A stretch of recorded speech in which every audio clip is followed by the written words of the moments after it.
Turn the recording on now. Let me show you what I was talking about in terms of installing this. If you are interested in looking at that, when you download the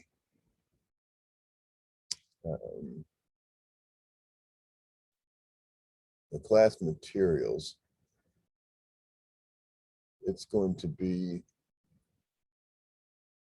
this that you download and place in your folders, wherever it is. And right in the middle of there is this SurvCE demo 6.exe. And that is the application that runs. So when you are doing that, this typically lives in, let me see.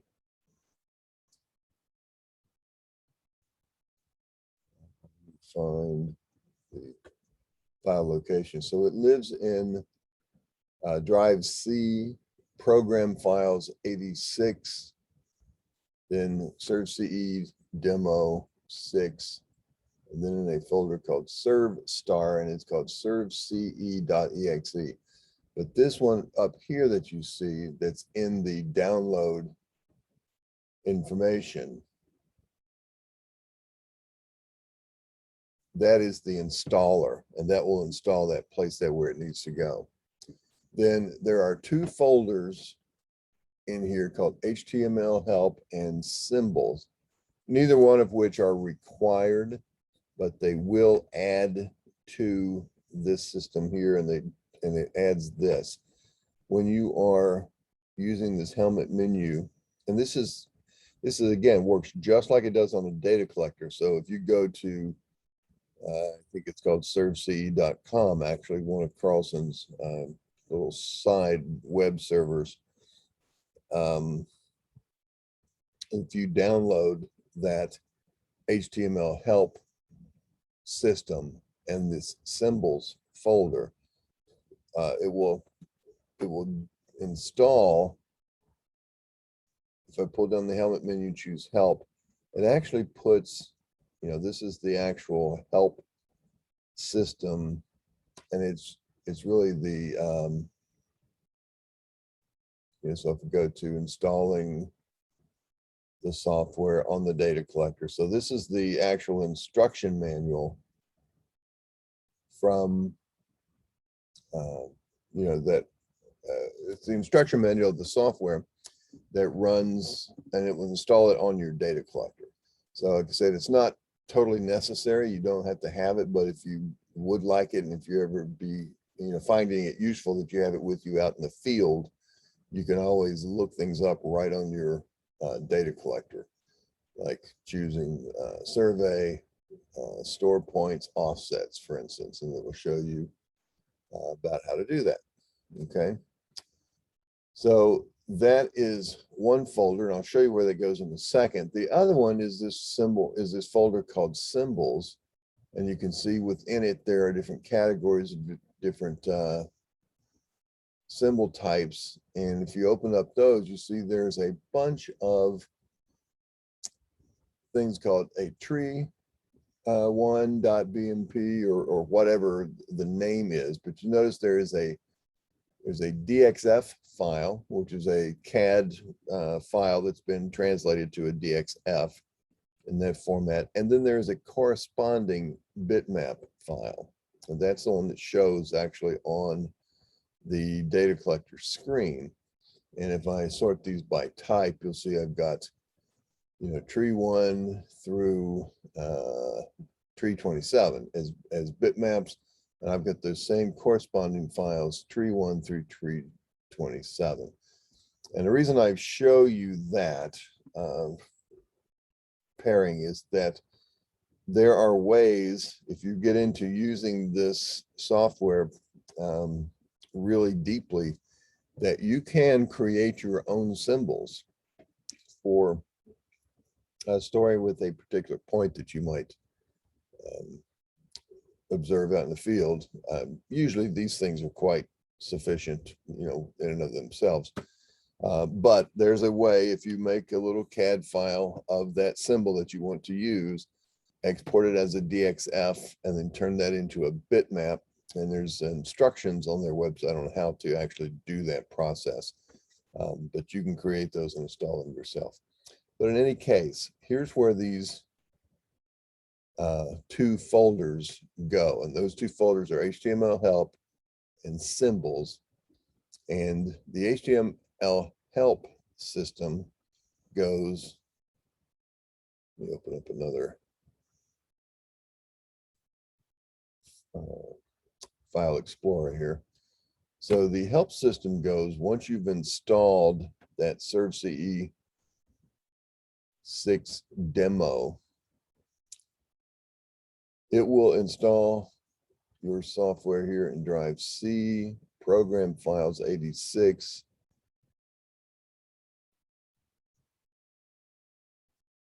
SurvCE demo 6.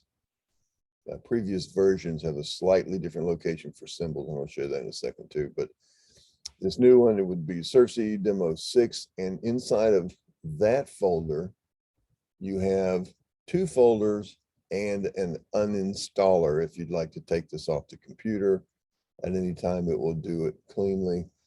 So inside of that, you've got data, which is where your job files typically go, as well as some support data, like these are DOT codes. We'll see those just when we get into the software, and some geoid definitions. And then, which of course has the continental US, but you could add different geoids for your grid conversion, for coordinate systems, projected coordinate systems. And the other one is the main folder called SurvStar, and that's where you see it has a series of different folders inside of it. And right there's the actual application that runs, called SurvCE.exe. That is this right here that's running. So where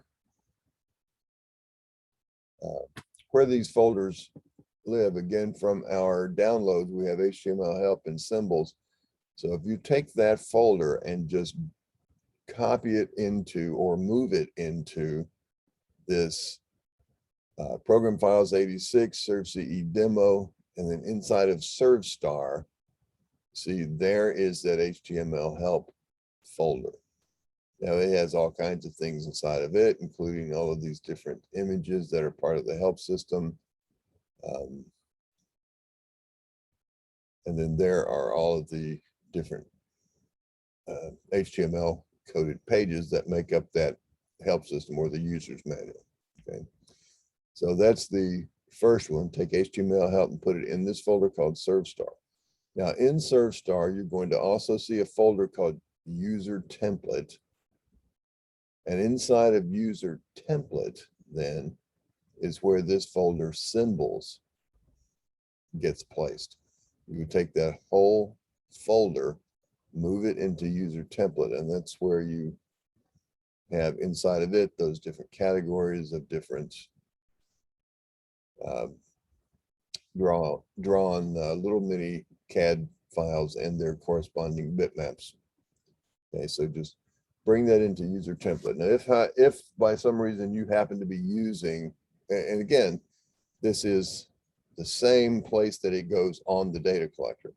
And if you happen to be using a previous version to version 6, here's where it goes. Also in its named folder as it got installed. And then you have the SurvStar folder again, like you did in SurvCE 6. Here is that corresponding item.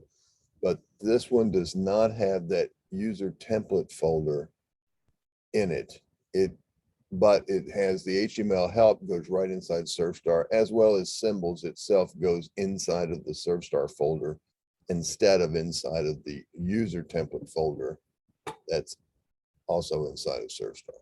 So that's the difference between the previous versions and the new versions about those symbols. Now, here's the other thing that if you would like to do, these particular folders, HTML help and symbols that you've downloaded will actually work on the data collector itself. So if you transfer those folders and their contents over to your data collector and put them in those folders, they'll work just fine. You don't necessarily have to go back and get a different version. You might need to make sure that your versions match. And the one that I've got there that you've downloaded for class is version 6. Okay. So with that, that should give you a chance. And by the way, if you're doing that and this happens to be running, I think you'll have to exit this little thing and restart it before it recognizes where those are. Now, where the symbols come in, and again, why I say it's just sort of optional, is when we define a feature code list, and let's find, say, a bush.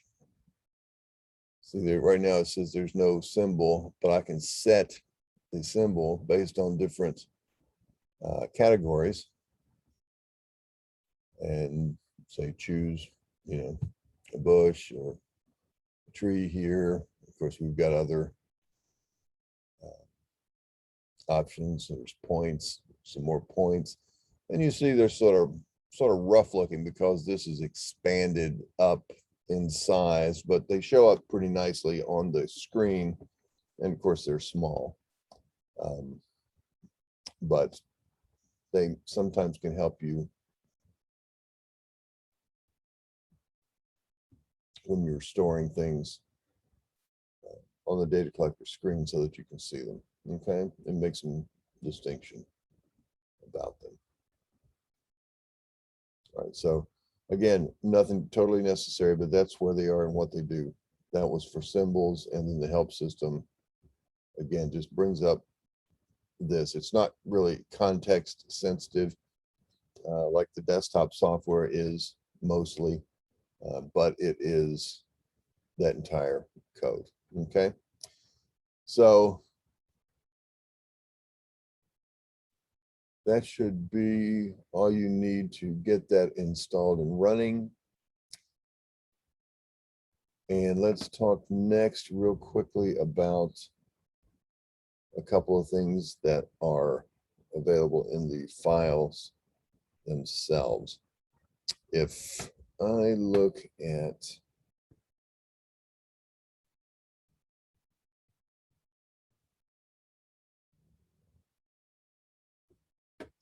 this over here,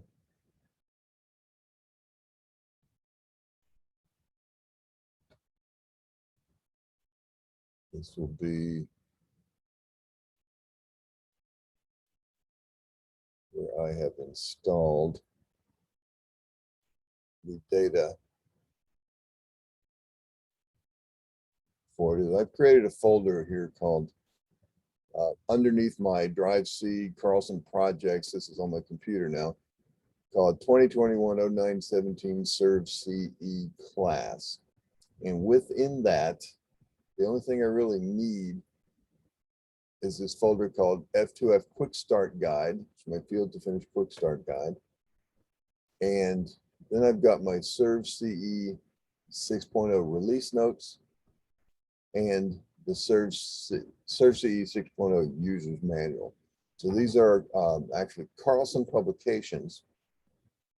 And you can see they have things like improvements and resolved issues, these and then by manufacturers. So it might be something, this is in the release notes. So this might be something you're interested in seeing. It's got like bug fixes in SurvPC, which SurvCE and SurvPC are basically the same programs, except SurvPC is actually running on typically a laptop or some type of a handheld PC that you have out in the field. All right. So that's your release notes. And then the manual is over to here. It's big enough to look at 2 pages. So the manual is basically that same thing that you see here. So if I go to, for instance, the user interface graphic mode, I'll go down here to the user interface graphic mode. And you see it starts off with a discussion of the icons, hand view, edit in text mode. Well, here's starting with graphic mode now. There's the icons. And then pan and view edit and text mode. So that's, that's what your help system is. And so this is out there for you to use. And again, it's just a PDF file, and you can certainly feel free to keep that handy and use it at any time. So the next thing that, and this is where we're going to get our information and work with it a bit, is this field to finish quick start guide. And again, not anything that you necessarily would need to be using on SurvCE called field to finish, but it is probably the single greatest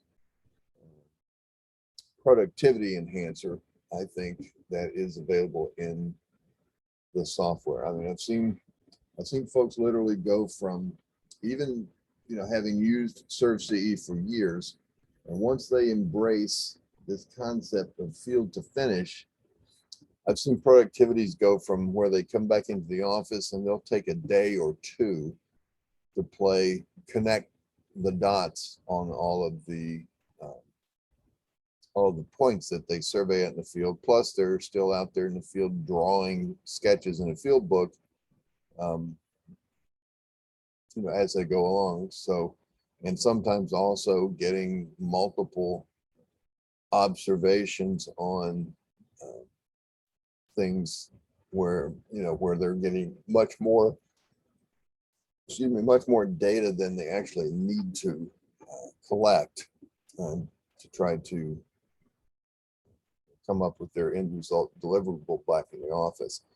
Whereas when they finally grasp this concept of field to finish and how to set it up and use it on the data collector as part of their field collection, once they get back to the office, it almost becomes a push button exercise to bring those in, run it through field to finish, and have the system, whether it's Carlson or any other kind of surveying processing software, to read those field codes and react to them by placing the points and symbols on specific layers using specific symbols or colors, and drawing line work or other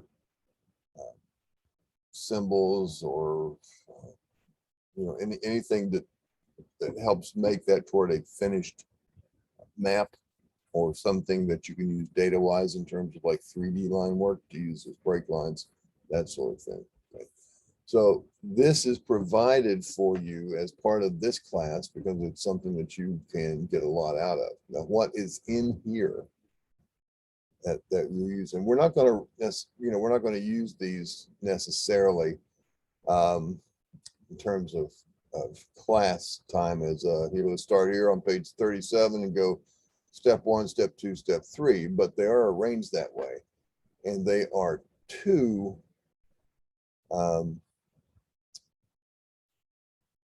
so it's this resource. There we go. So there are two, actually 3 PDFs, but 2 main ones we're going to talk about. The one that we don't necessarily need to talk a whole lot about is also included. It's called Moving from Land Desktop to Carlson Civil. And this is for people who have used land development desktop from Autodesk for years, and they're wanting to make the transition. And it's not just for data collection. This is actual use of it on the desktop computers if you're using Carlson Survey and you're coming from land desktop. This shows you, like, here's where it is in land desktop, here's what it is in Carlson, kind of thing. Now it's included here because a lot of stuff in land desktop was dealing with data collection and data collector description keys, which is the same way that SurvCE captures a point in the field, and it's based on that description that drives its reaction once it's back in the system. Okay, so that's there in case you might need it. It's like I said, you probably won't. And then there's two other files, an easy start and an advanced guide. They're both PDFs, and these are the ones that have what you would typically need to understand SurvCE, sort of like it says right up here. You know, it's an easy start guide, and these are both written actually by, not by me. I've written all of the books on the actual courseware, like the survey class, civil class, that sort of thing. I think, Matt, if I recall, were you in the 3D machine control class, or I think maybe civil? I was in the civil class. Yeah, okay. So you've gotten that study guide, and it's, you know, it's fairly extensive. I don't know, 100 and some pages. Now these are a bit smaller, but they are, you know, still fairly comprehensive. But they're written by a fellow named Doug Aberg, A-A-B-E-R-G, who's a surveyor of many years, and he had worked sort of on a consulting basis for Carlson. And so he put all this stuff together and uses it, trains it at the Carlson user conferences and that sort of stuff. But he's provided with each of these documents a little step-by-step, shows you how to do this setup. And if you're using Carlson, and that's what these require, by the way, is for you to be using Carlson Survey on the desktop as well. This is less really about data collection than it is about field to finish. So however you bring the points in, that's the system that takes those points and reacts to it. And so we're not going to go that deeply into that other than to show you how it works once we get it in. But this will be a way to sort of get into that on your own. And there's a series of files, these CSW, which stands for Carlson Software, then EXCFG, the configuration file, EXDWT, which is a drawing template file, and it has the right layers and all that will match up to the things that are in the field code files. Then there's a tree setup .tree file, which is a text file that tells you how to assign certain things in a tree type survey. That's all part of, again, field to finish. And then these two field codes. And then finally a coordinate file, which would be the end result of your collection using SurvCE, but then how to take that and run with it. And of course, he shows you how to make, you know, how to use those files and put them in. So you would copy all of these files here and put them in your Carlson projects settings folder as a default location. And then you would put the F2F CRD into whatever working directory you want to do it. And then this steps you through, you go to the setup menu and run Carlson configure, and you load what will be this file. Now I'll tell you this, and this is why I'm going through this part of this instruction. When you are in Carlson and you have set up a bunch of settings, particularly in that Carlson configure to make things work the way you like it, sometimes that's the result of a long bit of fine tuning. So when you get to this Carlson configure screen, which would look like this. And there, he's telling you here as the next step, then just hit load, and you're going to load the one that is in your download folder now, this one called csw-ex.cfg. So when you do that, you're going to actually replace everything that you've got on your system as far as settings with everything that this has in it in terms of your settings. You see there's something, 23,000 different settings or whatever. And so that will optimize your computer setup to run with these files and these code tables as he has them defined. Now, the reason I show you that is that if you do that, you're going to, again, overwrite what you've got. So that load button, like he says here, he's sort of left out a previous step that I would highly recommend, is that you run this software and before you hit load, you hit save as, and you make yourself a copy of your current settings, and it will point you to that Carlson data settings folder. And so you just make one, say, call it, whatever you want to call it, today's date or current settings or old settings to restore, whatever, and then load these. And then when you're done running through these exercises, if you'd like to go back to your previous settings, you just run Carlson configure again and choose load, and you choose the file that you just saved. Okay, so that's my recommendation there. And then he steps you through loading the template file to get started, so you got the right layers, etc. And like I said, you're going to change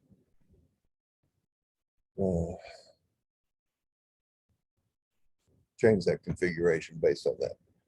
And then so like I said, he steps you through it step by step, and then he shows you what is involved in these field code files, and there's your codes, and he explains those particular dialogues, how to edit them and what they mean. And so you can see it's it's a pretty extensive approach to that system. And then when you're actually run that coordinate file through that system, using this software, it actually comes right out of the processing looking like this. Now it's a little grainy looking, fuzzy looking in this document, but it actually creates this as the vectors drawn in the software. And there's you can see the road center lines, the edges, the buildings, there's driveways, there's roads that and pathways that meander through here. You see all the different trees, and they're scaled to be their actual drip canopies, the canopy drip line sizes. Everything is all controlled from the codes out there in the field. So this comes directly out of that that processing. So he didn't do any finish work on this other than just simply run it through his codes. And so that's why I say it's a real time enhancer. And if you could see that in 3 dimensions, you would see that it is actually brings everything in exactly the way it exists out there in the field. Okay, and then the rest of this will be some of the things that he's doing on the computer side after it's done. Like here is a catch basin, and you can use it to actually rotate it to line up with the curbs.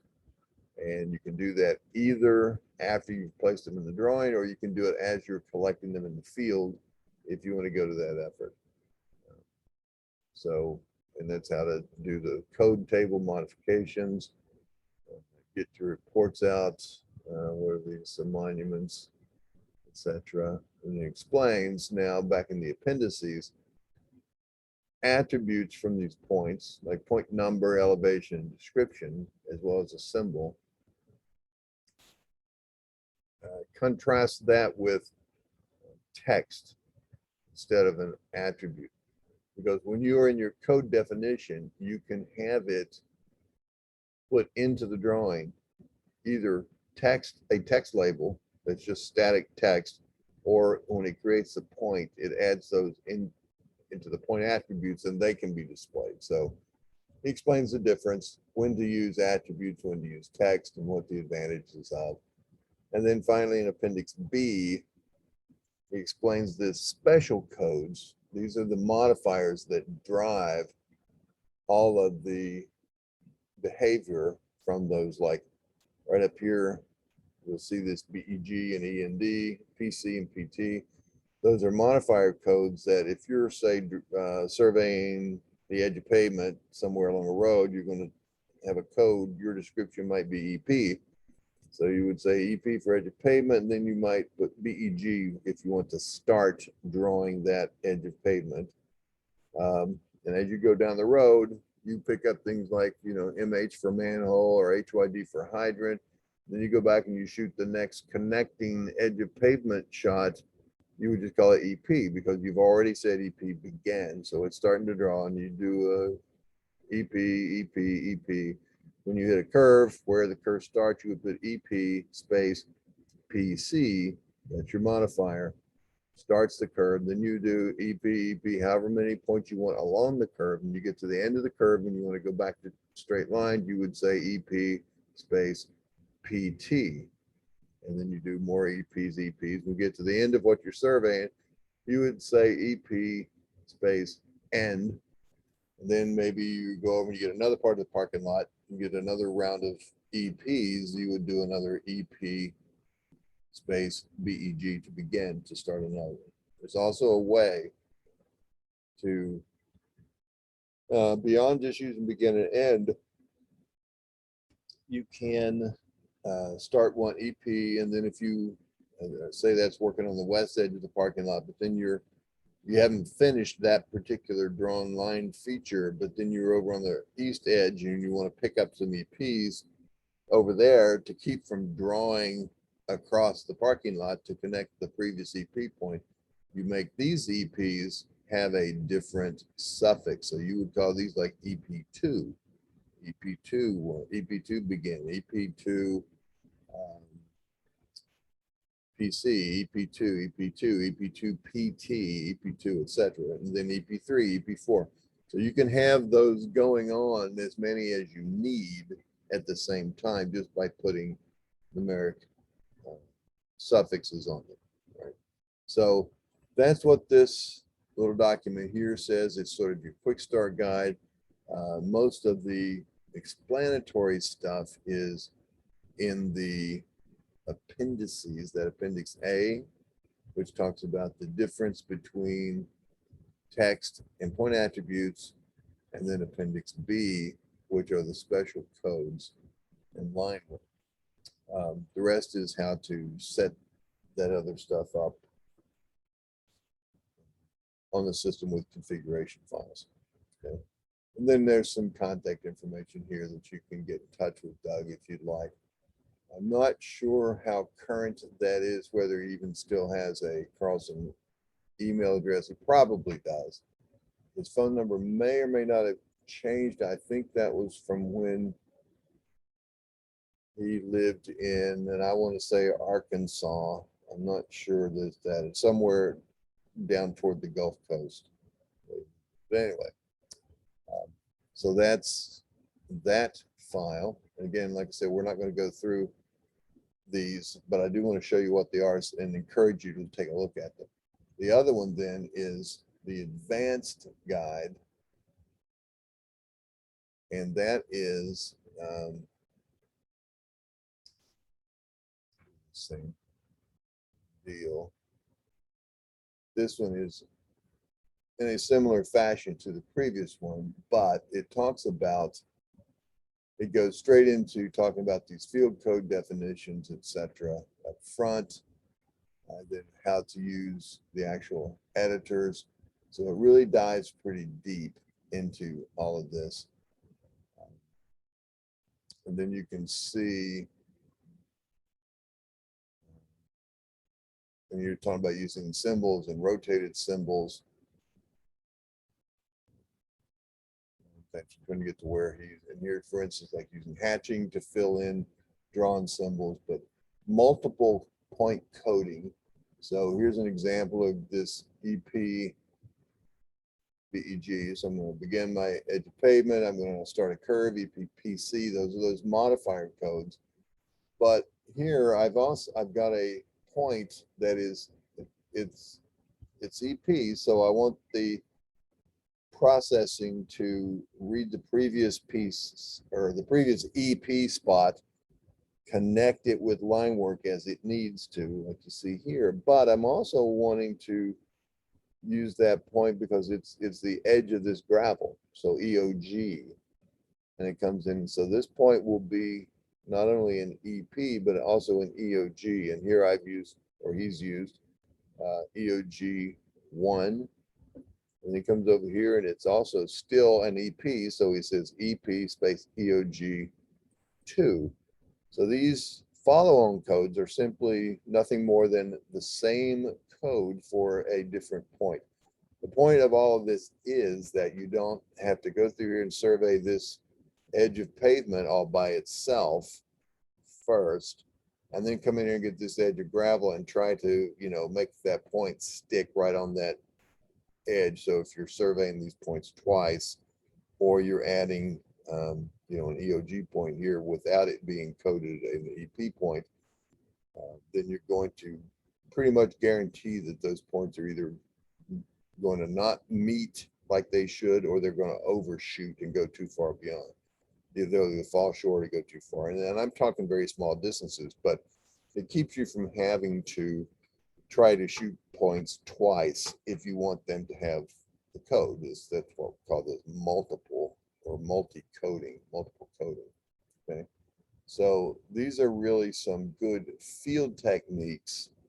And again, once he goes into, and this is over on page 13 of the advanced guide, he's got this little lesson that he runs you through, and it uses those same files, the CSWEX, DWT, CFG, FLD files that are in your downloaded folder. Okay, so that's what that part's for. It shows you how to use the template. Just remember, like we said before, he shows you to go to your configure, hit load, and load up that CFG file. Perfectly fine. Recommended that you do so. However, make yourself a copy first by when you run Carlson configure, make sure you hit this save as button and put that wherever you need. And of course, if you haven't changed it since the last time you've had it loaded, you don't need to. If you've already saved a copy, that will stay there and let you load it later. Okay. So then he steps you through again a bit more depth in this, and he talks about at some points. Let's see. I think this will be, yeah, right here. In the code table definition. Now, again, this is on the computer using Carlson software, Carlson Survey. This is not actually in SurvCE directly. This is just the system that will react to what you give it from SurvCE. But it now has a feature type whenever you're doing something that you can tell it it's a topo point. That's its default condition, meaning that it's just general topographic point information. But you also have the ability to set up special features of trees and pipes as separate features than they have. And here's an example of like the tree survey settings. So you put all of this behavior in there, whether you want to draw the block or draw a table. So if you're doing a tree survey, you'll actually generate all the points. And if you turn on those tables, for instance, it will generate a table and put it right in your drawing for you. It also will scale up and down your symbols based on trunk diameter or your drip radius, different things. And then you've got other controls, little tabs at the top, like what input values, what layer, some description codes that you would allow to follow that same behavior. Any GIS attributes if you are using GIS and you're collecting data for that. And then of course the label. All right, so again, this is meant to be used in a little further advancement of using field to finish. And then again, you'll see this same thing, and those tree survey setups, that's why you see all of these different symbols at different sizes and such, is because he's reacting to the coding in the description of the point based on all those controls he sets up in the tree survey part. Here's again back to that rotation.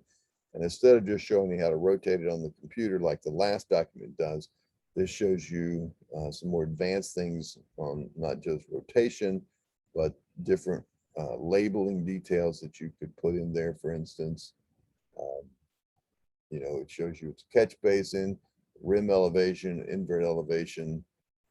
So he's got different things that actually come right out of the field. So he's not having to create the map and draw the label in and read something from the field book and add to it. It just comes right in as part of field to finish. Same thing, let's see. There he talks about now these pipe types instead of tree types. And here he's talking about adding inverts into sewer structures. So all of that data, like I said, can come right out of the field, and you would see it looks something, the rim, the invert, invert in, the last one is an invert out. And I think it can have up to 6 at the same time. You can't really get much more than that in terms of a single manual. But anyway, so, and then that will conclude that particular manual. So that's it in some detail as to what those two things are. And like I said, I encourage you to use those to sort of get into them. And here's those CFG, the coordinate file, the CFG, the FLD file. There's the DWT file. So those are the files that he talks about in those documents, as well as this tree setup file, which is a file that defines all of those behaviors, like how to, whether it draws a tree table, what symbol to use, what scale to make based on trunk diameter or drip radius, that sort of thing. Okay. So that is really a bunch of support material that you're going to have after the fact to help you coordinate this with your office side processing. Now, let me ask both you guys,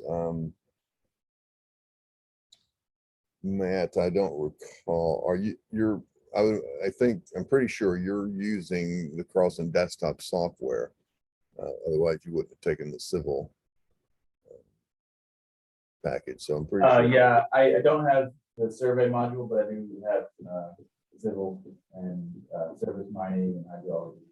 Oh, okay. So you actually don't have field to finish, Right. Yeah, but that part's fine. So, but I do have a RT4 SurvCE on it. Yeah. So you're using the SurvCE, so you're capturing the point. So you're not going to necessarily use a lot of that. Although I would sort of encourage you to take a look at that. And I don't see those other modules. Do you have?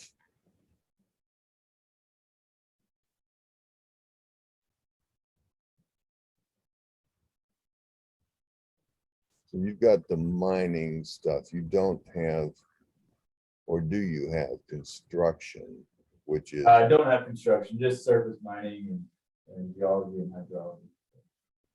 Okay. And our surveying is not super complex, like as you would. Oh, sure. Yeah. You're not out. Yeah, you're not out there trying to make some. Neighborhood or whatever. Yeah, but what I was getting at is I was trying to check and see, and I have to check and look at it. I know if I'm in construction, that puts me in basically their takeoff And they have this survey subsystem, which includes draw field to finish. So I know it's in that one, so they don't need the survey module for that. Okay, But you are in civil. Civil does not have field to finish. Pretty certain. Yeah, I'm sure it doesn't. And then you have, so let's see, surface. Money. Oh, you know what? I can't check this particular installation doesn't give me access if I try to use that right, geology, for instance. It just tells me that the module is installed. These right. are demo licenses, and I usually have the ones that have that in there as well, but anyway, it's not there. All right, so but if you load up that, look around just like we have in construction, look for and it would be a survey menu, Okay, or when you do this, if you say draw field to finish, it's going to actually run a command that you're going to see down here at the bottom of my screen called FLD, the number 2 FIN.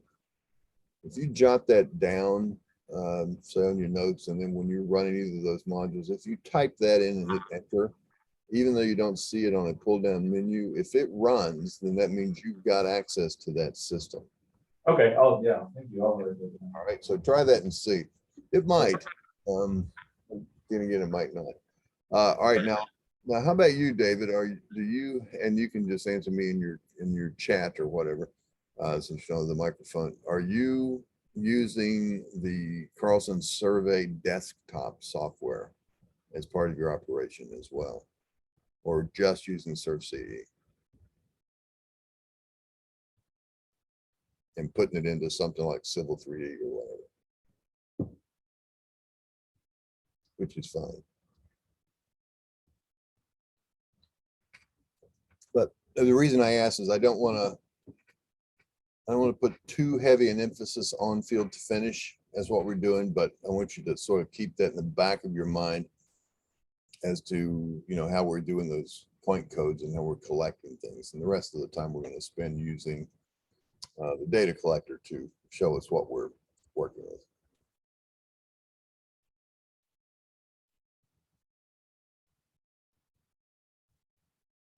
All right, so David, if you're still there, just go back to the chat. Let me know what you're using in the office once you collect your data, and whether or not you're using field to finish. I mean, in case you've stepped away to the coffee pot, let's see, are they actually use the software now? Oh, I see, okay.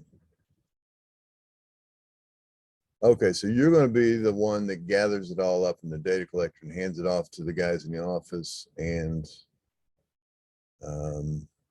let them make of it what they will. So they're going to be the ones, if they're using field to finish, that can react to that. So here's my recommendation for you on that when you go back, is find out from them, talk to whoever that is in the office, and ask them if they, you know, if that's something they're looking to do. If they have a bunch of codes, they're going to give you probably a list of point codes they want you to use. And that's going to be your field code library. I'll show you how you can get those in and how you can define them. Not necessarily that they're going to do that, but if they're wanting to use field to finish, then that would be something that they would want to use. And the key to making that whole thing work between the field and the office is to make sure you're consistent. So if you go out one day and shoot fire hydrants and you bring a bunch of points that have FH as the description, then you go out the next day and you forget, and you start typing in HYD as your description, which is also something you could use for a hydrant. You know, they're not going to know how the computer's not going to know how to react to that without having to stop and build another code called HYD. And then you know, one time you might put in F period H period instead of just FH. So the key to all of this is to be consistent and try to keep it as efficient as possible. Use one code if you can do that. Okay. So,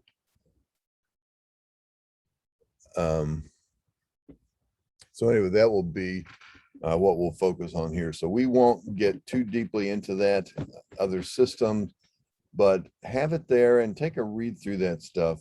If you, and if you don't have Carlson Survey on your computer to run through those, it's not really going to help you. Those particular files and systems that Doug Aberg has put together for you is really, you know, how to process that after the fact.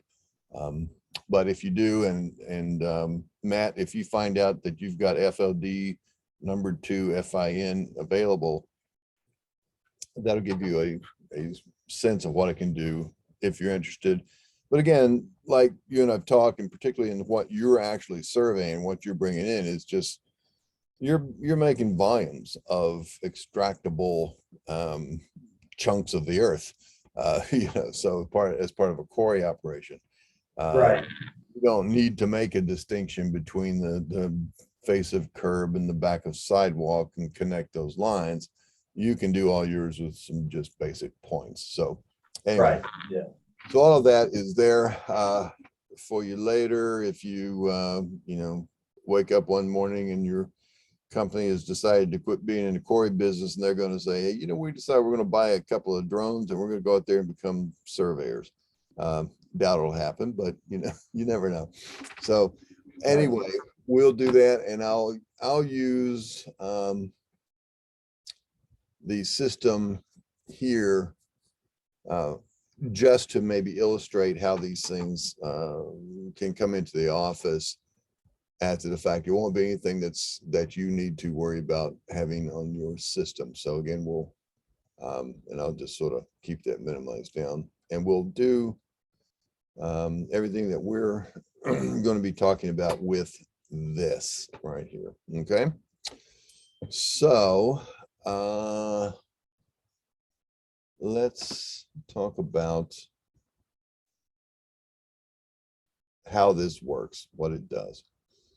When we are in, say, I'll go ahead and just load this file back up because it's got some things drawn in it. And I've got points showed out here. So I'm in the office. I'm running my surveying software, whether it's Carlson or otherwise. Here's my point number 503, 502, 506. I've got points down here.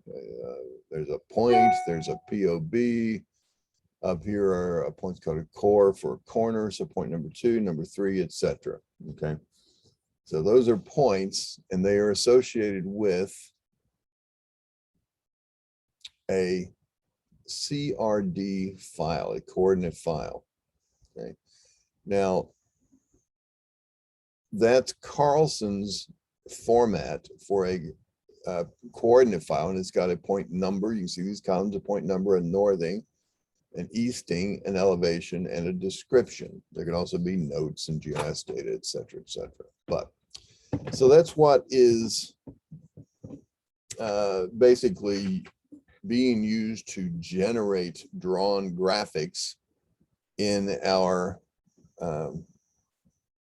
a drawing file that, you know, we're creating on the computer. But the actual file, the actual job that you are running when you're running this on the computer is a DWG file. It's a drawing file. Now, when you are over in Carlson's SurvCE, the actual job that you're running is the coordinate file, the CRD file. So if I go to my job button, you see when I look this up and I pull this type selector down, I can either get a CRD, a coordinate file, or their new format CRDB files. Those are the database active file that will store GIS data directly. And so then you choose a file called a CRD file. Now those CRD files here, and Matt, this will apply for you because you're using Carlson software on the desktop. You don't need to do any translation whatsoever. You can bring these CRD files from your data collector directly into the Carlson desktop software, but it doesn't bring in, you know, a map or whatever. It just brings in the coordinate file. Then somebody has to process that, either using field to finish or just have them available for whatever it is that they're putting them in, like a mine planning map or something, reserve, reserve mapping, whatever it is that you're doing as part of that effort. And it can have more than one CRD file associated with that one job, but every one of your jobs is going to be one of those separate CRD files. So again, you don't have to go back and forth between the data collector to the computer by translating out to a text file or doing anything else. You are generating Carlson formatted files directly. So with that, David, I'll let you know, is that if you ask them in the office, you know, what software they're using, what, you know, if they're using Carlson SurvCE or whatever, if they're using a CRD formatted coordinate file, then that's the file you want to hand to them to process. I've got a friend of mine who's, you know, he ran a large surveying division of a large company for 20 some years, and then sort of retired and decided to go back into running his own little survey practice. And so he got all set up with this. He's running Carlson in the office. He's running SurvCE on his data collector. But because, you know, his way of thinking from back when the last time he was actually more hands-on is that he would go to his data collector and then he would export his points into a comma separated value text file, what's called a CSV file, which, you know, Excel can load up and look at and see. And then when he gets in the office and he's running his survey software, he imports that text file into a new coordinate file.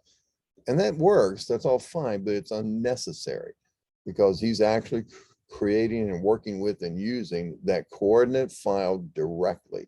And that's what you use to hand to the office. And when the office needs you to go out and say, stake out these points that I've designed, or, you know, here's a road that I want you to build up to the, you know, the front of the, you know, the mine face, whatever it is that you're using. And I think you're what, limestone, you're sandstone, you're a quarry operation, right, Matt? Yeah, limestone mostly. Yeah. Yeah. Okay. Yeah. So, you know, you might have, you know, maybe they'll send you out there, say, well, here, you know, here's a new haul road that we are going to build with the dozers. We just need you to go out and stake out the center line or whatever. Then what they need to hand you would be that coordinate file that has those points to stake out. Now, I will, and I'll show you this a little bit later. If you are, again, coming back and forth from Carlson, you not only can use those coordinate files, but you can use those centerline alignment files. You can use profiles. So all they really need to do, instead of them having to stop and generate the points and put them in a coordinate file to give you, then they can simply give you the roadway definition files, and you can use that to stake out any point you want that is defined by that center line and those profiles and those cross-section templates. You know, you can grade stake a road, they, you know, varying widths and all that, and choose your own station interval, how often you want to do it, and it will calculate those points on the fly for you.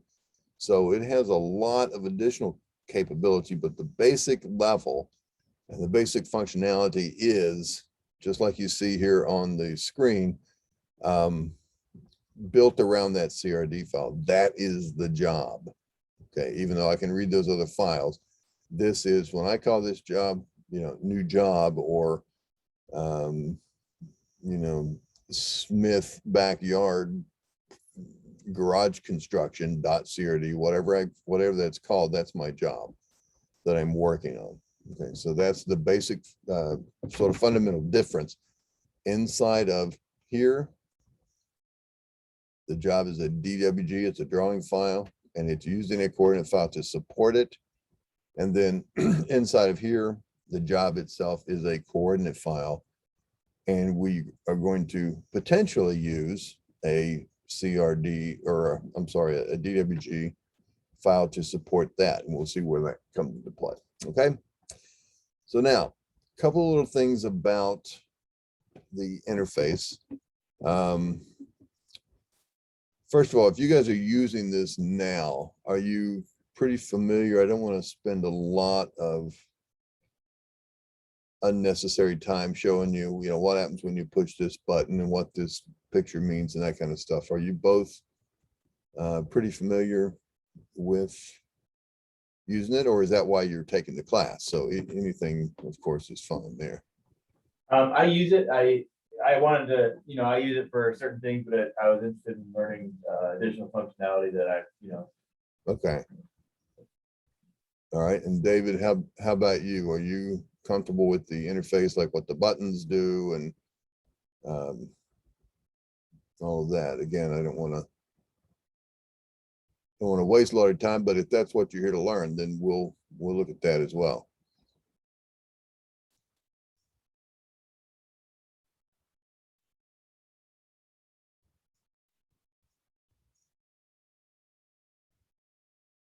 Okay, so you get the interface, but all right, so we'll go over the function. So I don't necessarily need to show you that when you go into something, a button here, that these arrows bring you back. That part will be pretty self-explanatory. And I will ask you this: if you see me doing something here that switches, like if I'm down here and I'm setting up a transformation, I choose this green check box or a red X or whatever. If I choose this map icon, or if I choose, you know, whatever is here to set my equipment, if I do something like that and it goes past you and you're going, huh, I don't know what you did, please ask me, you know, to stop and explain that. Okay. So I don't want to gloss over, but I don't want to waste your time either, because we've only got a day. All right. So we talked about all of that, and we got the different functions here with the job. And it's basically, the whole system is driven by a series of tabs at the top, and each tab has a series of individual commands as buttons, left column, right column. And of course, there's things here that we can do. And there's sort of some cool things that you may or may not be aware of.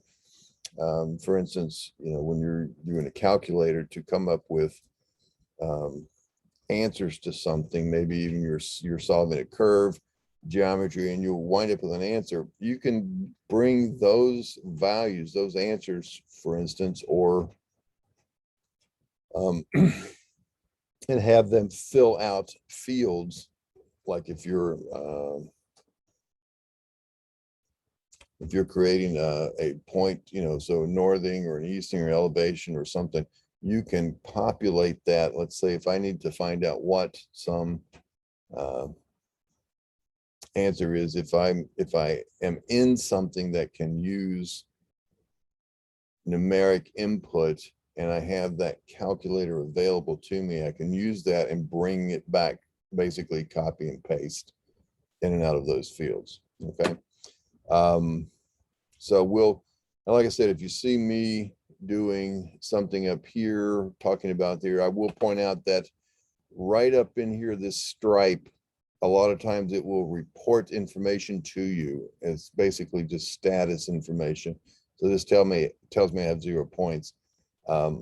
So with that said, I will recommend that you train yourself, if you haven't already, learn to read stuff that shows up here. It's not anything you can click on, but it's often stuff that will tell you what's going on. Okay.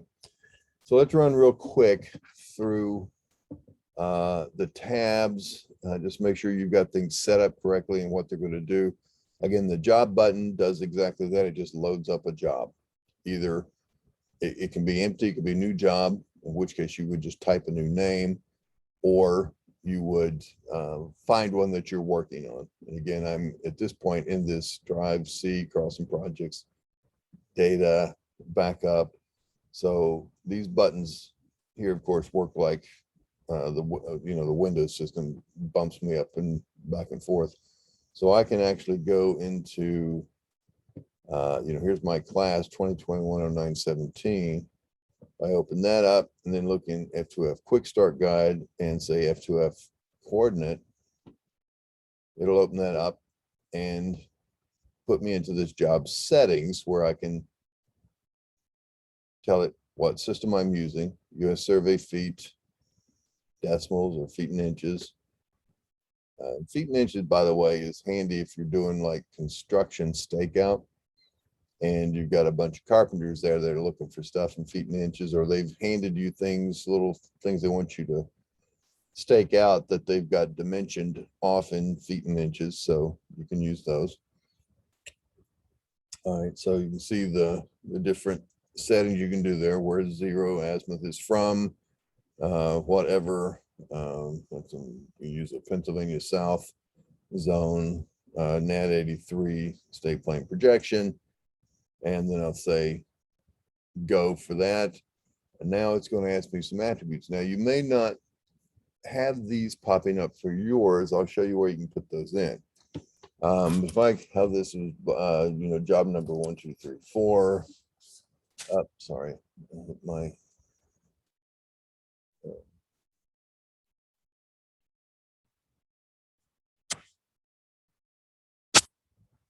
hit the help system with my finger. Didn't mean to. I'm trying to make it go back. There we go. All right, so I'll put in my job number and then go next. Party chief, there's my initials, my client name. Apparently I'm going to get some of Donald Trump's money instead of the other way around this time, and set it up and be done. Now, those are things that are controlled with this job settings. And say for a new job, so I choose my new job, right down here to define job attributes. These are just job number, party chief, client name. You might put in, ambient weather conditions or today's date, whatever. You can add these at will, and all you're doing when you add that is you're typing this label. And let's just, we'll call this one, we've got a client name. Let's just say city, state, maybe. So that would now be one that we bring up when that new job gets opened. Now, once it's opened, I'll go ahead and save that. We'll set that up. Now, if I go back to, let's use a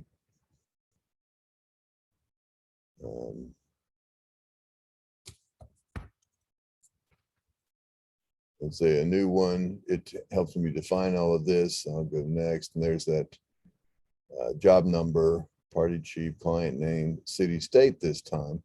But I'm just switching this. Now I'm going to switch back to this other one that we did here. It opens the existing job. Notice that it doesn't ask me for those attributes because it's already stored that first time I did it. So that's the way those job attributes work, and that's in their job settings, define job attributes. And all in the world that does is once you have defined those and entered them, if you are in your system here, and I'm going to now set my coordinate file, and I'm going to set that coordinate file to that, let's see,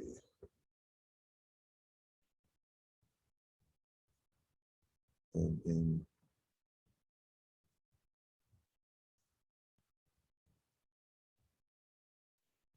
so I'm going to go up to here and then find, there's my SurvCE class, F2F, and there's that one. All right, so now if I look at my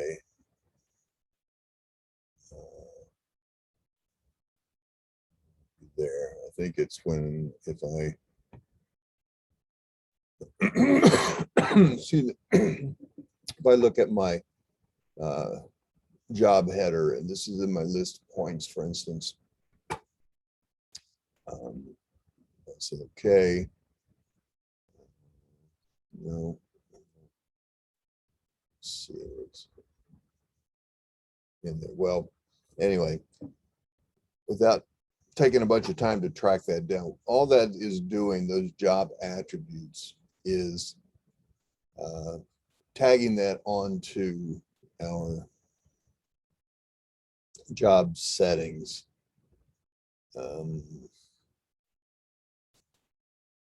If I look,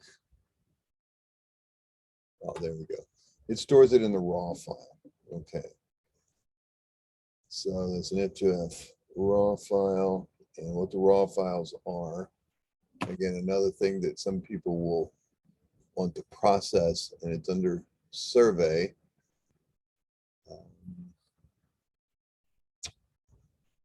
Let's open up. There's my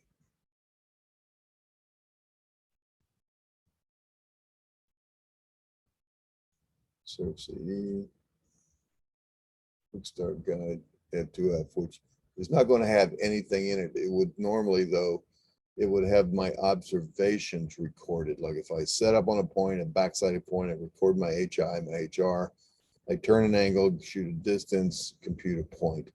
All of those are records that go in here. But what we just put in with that first bit of the job attributes are different things. Like here's my job, the JB, NMF 2F.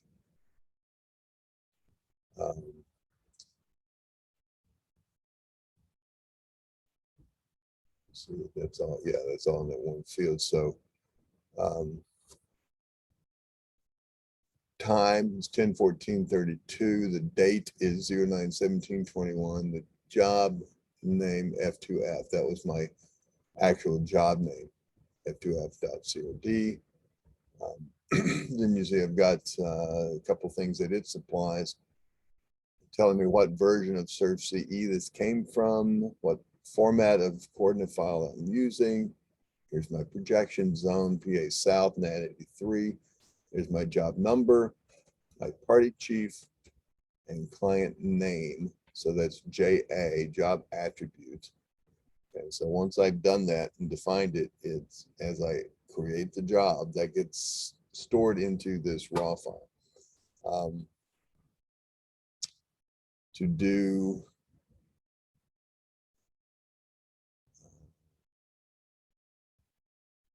show you, let me see.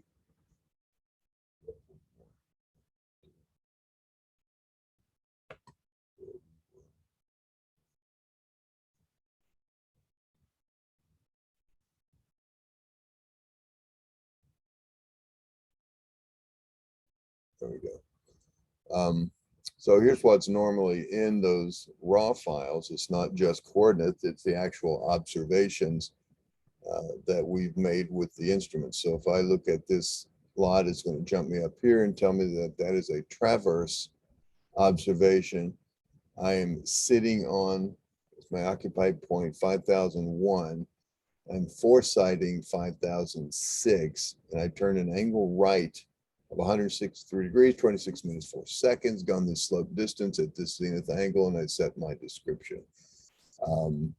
The backside that drives that is right up here. The previous backside record I set on 5001, and I backsighted 5000, which is over here, and then generated this shot to create that point, along with all the side shots that were taken as part of that as well. Now, bring this up to show you a little bit of difference as well, because your data collector is actually collecting that raw file as well as excuse me, computing coordinates, the CRD file, as you go along. So, and your job that you're running inside the data collector is that CRD file. That's this business here of all these points. And these are points that are calculated or stored or imported or whatever, excuse me, based on any number of means of getting those points in there, either a calculation or, you know, coordinate geometry calculation, or you just simply had them uploaded to your data collector, or you're going out there and observing those points. So all of these points in this particular raw file were created by using a total station, because oh, sorry, excuse me. I have to set up on a particular point, create a backsite record, zero out the plates, turn the angles. So that's my typical surveying type of work with total stations. Now, obviously, you know that there's things like GPS receivers, and they're going to have completely different types of data. You're going to see the satellite vector data in this raw file. And the reason they give you all that and that SurvCE captures it is so that you can switch in and out of different instruments, different instrument types, and you can actually use that to adjust this data. Because if we're running traverses and doing something that we need some good accuracy for, we're going to want to adjust those traverses, take out our random errors. That's what the adjustment will do before we transfer and start using the computed coordinates. Because right now the coordinates that are computed are raw unadjusted coordinates. You can do some of that information, some of that adjustment when we here on the in SurvCE out in the field before you bring it back to the office. Or typically you can just have them take that raw data file. There's that raw data. Again, there's the raw file, and it has nothing in it.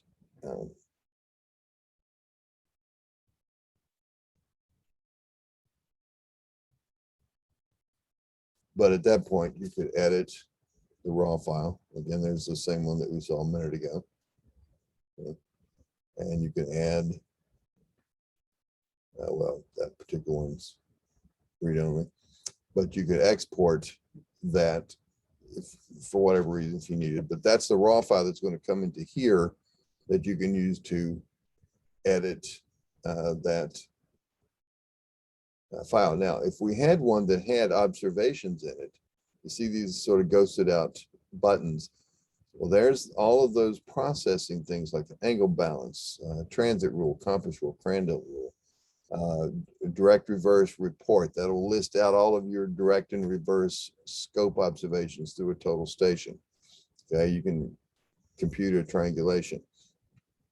So those things don't necessarily make any sense when you are using a total, or I'm sorry, a GPS system. But if I'm using a total station, okay, then it, then when I go to my raw data, and let me get out of this. All right, so, well, if I had some, data in it, then you would, these things would come up, and I could do the same thing here that I would normally do over here in my raw data processing. All right. So again, just another part of the file, and it's just another part of the data that your data collector collects that you could use. Now, in the case of the type of work that you do, Matt I'm gonna guess most of that is probably using GPS receivers, I'm guessing. Yes. Okay, yeah, because you're out in the open and you're basically, you know, kind of slapdash happy, and you don't, you know, you're not building a surgical railroad, right? Right. You're out there modeling a cliff face. So this is, you know, all of those kind of things are not necessarily anything that you would have to worry about doing those adjustments. It does, however, have oh, excuse me. It does, however, have some meaning for you. Let me see if I can load this up. Where am I in the custom projects? SurvCE class. Let's go to my survey class. Yeah, so let me show you this one. So I'm going to load this guy up. And now this is the file that I, so I'm in this raw file, the one that we just loaded up that had all of those different things in it. So it recognizes that it's total station data, and it lets me do these types of, you know, I can run this process, no balance, set up my conditions to get that. But what I want to get to though is to edit this raw file. And still it's trying to get me back to the one that's associated with this drawing, but let's go back to the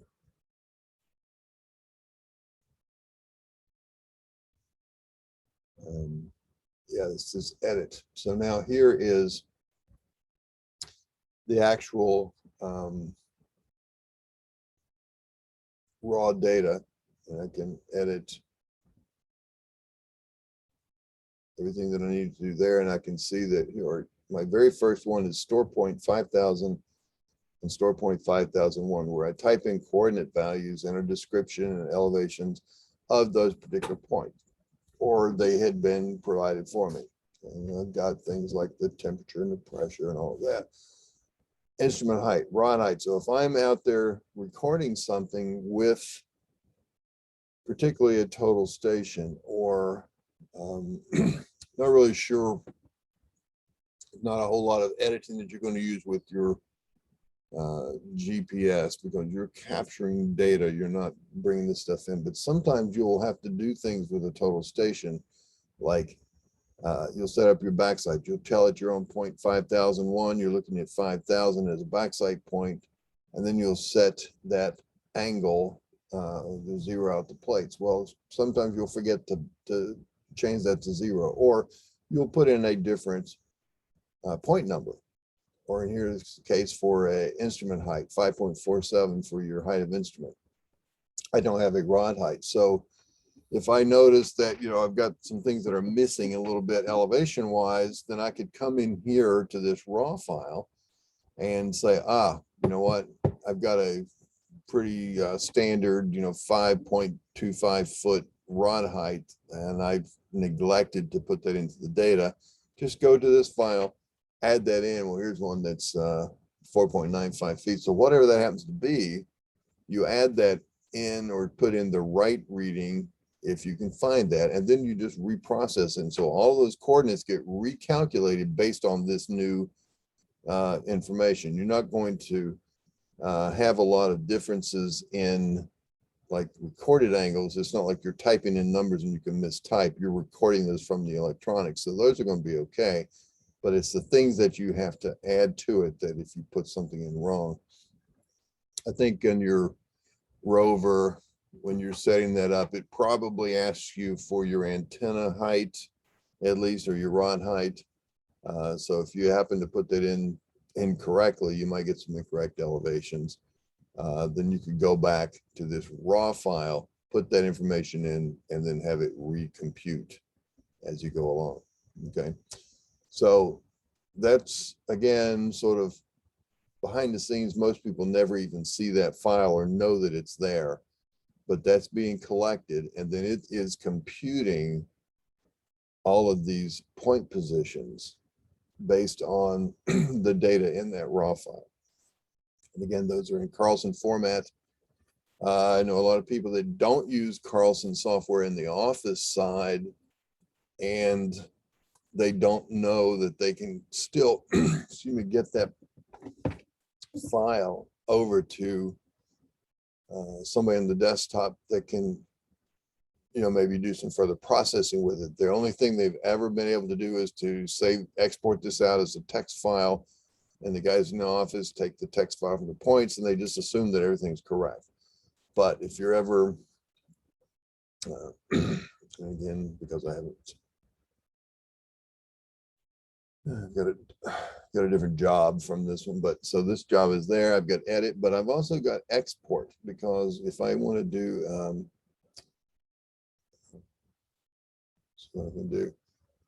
So here's a Wisconsin DOT raw file extension.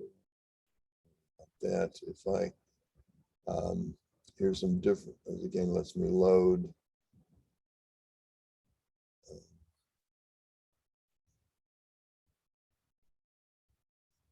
And I can choose different types of project files, object files, a Wisconsin DOT raw file.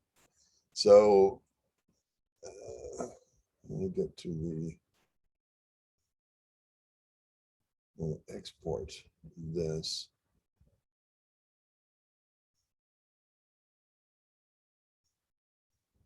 To 105, that's fine.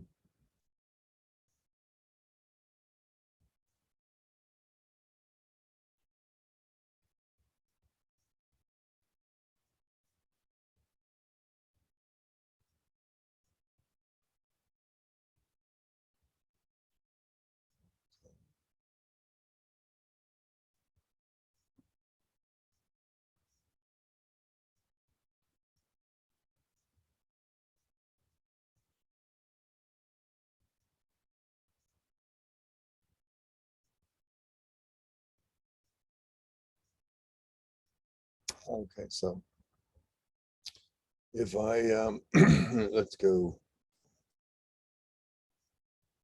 back one here before now.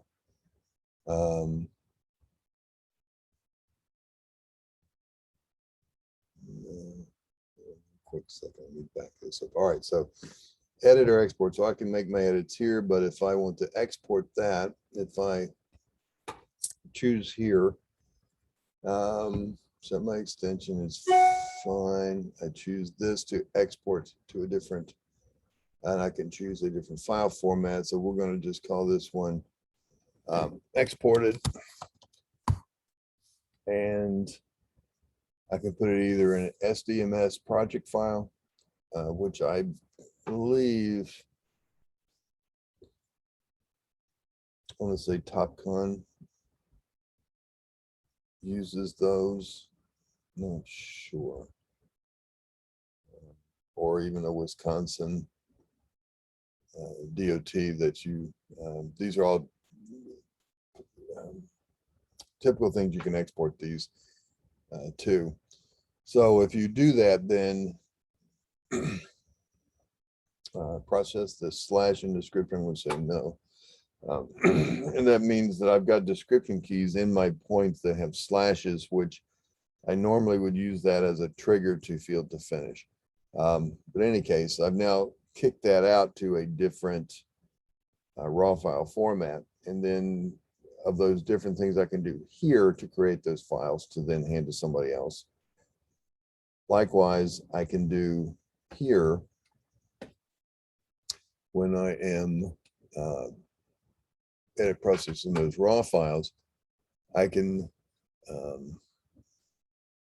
not only open an RW5 directly, that's the Carlson format, but I can also import all of these different, see there's my SDMS as well. But I've got different systems, TopCon, you know, TDS has been around forever. Trimble, Zeiss, Leica, land XML. So I've got all of these different things that I can use to import, export as well from inside of here. So again, it's just extra data.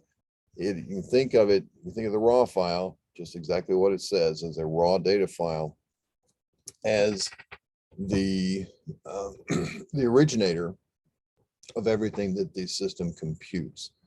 And it's a record of all of the observations that you make in the field, whether that's by GPS or by setting up a total station. Just gives you a little bit closer to the origin of where the data comes from, and somebody might need to see that in the office to do any kind of particular processing or additional investigation on it. So just be aware that that file is there. It's not something you're going to deal with probably, I'm going to even venture to say ever, for some of your work, because again, what you're doing is close enough. Your GPS observation coordinates, you're not going to ever really need to make any kind of changes to the raw file. But it's there, and that's what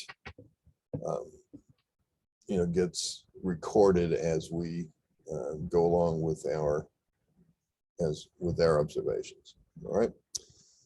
So with that, that's sort of the job. Again, the job lets us open up a job settings. We'll talk about if we prompt for a first point number. That means if you're creating a new job, again, on my new job type or in my new job tab, anytime I start a new job, I can have it prompt me for a first point number or not, prompt me for units or not, whether I'm going to use the last job localization or not. And that would be for you, Matt. And I keep saying Matt because I know, Matt, you use the GPS receiver type of setup, so you're going to deal with localizations. That may also apply to you, David. I'm not sure what your typical operation or use is, but if you're dealing with localizations, when you set up a GPS base station, you can have it just use that previous one automatically if you check this when you create a new job. But if you're hopping around all over the place and you don't want it to do that, then leave it unchecked. Even if you tell it that you're going to do it, you can always switch it purposefully. It doesn't lock you into it. It just automatically will use it. Okay. Same thing with a control file if you're using a separate control file. Then cut sheets, again, the same type of thing. And a cut sheet is just a Carlson formatted form of getting you a list of points and how to. All right. Okay. So thanks, David. You're generally bouncing around with a boundary survey. Okay. Now, let me see something real quick.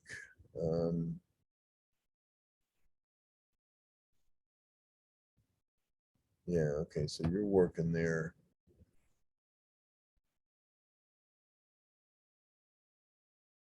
In Alaska.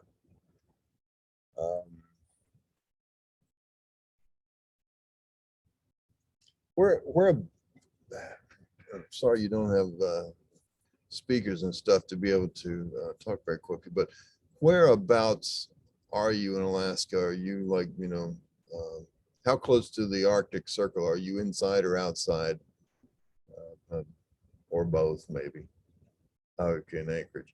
I had a professor in college. His name was Eugene Taylor. He was a retired admiral from the Navy, but he worked for his entire naval career. He worked for NOAA, NOAA, National Oceanographic and Atmospheric Administration, I think, if I recall, that stands for. But he was one that was pretty famous, and I don't know if you guys are still dealing with it, but they, being the government agency up there, they were setting a bunch of real high precision control networks up with these triangulation and trilateration stations up there to set in your control. And he had a pretty major bust in that network, like, several hundreds of feet. So it caused a bit of a stir back in the day. Now that back in the day was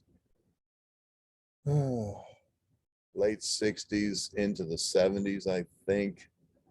I'm sure they don't use any of that kind of stuff any further, but it caused a lot of issues. And you're getting so close to where the convergence of longitude is affecting everything in terms of your map projections. So it could bring up some interesting things for you there in Alaska. But in any case, to get back to these tabs here, we've got, we're going to set up a bunch of choices for our cut sheets, whether you even use them or not. I've really never used them on my end, but it's just a setting as to which ones you want to use. Now, this template DXF, when we set this up, what this is going to control is if we choose to use one, and if we then select, and I don't think, yeah, we don't really have one in this data set, but what this does is nothing more. If you're familiar with a drawing template in AutoCAD, which sets up things like layer definitions and color assignments, line type assignments, that sort of stuff. Well, this does the same thing, and that's really all it does. It doesn't really set things like your system variables and all the really data heavy type of settings like it does in AutoCAD. It's really just to give you a list of existing layers and colors. So when it starts to draw this job on your map screen, you're going to see things assigned accordingly. You don't have to use one at all. And if you don't, as you create things, if you're using codes that drive where these points go and what layers they go on and that sort of stuff that it draws stuff on, they may all be set up to be, you know, the same color. Everything's white or black in this case on the white screen. You know, so it just it's not very categorizable, I guess you want to call that a word, visually.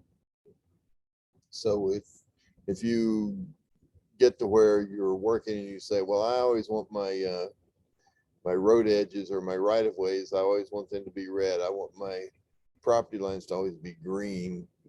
So you could sort of pre-build a little DXF file that preloads that on a new file. We're doing a new job, we can have it automatically use a particular template. So I'm going to turn this on. I'm going to select the file, and let me see if I can find one here.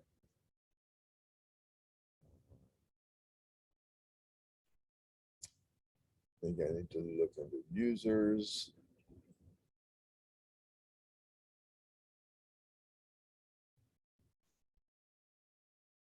Well,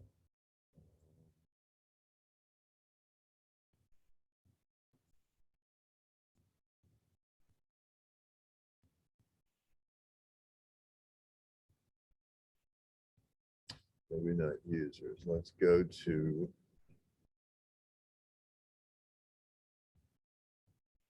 I doubt there's one in here, but let's see.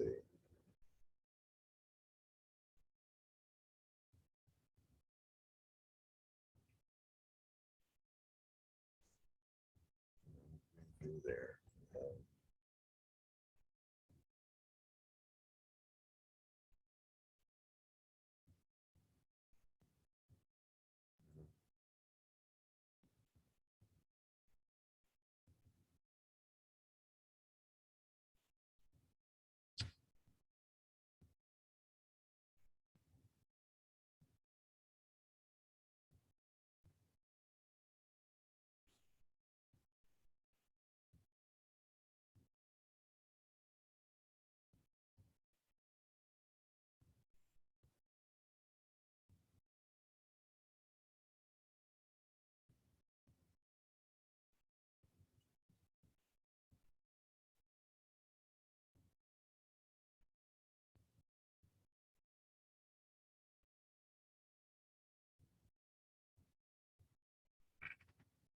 All right, let's see.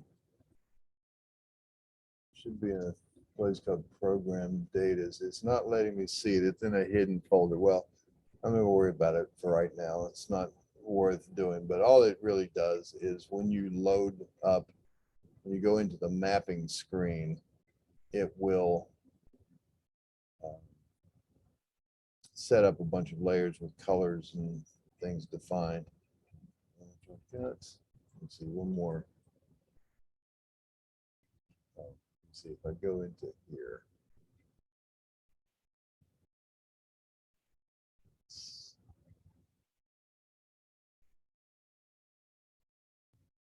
Something.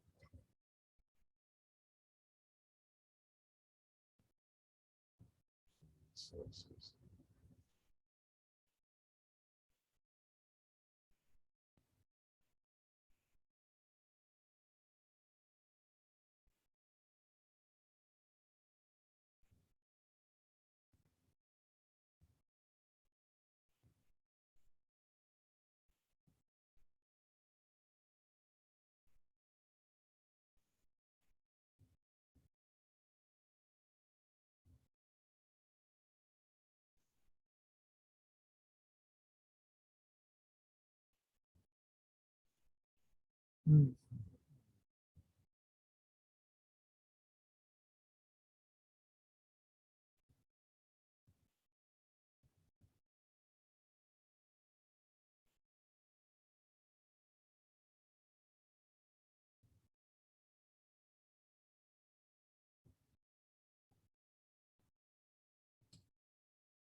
That's what I was looking for was my templates, but I don't. Oh, ah, this is why I'm the only files I've got in there are called, they are DWT files. They have to be converted to DXF first. All right, so that would be the case there, whereas if I open, let's see.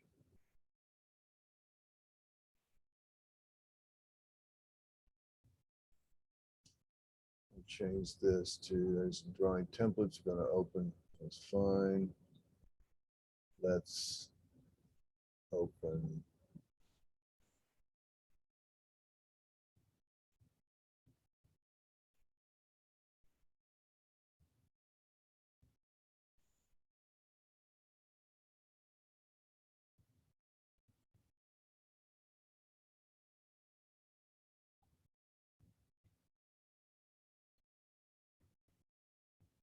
There we go. National CAD Standard Civil Survey. That's an actual drawing template. So I'm going to open it as if it's a drawing. And really the only thing I've got in here of any import is my layer definitions. And you see they have particular colors, line styles, all kinds of availability for me based on the National CAD Standard layer definitions. I've got civil, I've got survey, basically design and survey. So that's what I have there. Now I'm going to do a file saved as, and I'm going to have it convert from, instead of a DWT, which it is, or to a DWG, which is default, I'm going to change that into a DXF. And I'm not sure if this will take, I'm not sure if SurvCE will take the 2018 version DXF. It might still be the 2013, but I'll go ahead and use that as, I'll sort of use the lowest common denominator, 2013 ASCII DXF file. It'll stay in its same location. I'll save that. So it's now exported. I can close that back. Now here is that. So I'm going to open that and say okay. Then if I go to my new job and just make a new one, new project. Go through all of those things as we saw before.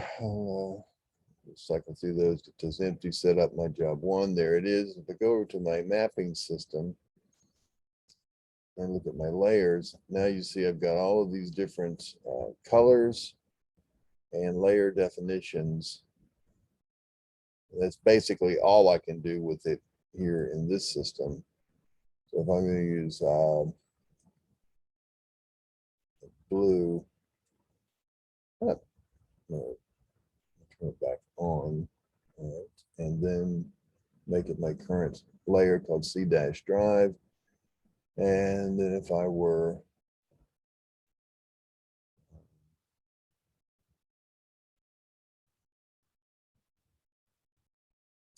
so with my points, my point, there it is.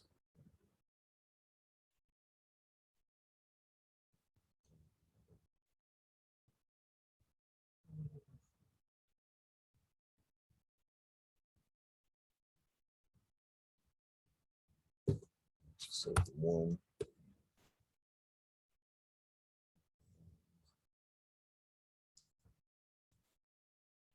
Say, 50 feet, and then azimuth.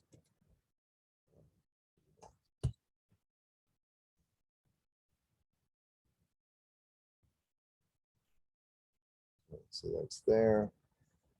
Turn and turn. So now that line you see is blue because it was on that particular layer as my current layer. There's one for asphalt, it would be yellow, center line, or contour, whatever that happens to be. Flag marker, we'll use this one. We'll set that current, and then maybe draw a circle from this midpoint up to second point.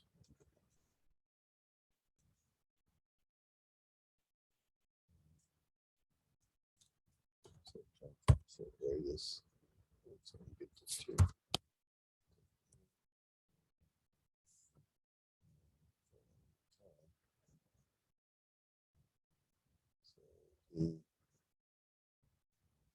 so now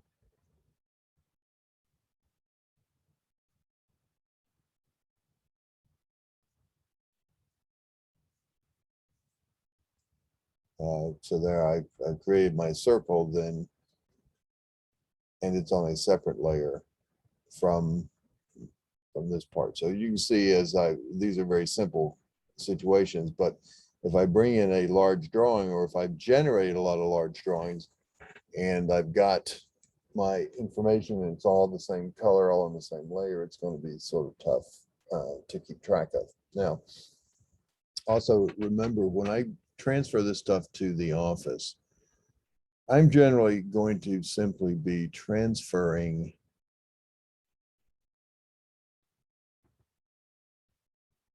this, just a bunch of points, and the guys in the office are going to be taking that to come up with the map.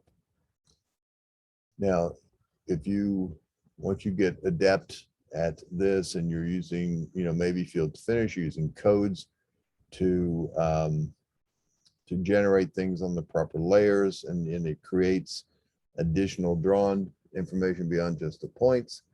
Well, once you're in there, you see you've actually got the ability to send out these DWG or even DXF files to load back up into the office. So you can have some of that stuff already pre-drawn and done on the data collector. Not necessary, you can just send them the points, but if you do, this is the system that's keeping track of it. All right, so coming back to that, that's what this template DXF is going to do for you. It's going to pre-build the layers, so you can use that to generate your graphic part of your information. Again, not necessary. You can always add a layer, set its color, and do all that manually every time you want to run it. So all that stuff is fine. And we already saw those job attributes. They're just labels that you would normally store, and they go into the raw file. Then we have our system information where we tell it what projection that we're in if we're using state plane, the units, the US survey. Now you saw this right here under the US survey feed. I can't select that, but that is selectable when I just first start a new job. I'm not in a new job right yet. I still have, I mean, I've already started this job and opened it and come back into this field. So that's why that's not selectable. Under format, again, just some preferences, how you want to display your coordinates, northing and easting by bearing. What's my typical horizontal observation is going to be angle right. That's my default condition, angle right or azimuth, whatever your preference. And then same thing, vertical or zenith angles or elevation difference. What do I want to see distance wise? Again, if I'm observing distances directly, those of you using the GPS stuff, that won't really have much play for you. Same for slopes, slope entry display. If I want to see my slopes as percentage or as an angle, like a 45-degree angle, that's my 100% slope or my 1-to-1 ratio. So whatever your preference is there, and again, you can change them. And then how you'd like to see your station display show up. And it's excuse me, it's the part that's after the station number. So typical with US units to the 100th of a foot, you'll see a 1 + 0, 0.00, 2 + 0, 0.00, etc. Metric, you would typically see, I've seen them both either this or without the plus, maybe just this, so that it's, you know, whatever meters and then all the way down to the 10th of a millimeter, or down to the 10th of a millimeter. Okay, so that sets those formats for you, and then some options. And if you use a control file, this would be if you're doing total station observations. If you use a separate coordinate file, it's going to ask you to select, a different coordinate file. So all that is doing is keeping you from having to enter those points to be included in your list of points that you can use for setups. It's basically like having two coordinate files open at the same time, one that you're going to reference for control, and that will also be prevented from being modified. So it holds those and keeps them locked, but you can use them to do your own calculations with. Typically don't bother. We usually, if we're going to use a control point, we'll simply transfer the points over to it. And then next are a bunch of settings here that are going to control how your system behaves as you go through and select or collect your data. Time stamping each point. It's not bad in case you want to find out when a point gets observed. But it does add to the size of the data that you're collecting. Like it basically doubles it because it's having to record, or not really doubles it, but it doubles it in terms of the number of points. It adds that many more records into your data. You can store the GPS accuracy that is computed from the configuration of the GPS network. If you're using GPS, you can put that in the raw file because some processing can recognize that value and apply it to the adjustments. The ability to store the actual vectors in the raw file. And that again is something that you would not necessarily do because you're, maybe you're using a real-time RTK system or you got a broadcast VRS system that is going to send your corrections in. So when you come up with a list of coordinates out in the field, they're already adjusted. But if you were bringing that GPS vector file back to the office and applying,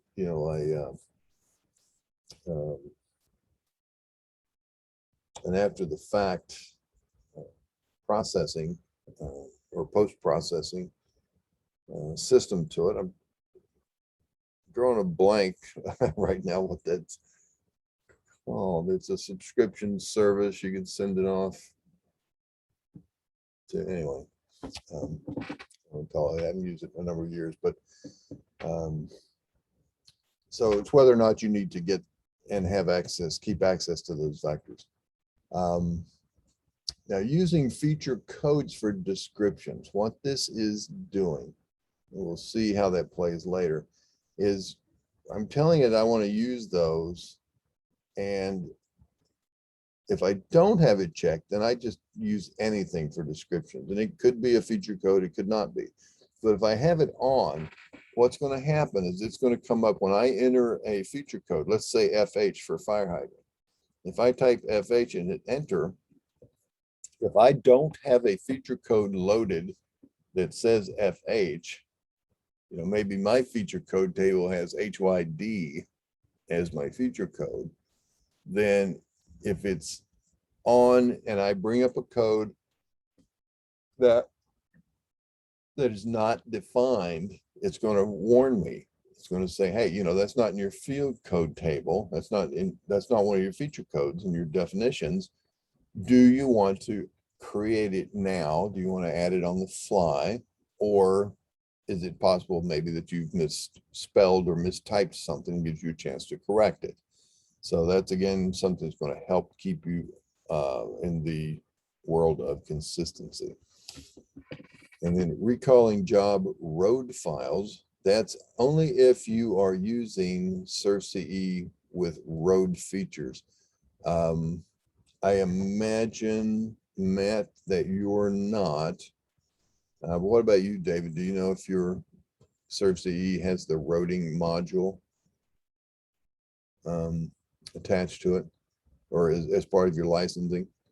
And if so, all this is doing, so, okay, you do not know, or you don't have it, one of the others, doesn't matter, but these, it's an additional license level that allows you to read those road definition files and use them to compute stakeouts and stuff like that, or even make edits to them.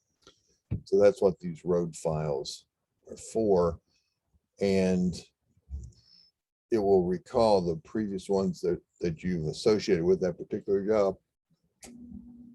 Auto load and auto save map, that was like, remember I drew that polyline with a circle on it? That's the map data. That's sort of its mini CAD system. And recalling a world image, that's if you have put in, say, an aerial photograph to be the background of your data collector screen. So that is very helpful for when you're out there gathering data. You can tell exactly where you are on the ground and see, what it is that you might need to pick up as part of your surveys. And I've never really had those loaded and in use in a production environment. And it's mostly because I just don't do it that often. It used to be when they first gave you that capability, it would really sort of drag things down, but it's pretty quick and responsive now. So it's really a nice little feature. Do either of you use those at all? Do you use aerials? I haven't used it on the data collector yet. Oh, okay. So, they're anyway, it's that ability to bring those in and out and to recall the ones that you've used for the last time. Of course, it has to match up coordinate wise. Your coordinate projection has to allow that. Allow importing DXF, DWG, and ESRIs, GPS, or just sorry, GIS data. Default my cut sheets to Excel files, which are comma separated value files. That's what I wanted. Again, I don't really ever use cut sheets. And then allow staking the nearest point from the points list. This is a switch that if you have a list of points that you need to stake out, so you pre-build your list, like 5 or 10 points in it. You're going to go stake those points out. They're generally, when you build the list, you go and stake the point out, and then you hit the next button, and it's going to go to the next point in the list. But if you have this on, it will go to the next point that is closest to where you are. So that's really useful if the predominance of your work is with the GPS receivers, because you're just going to walk over to those points and occupy it. But if you are using a total station to set up, then you may have a point, and then 5 feet away there's another point that you're going to stake out, but you would have to take down the total station wherever it's set up, because you can't see the point you're trying to get now from where the total station is. So you have to go change that orientation. You have to tear it down, go move the scope, set it up under a new point, and it's like this point. Then you go to the next nearest, and now maybe it could have been picked up from the previous setup. So use that as makes sense, so you can have it on or not. Otherwise, you can just choose them individually from the list as you work. Okay. You can skip the confirmation screen in the next when you're staking out points. It's entirely up to you. It really cuts down on, it's sort of a nag button. It's like, erase this file. Are you sure? Are you sure you want to erase it? Or really, are you sure?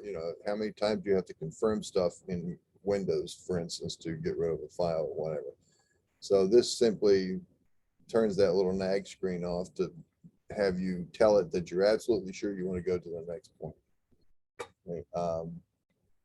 Showing text and view buttons, no longer really very necessary. And what those are little buttons that pop up here that will take you back and forth between that, the graphic view, the graphic view of our data when we're collecting, or just a plain text view. You can always get to it from the helmet menu when you're in that point where we could normally work it, or you can just have it set up as a button. And I'll show you where those are when they come back up. See what else we have. Auto fit positions and measurements. And the bottom bar, that's fine. Use a smaller font, that's fine.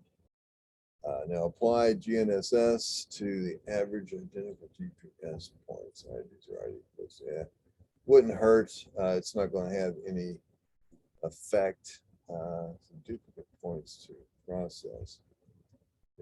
Yeah, let's just tag it by ID instead of ID and description. But it's not going to have a lot of effect for us here in this part. We don't, we're not using the GNSS system here with this emulator. You have the, whether you're going to use this with your new methodology for the new GNSS processing. All of these things are going to depend on what equipment you have. And you could, you need to find that out from your equipment support vendor as to which method they're going to use, if they even support GNSS or not. It might just simply be the old GPS work. Now, auto store the pick points. If you have that on, what that's going to do is when you pick points from the map screen, it's going to store those as points. It's automatically stored.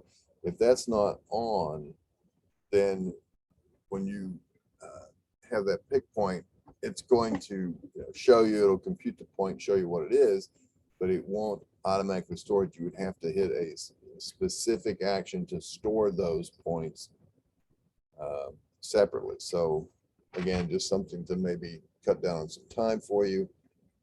Storing the rod heights as notes in the raw file. I don't really care. I get the rod height itself as data. I don't necessarily need it to go into my notes records.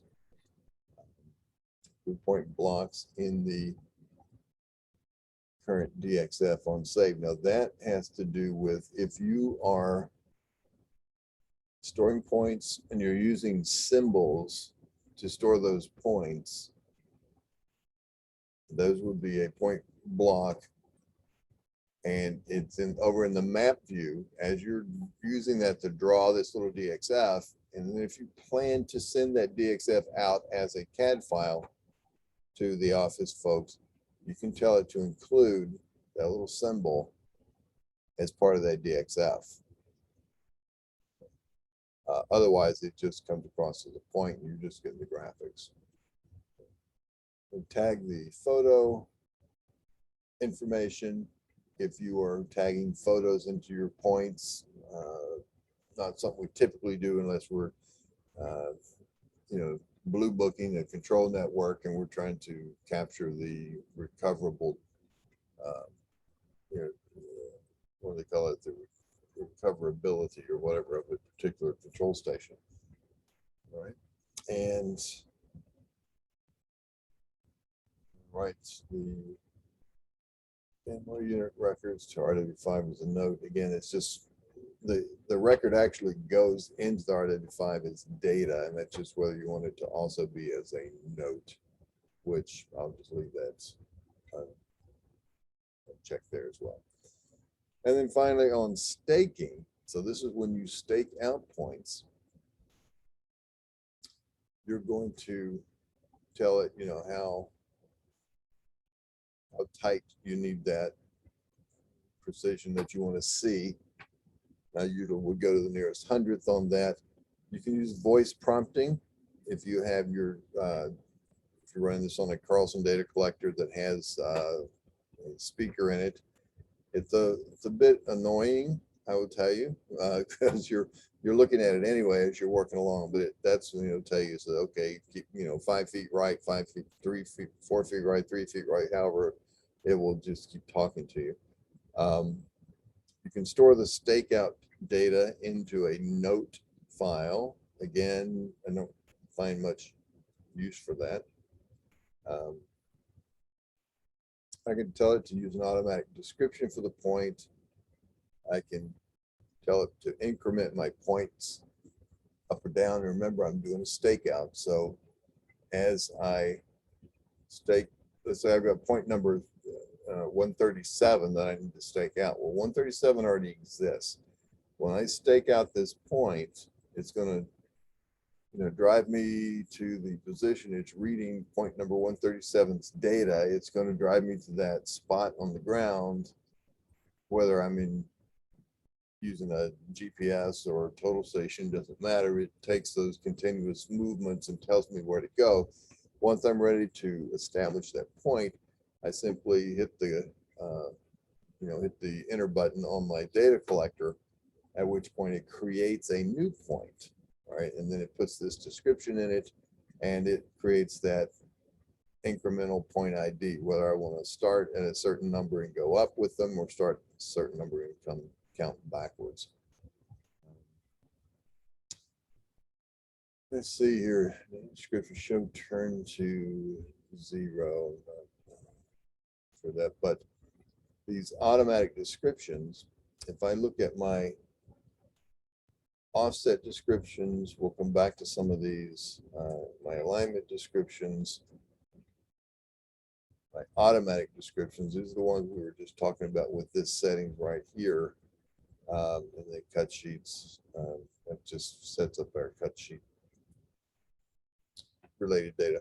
But this auto descriptions, for instance, if I'm going to use these automatic, I want to include certain things in my descriptions. Now, what this is showing us here is there's a stake point ID. So what point am I staking? That's the actual new point. So if I'm staking point number 137 that already exists, the ID is going to be, well, let's say 1317. How about that?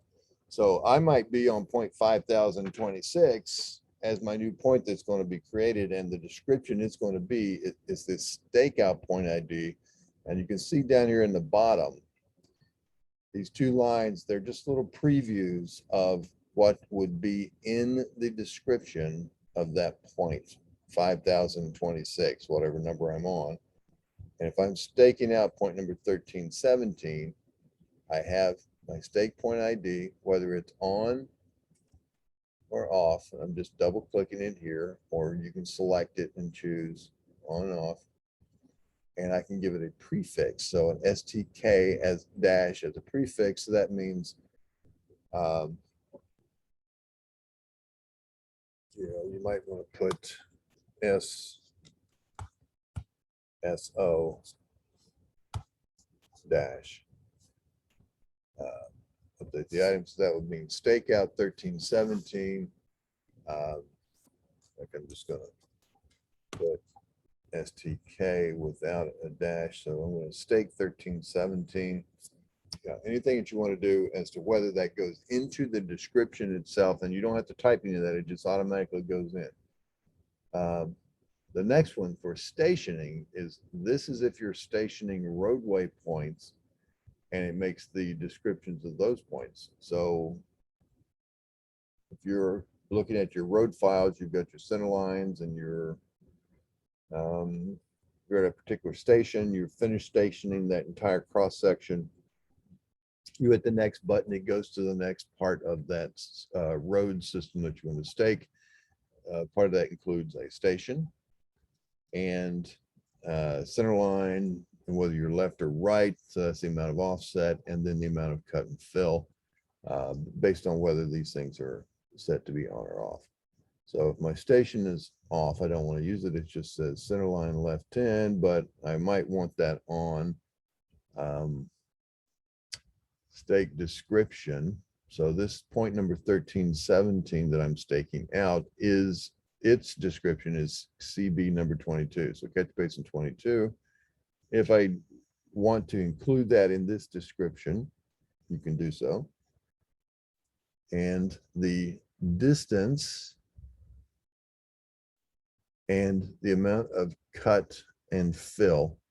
So the distance, cut and fill. Now that's not necessarily anything that's all that helpful in terms of the distance, because it's the distance from the stakeout point, or from the instrument point. If you're staking out with a total station, that's what it gets recorded as. You record that distance, and that goes into that description.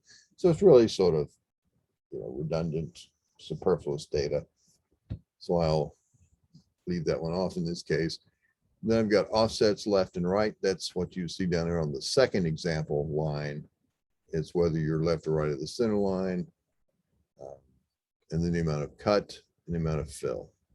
So cut equals 2.10. See what else we might. We've got the stationing. Yeah, the distance is just not something I would bother with. And then of course you can move up and down, change the order of these, and that's what gets created in your description. So when you stake out that point, you're not typing anything, it's already calculating that stuff for you. Okay.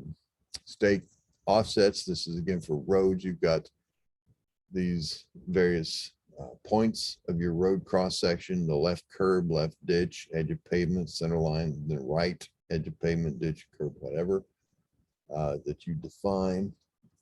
And same thing for alignments. If you are staking out roadway alignments in particular, you can, there's a next button on the data collector, and it can be set to either go to the next station or go to the next point, if you're staking out cross sections across that alignment, you know, so you're going to pick up the curb, the back of the curb, the ditch, the edge of pavement, the center line, etc. If you hit next, it will advance you to, you know, whatever the next offset is based on where you are, or you can have it say, pick you up and go to the next station, keeping you at that same offset across that section, or have no effect. And so we'll just leave it set to that for now. And you can have it automatically, it will auto advance down the alignment based on a particular interval that you may have set up. And again, you can always override that at the time, typing in particular given station. All right, so these are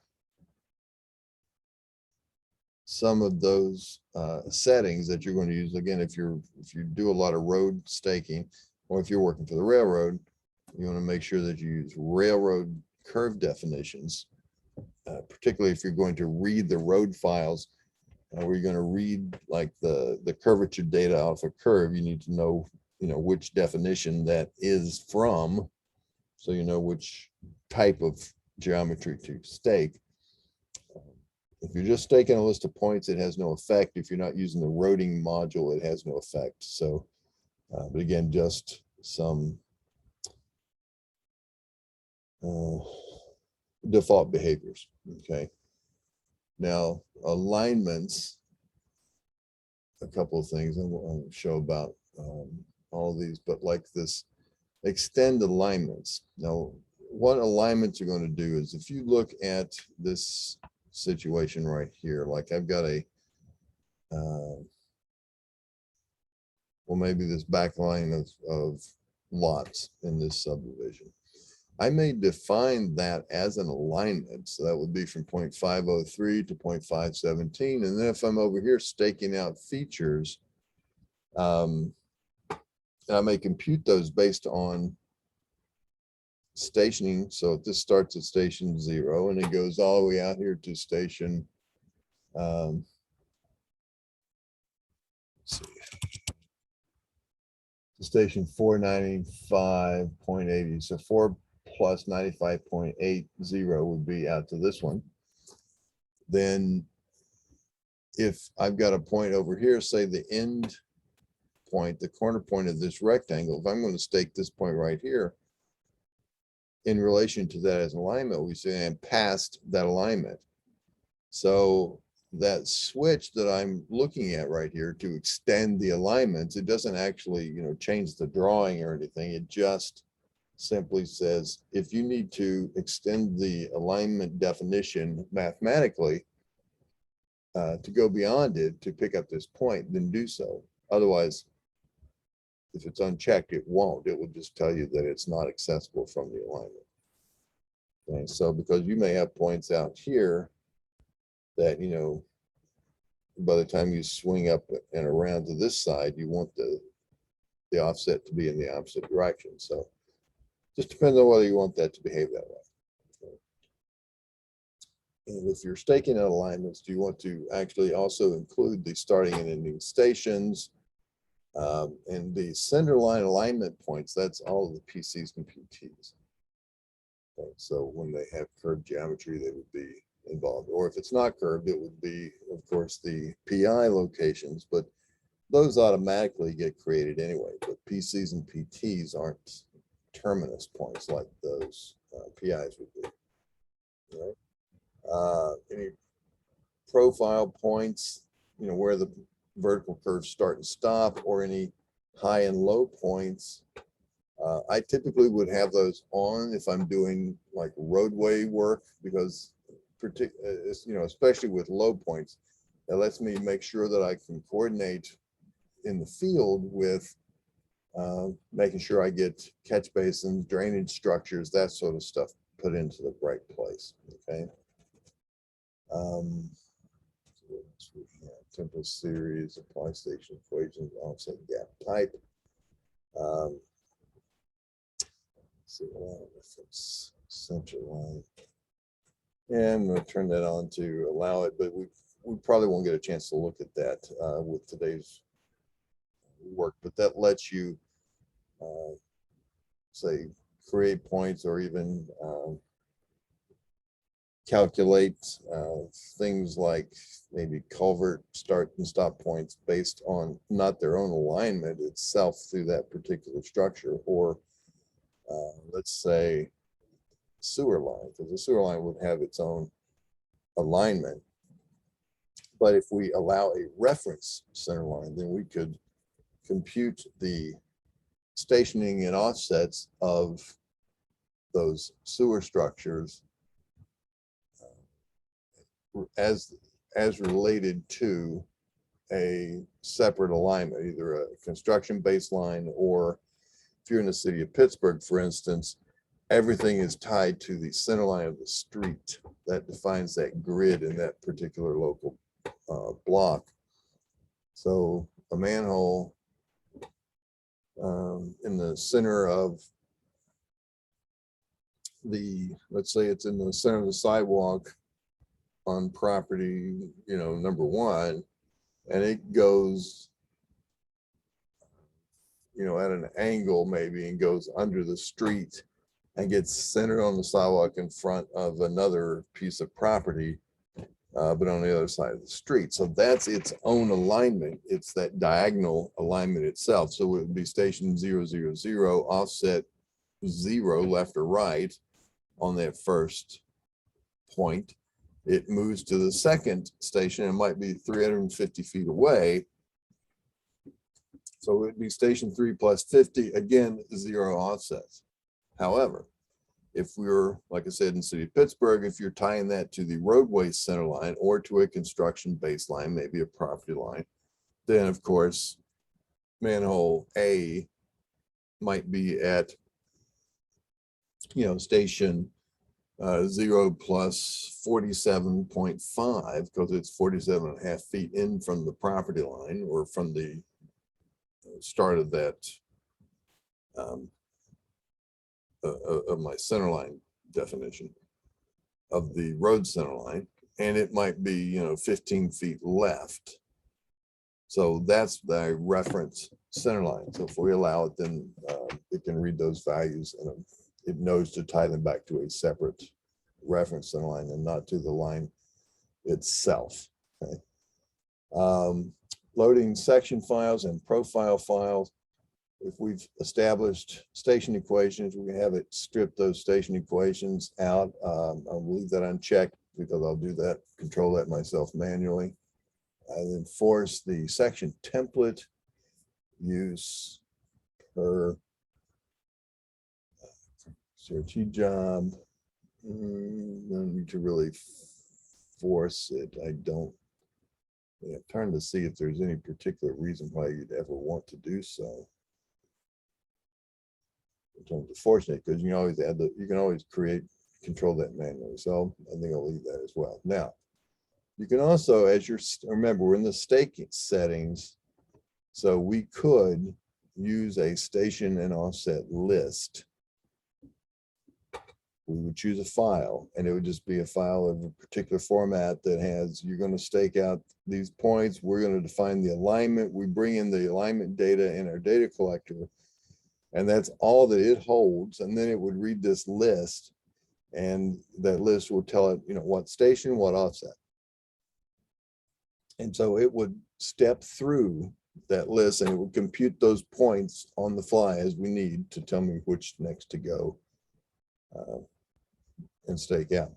Now, I don't have a file to prepare it there. I'm going to actually use the data collector to figure out where those points are as it's going along. So it's going to advance you down that alignment every 50 feet or whatever you're staking.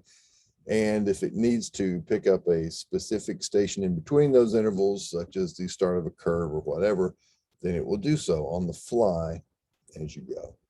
So there's no need for me to necessarily use that list. And then we've already, of course, looked at these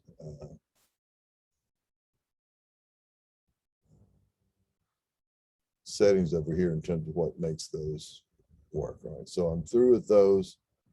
I'll hit my green check box. We've already seen this set of setups, and then we'll choose my checkbox to come back to our main screen. Now,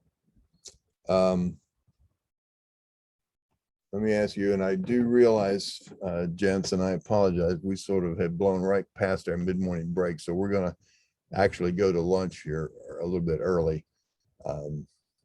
So if you haven't gotten up and taken your break anyway, instead of listening to me drone on, then that'll give you a chance to do that. But what I did want to see, let's see, I had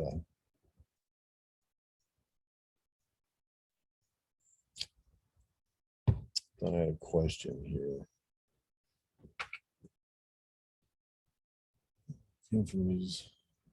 Oh, yeah, I know what I was going to say. When you guys started using this stuff, a lot of these things are pretty much set up, by default. So it's not like you have to go into those settings. A lot of times you're just starting to use it and the settings are already there. So have either of you guys, either yourself gone into creating these, or you've got somebody at the office that has helped set this up and pair it up to your workflows and your equipment? How is that typically handled? Or were you even aware that they're there and that they have some kind of effect?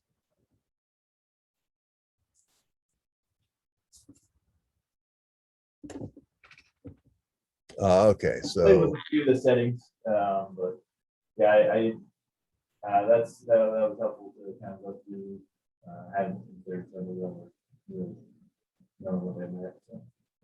okay, all right, so we're going to see that, and then David's response was, I don't see, you're not, I don't think you can see the chat window from David there. It's I think just straight to me, but anyway, his thing that no, but that's part of why he's here today. He wants to learn those kind of settings. So all right, so that's how they affect, and we'll see how some of those are affected when we get into actually using the data itself. Now, like I said, we've blown past our little morning break, so let's take we'll combine that in, add it onto our lunch hours here. So I'm going to give you your 10-minute break. So that would put us at 11:45 actually when lunch starts. So let's come back at 1:45. So and that's East Coast time. I realize you're way out in Alaska, so you got up pretty darn early, I guess, to start this class. I didn't realize you were that far away, but so we're going to take our break here. So we'll come back at 12:45 Eastern. So I'm going to actually turn off the recording, and off we go. Now, again, without getting too deep into the weeds, but to look at some of the important things, that's some of our settings, and we look at under our job settings, how we're going to control it. The rest of what we have across the top are our predominant means of doing the work. We first couple of things are some setups. Survey is where we actually go out and observe points, or we collect points that we're going to go and stake out, which is really another observation. It's just making a point that is supposed to correspond to another point. COGO is some calculation, help based on our points, either inverses, your intersections like distance, bearing, that sort of thing. Computing various things, stationing based on an alignment. And then the road system, this is that additional license level if you may or may not have. Now, let's see, I asked earlier, David, you said you did not, but I think my question was, do you know if you have? And it might be that you don't know that you have. if you have your data collector handy and you go up and you hit this tab, if you go to the centerline editor, if it jumps into this where you can start to, you could load, and it asks you to load a centerline file, that sort of stuff. If that works, then that means you have that module. Okay, so you do have it. All right, good. What about on your end, Matt? Do you know? Yeah, looks like I do have it. Okay, all right. So there's some good functionality there. We'll go over some of that as well. And then the other part of what we have beyond those things, this is where we do our work, survey and road and COGO to help support. But we also have this little system right here with this globe icon that switches us into this sort of a mini CAD system, if you will. And here's things like we type in commands, or we can click in this layer field and go and set on a different layer. We have their view, like view extents, zoom in, zoom out, zoom by window, zoom previous. And then we have this little settings button here where we can control what we see. And we might say we want to see the point ID only, so just point numbers. Or if we want to see elevations and descriptions, including zeros, what symbol we want to use for the points, either an X or a dot or nothing, or a plus mark. Or if we do use the elevations, we could have it put the decimal point in the elevation right at the point location, or also use symbols from the feature control list. And that's where we assign symbols. Like, so if it's a manhole point, we've told it that's to use that symbol, it will show up in those symbols. Otherwise, it will be these default symbols here. Font size, and whether these labels, the point ID, elevation, descriptions, say freeze all, they all turn off. We thaw all, and then we can individually turn these back and forth, set our attribute colors. Again, just a choice to choose for this job or for a new job. Either way, we'll just leave them as they are by default. And then finally, if you draw a trail, then that will draw the trail as you are moving around, say with a GPS rover, or if you go from point to point on a traverse, it will draw basically the trail that you've traveled within that. That can really add a lot of confusion to some points. It can also help you keep track of where you have been, etc. And then the UCS icon and the scale bar, which are down here in the lower right, your scale bar. The UCS icon is this northeast over in the corner. Like I said, it's just like a little mini CAD system. And again, back to the setup. That was for graphics, data.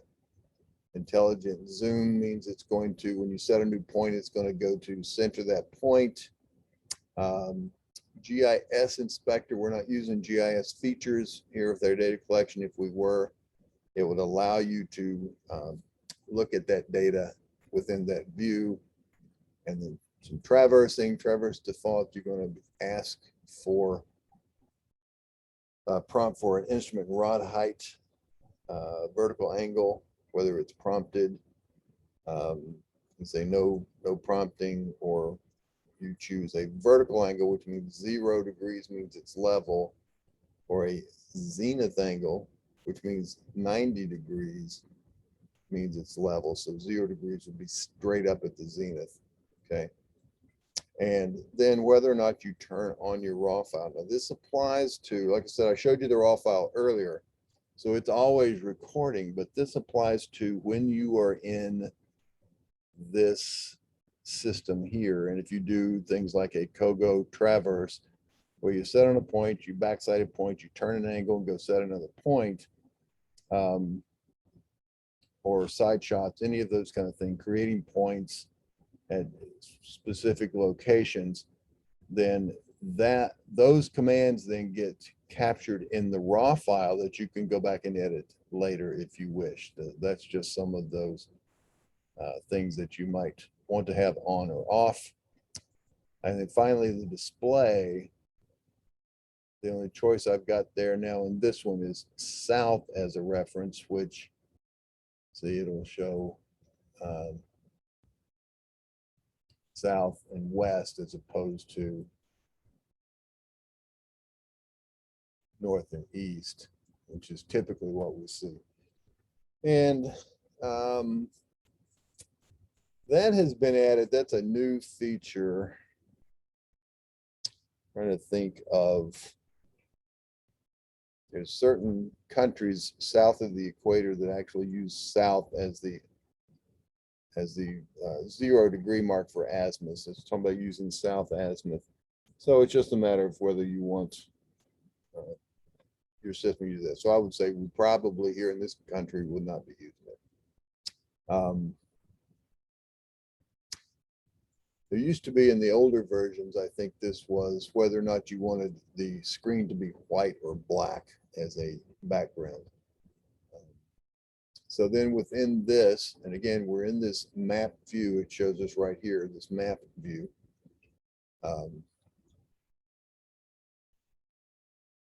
Get this out of sync. Let me take that back and then go to here. So while we're in here, again, we have these commands available to us. We can load up drawings, DGN files or DXF files. We can bring in coordinates or chain files based on land XML.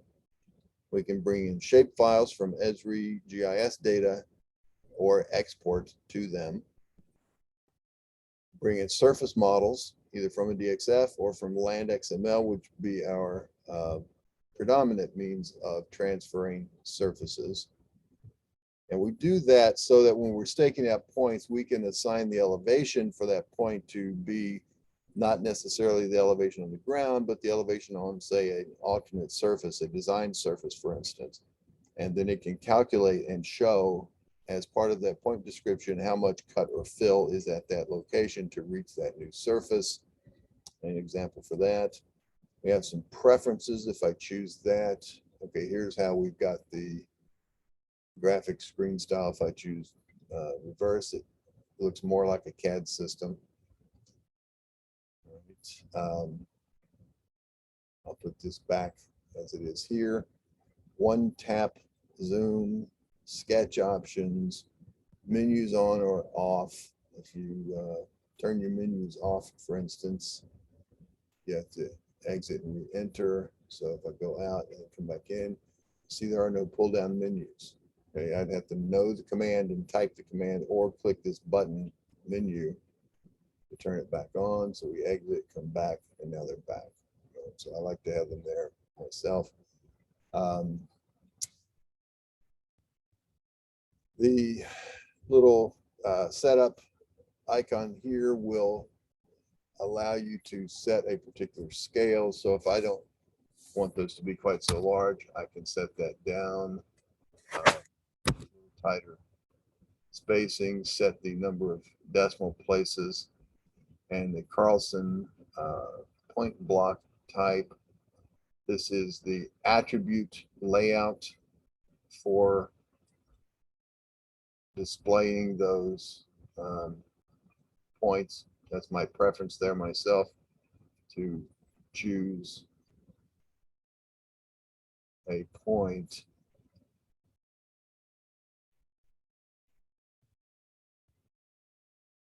Whoops, let's see here.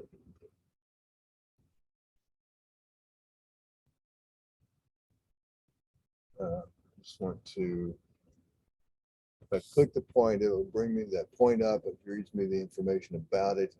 If I am using GIS data, I can input or edit GIS attributes. And it says there's none available, but if I had some, and I could assign a photograph to it, set an image, you know, to help me recover that point at a later date. Right. So those attributes we would define back in the other part of the setup. We'll look at those in just a minute.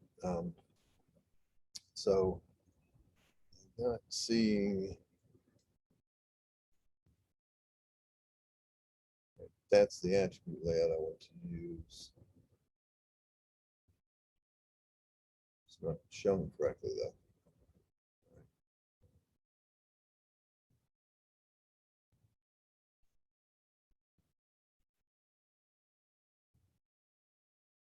So if I create a point, for instance, let's draw located points, and we'll go to the center of this circle. There's the point, and right here I need to answer the question that's prompting me up here at the top. It has an elevation of 0. Well, let's make it say 101.3. And now a description will just say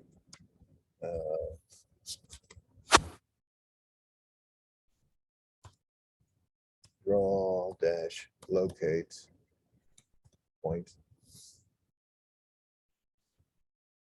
And finding a point ID, so it'd be my next point, it'd be number 2. By default, I'll just hit enter, and there it is. Now, when I'm through setting those points, my battery status, by the way, and I'll choose return. I now have these 2 points. Point number 1, start point 5,000, 5,000. Point number 2, the center of this circle. That layout ID, according to my preferences here, should have been all lined up left justified. Apparently it's not going to work for me. So it's the default condition where it's the point number above the point, the elevation to the right of it, and the description centered below the point.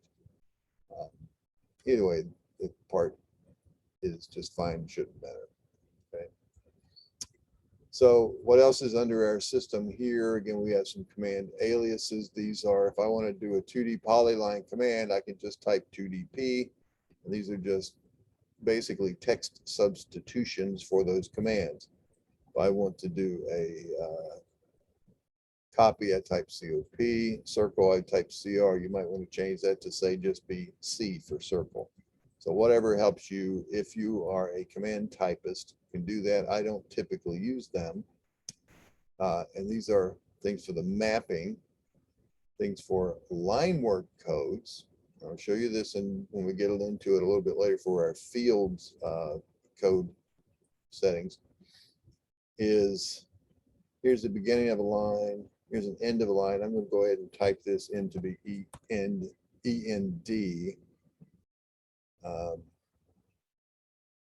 Instead of E, just because it reduces a little confusion for me if I have it spelled out. To start an arc, the PC would be PC, end is PT. Here's to close, smooth, join to point number, rectangle, offset horizontal, vertical, no elevation, jog, elevation only, or you can see ZO, that means it's only going to track that. Arc fit by second point, which is a little bit of a means of observing an arc using 2 points. I'm not exactly sure how it's there or what it's used for. I can't really think of an example of what would be acceptable, but so closed circular, if you're getting a bunch of points, you know, that's nearly a circle that you're defining in an arc. If you put CIR at the end of that point description and then run field to finish, it will close it up as a full circle. Best fit line and best projection line. Okay, so those are all the codes that we have access to us in drawing line work. Here are the ones for, again, my drawing commands or map commands, all right? And they're just aliases. Now these line work codes are the same that you would see over here in the Carlson field to finish. I'm going to draw a field to finish, and I'll edit some of these codes, these code table settings and special codes. Those are some of these. You see that BEG, END, PC, PT. So they're going to govern that behavior. You see there's another CLO, there's RECT, I've got a join the point number, jog. So those are some codes that can help us as we are creating our collection of points. Right? So again, not necessary to really use those, but it can be very helpful once you learn the system. And even if you don't use this back in the office, it can be helpful out in the field to let you know that you've got everything that you're looking to get. Okay. So if I look at my setup, which is, this is sort of an odd thing, I'm looking at my preferences and I'm hitting my setups here. Let's see.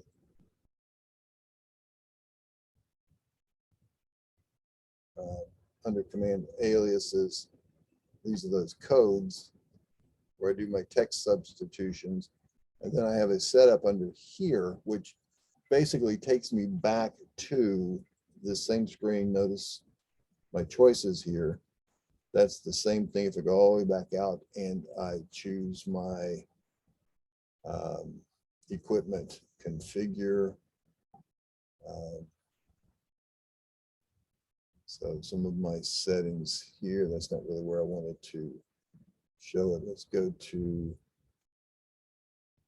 I'm going to switch back to my GPS rover. I'll go to survey and say store points. Yeah, okay. And then I hit my configuration here. So that's going to configure my settings as I record that data. Okay. So again, back here to this area.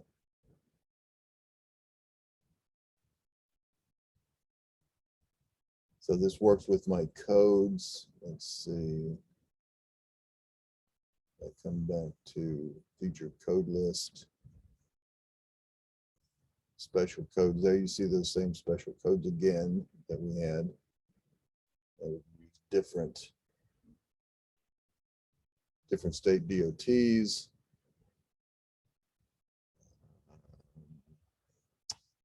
There's a Virginia DOT, for instance, if we're using those. So that starts and ends. So start a line, begin a line, ST, EL for end of line.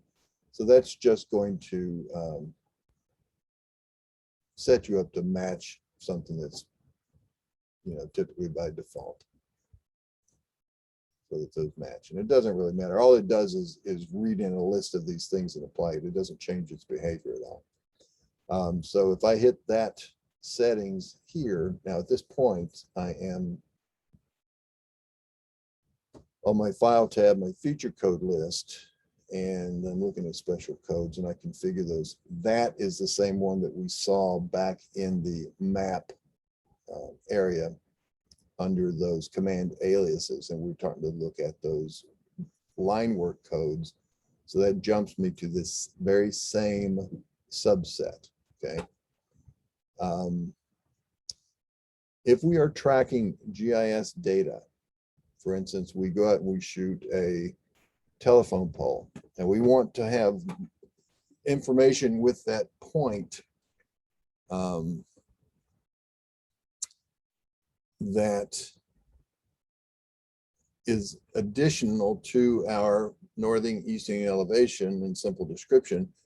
We could have things like a pole number, if it has an ID tag on it, or a utility type, whether it's electric or telecommunications or just general overhead utility line. We could have, say, a manhole. It might have a field that we're going to capture that says utility type, such as sanitary, storm, electric, condition assessment, poor, fair, good, new, maybe date of last inspection. So all this other data that we can capture along with this, and it creates a GIS file that is one-to-one corresponding to these points and stores that GIS data. So we have that option if we find it of any benefit for us. You do things like trees. If you're doing a tree survey, you could capture the species and trunk diameter and drip radius and all of those things as separate data.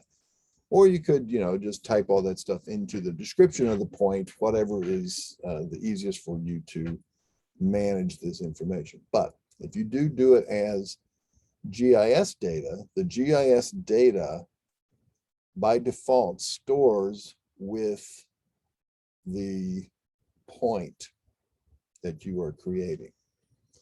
In certain instances, like let's suppose you have set up a GIS data field called road name, and you said, I want to use that when I capture a centerline point. I'll get a point and I type in CL for centerline. That's going to trigger it asking me to type in the road name, and it stores with that point. Okay. But if I'm using field to finish in my SurvCE application to link up all of my CL points to draw that center line from point to point to point to point, if I check this top box right here, because it's going to be line data, that center line or edge of pavement, whatever it happens to be that I'm storing, then and it can even be something like, if I'm doing sanitary sewer manholes as opposed to storm sewer manholes, I might say it's a sanitary sewer, and the only data I'm going to capture that is simply the utility type, sanitary or storm. If I turn this on, then I'm going to say, don't just store it at that point and then go to the next point and ask for it again, do all kinds of stuff. I'm going to say, put it on all of the vertices of that line, all of the different points that I do observe that all get connected together. And then when I want to be prompted for it, when do I want to be prompted? The first time I shoot that point, or wait till I finish that feature and be prompted at the end? I typically like to have mine done at the start, but you can do them, as you see, all of those different choices when it gets prompted. All right. This one right here, add new descriptions to the feature control list or the field code list. That means if you are bebopping around and you've turned on in your settings, which are, and just if you're following along and you're on this screen, just leave that there, but I'm going to show you where I'm talking about. If in my job settings, I have told it to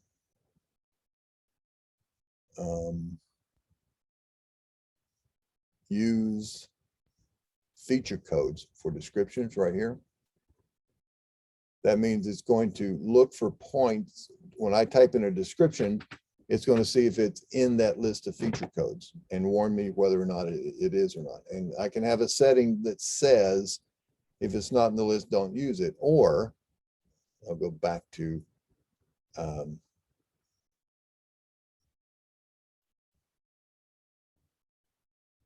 let's see where we were again here. I could say, add new descriptions to the feature code list, the feature control list.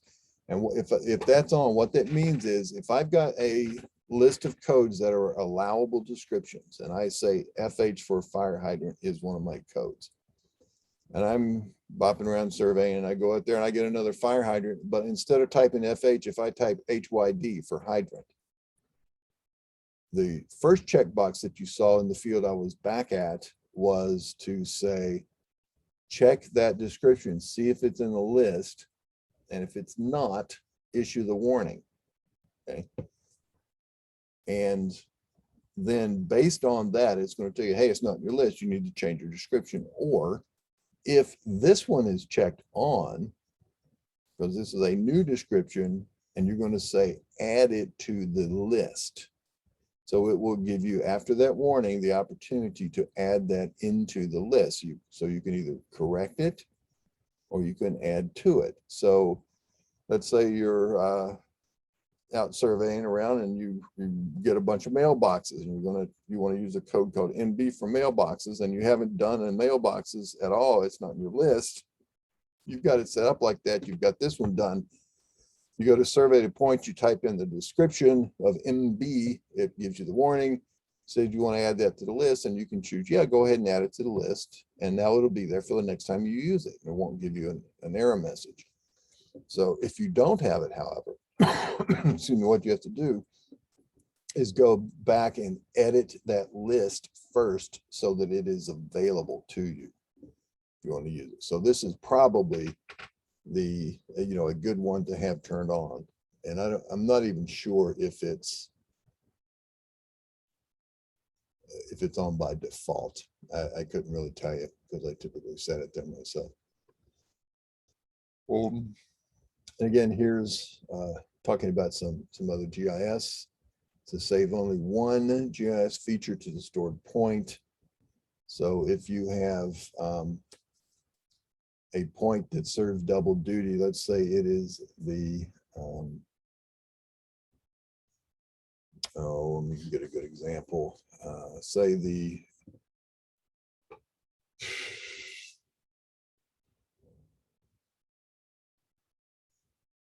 it's the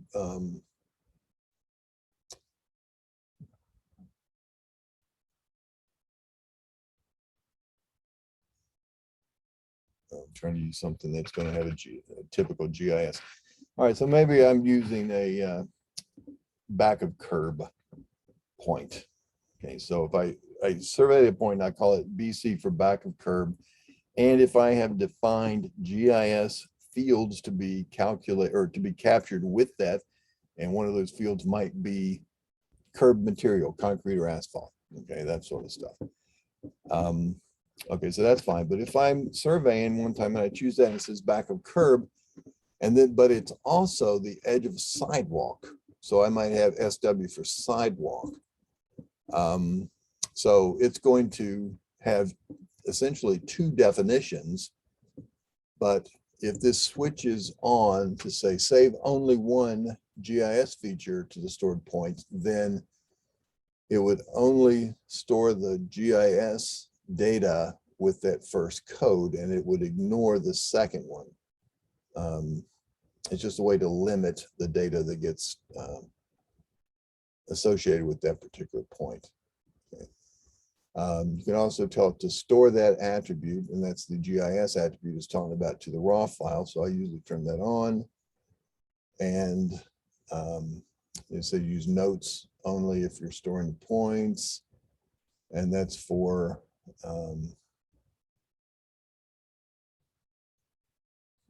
code notes. I'm not sure why you would restrict that to using notes only. Yeah, I would, let's leave it off for now. Auto increment colors or layers for line work. And again, this is talking about this line work code patterns.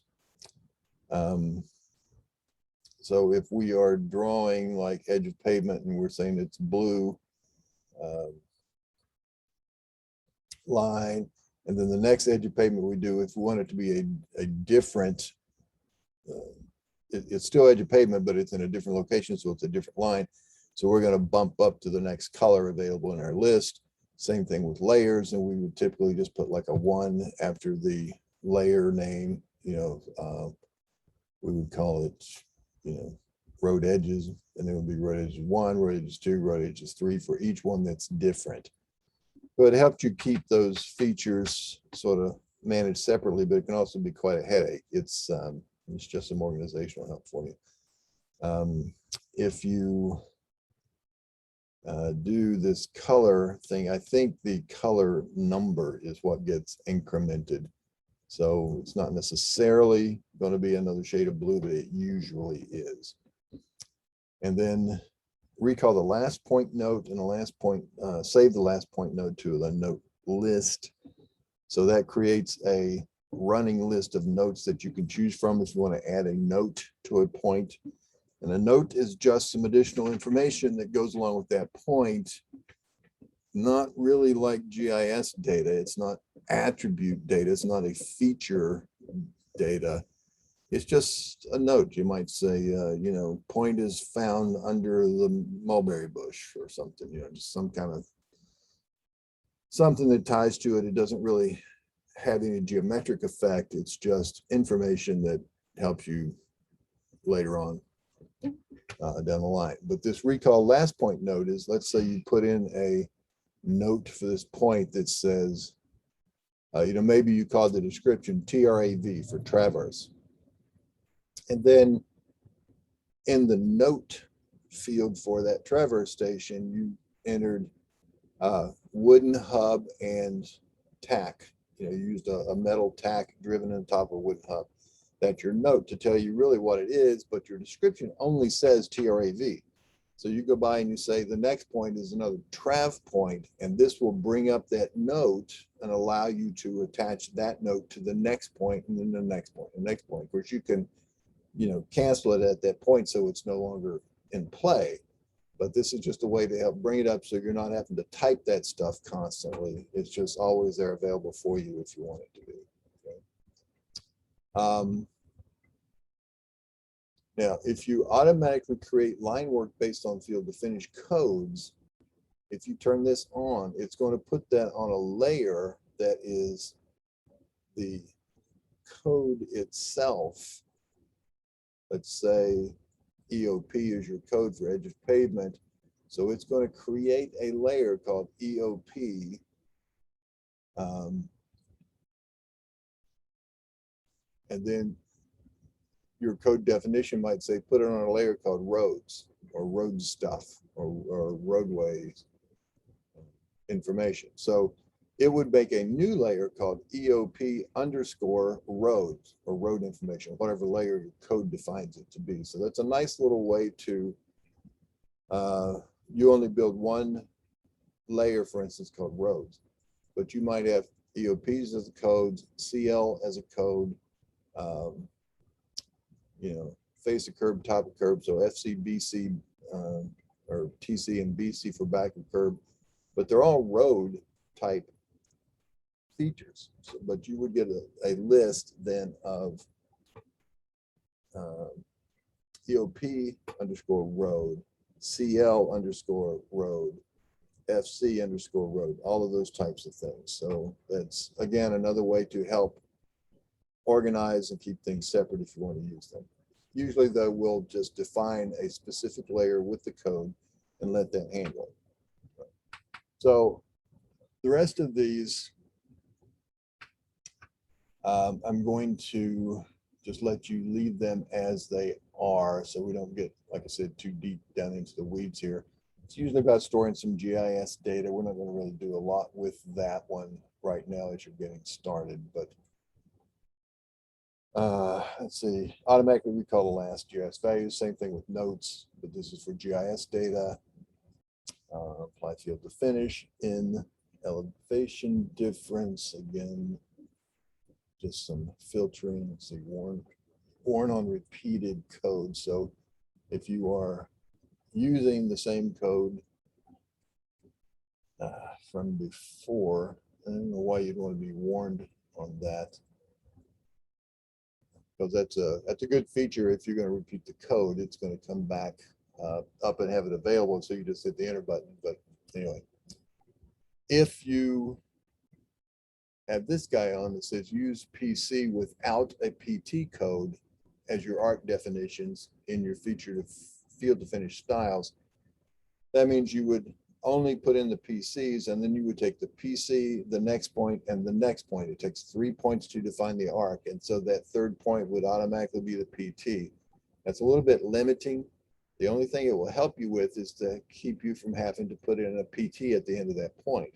But what it prevents is it prevents you putting more than just that single point in between the PC and the PT.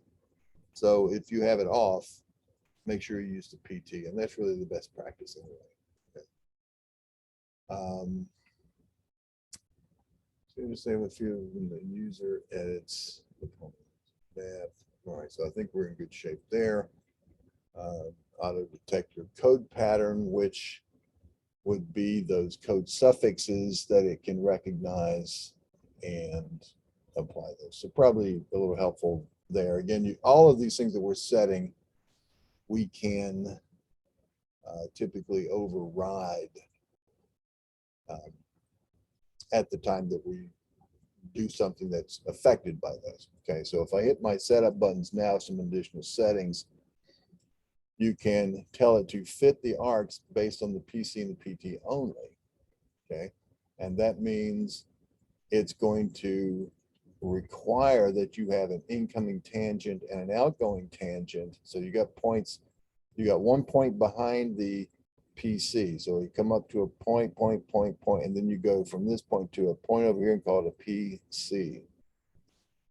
And then you go, you don't have to get a point in the middle on the arc, you just go straight to the PT and you go a PT, but you have to have at least 1 point beyond that one. So you got, EP, EP, EPPC, EPPT, then EP, EP, EP, and it's the incoming last segment that defines that tangent, the outgoing first segment that defines that tangent, creates the PI, creates the arc in between, tangent to those both two things. Now, what happens is if you have to move that pair, if you need to slide the PC down the tangent a little bit or slide the PT back and forth on the tangent so that it fits a single radius curve in there that is tangent to those 2 points, probably best for me to try to draw this for you. So let's say we've got this point like this. These are all EP points, and say that was our PC.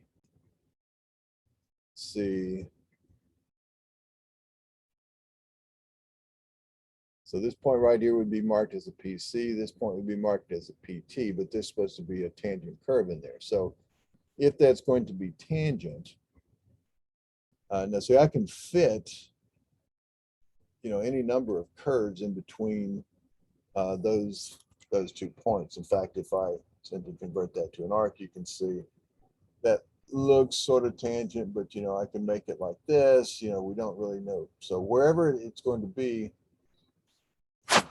tangent, if I need to adjust these point locations, because whatever circle fits in between this and this, if it's tangent to this line here at this point, wherever we call that as a PC, then whatever circle that is tangent there to this line segment, but touches it right there, that's its point of tangency, then it's got to also be tangent to this line over here. Well, that point that it touches over here might be, slightly off of this point over here. It might be, beyond it a little bit or ahead of it a little bit as well. So what that is telling us here is that if I want to use that method and not shoot that point in the middle, then I'm going to allow it to move, if I check this on, by a particular amount. You may notice that number 32.808, that's what, 10 meters, 3.2808 feet times 10. So that's a little bit of a huge number. You might set that to be, say, half a foot. So that's if I want to allow it to adjust the points that I call PC and PT.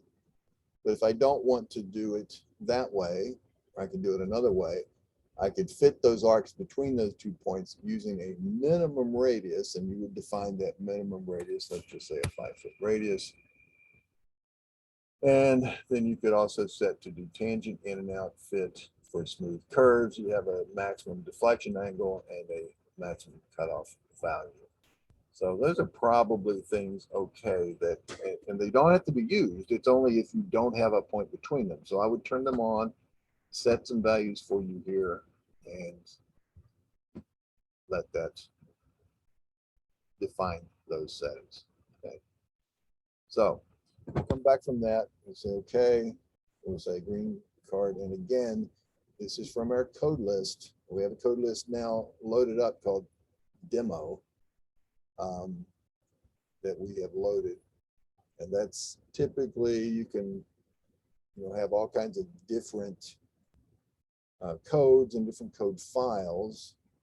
You can use the same code list all the time. It can only be one. You can have different ones for different types of work or different ones for different clients.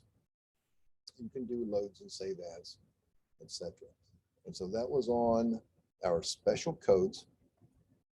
That was like the begin, the PC and PT. And then we chose our additional settings there with that button. We set up the behavior here, and even this screen has additional settings with that button as well. That's where these came from. Okay. So, and that was the same one available from that map screen through our feature code list.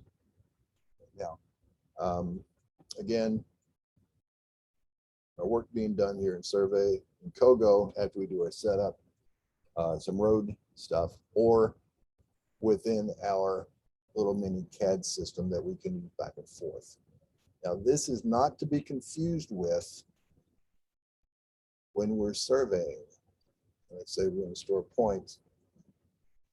This, although it is graphic, and if I see, there's my points. Now I would have to go and localize my GPS unit.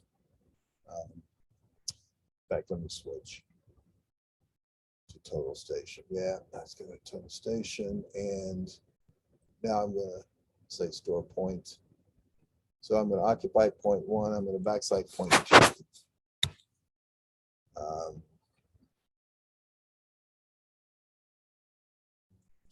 Let's just do it.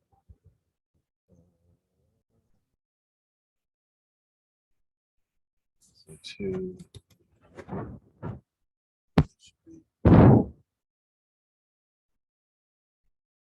Backside. It's good, good. 7 read. That's all good. And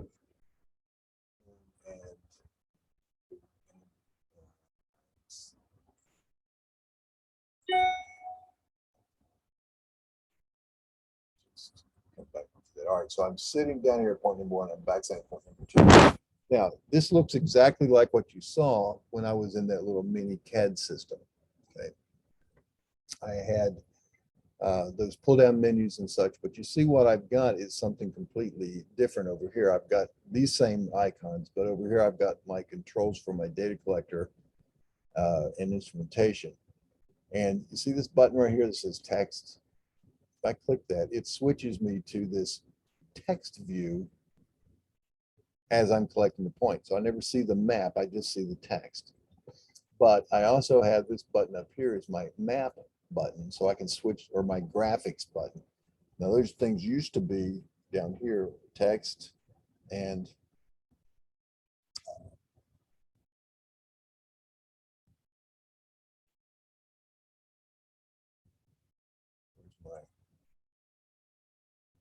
oh, I guess just map, which you no, that takes me to the map. I want to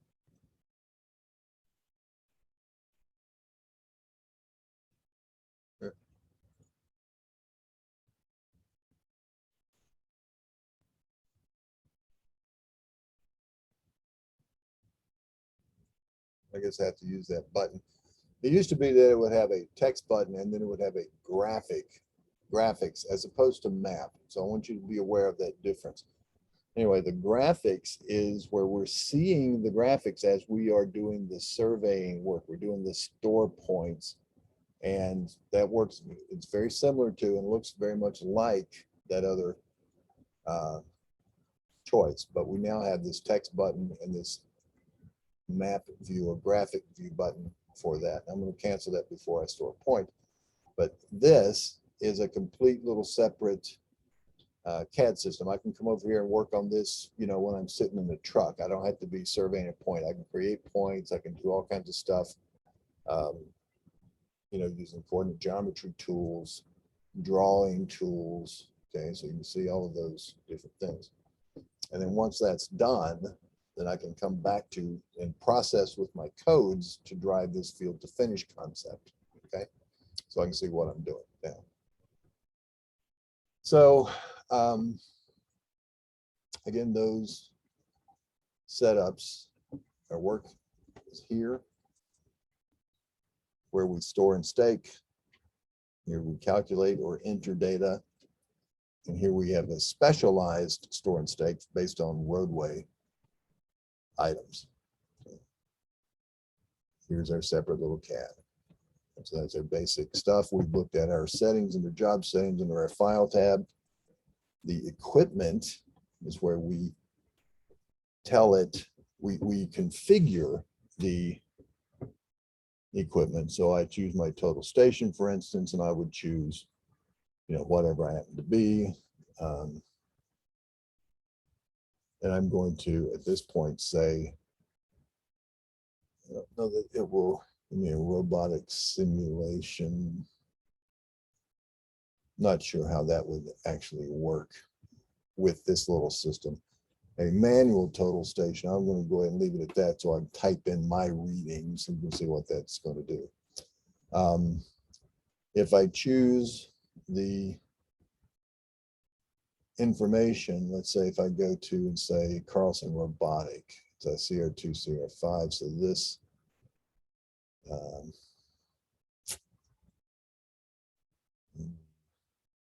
let's try it like a direct.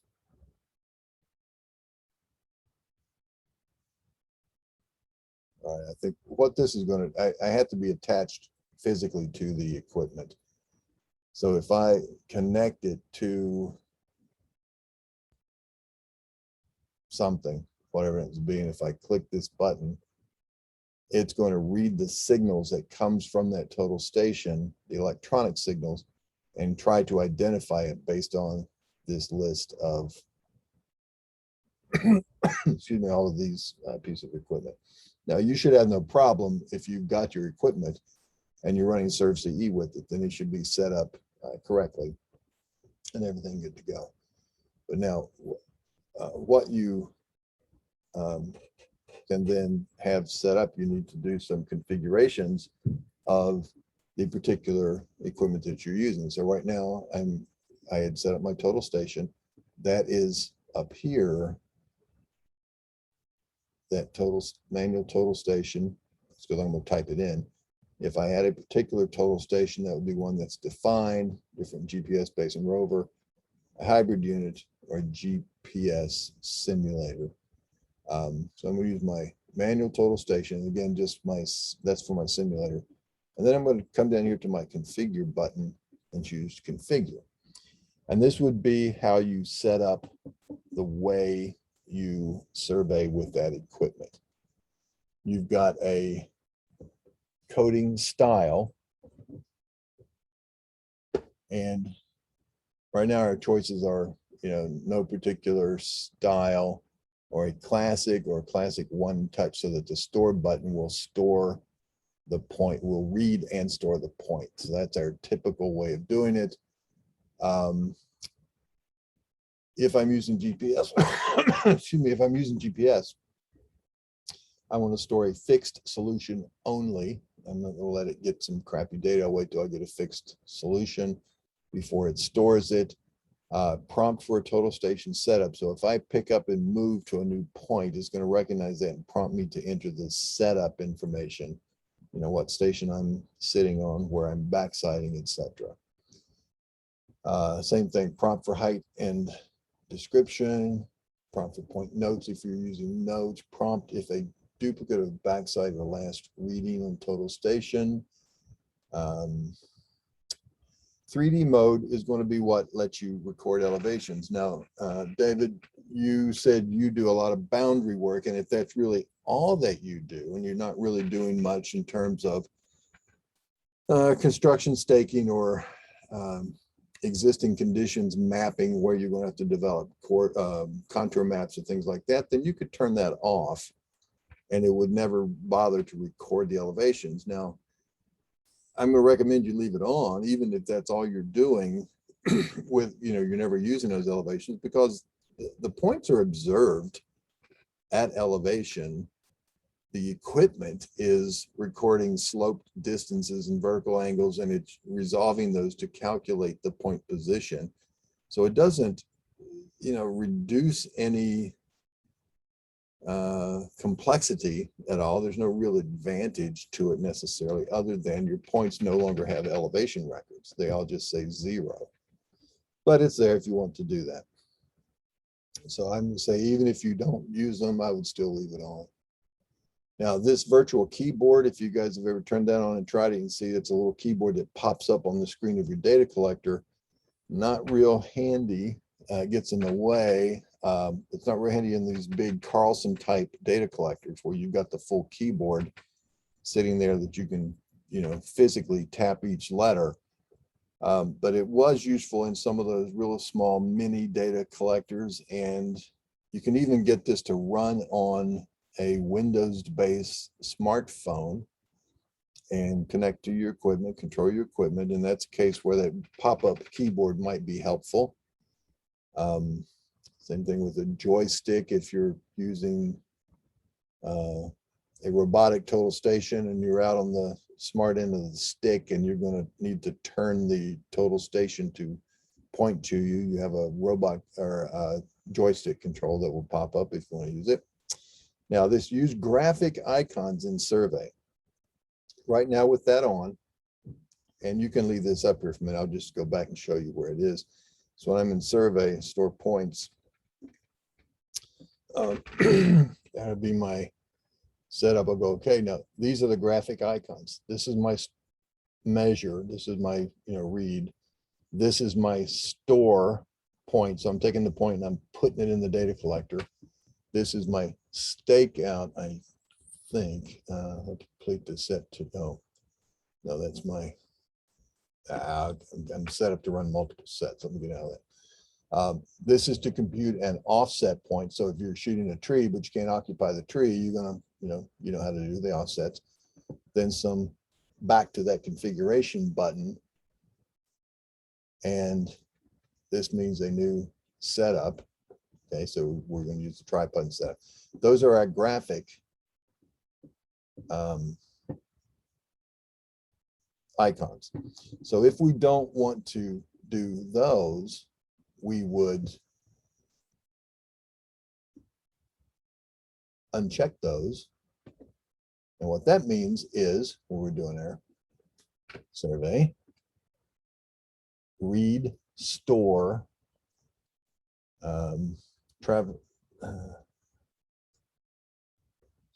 traverse, offset,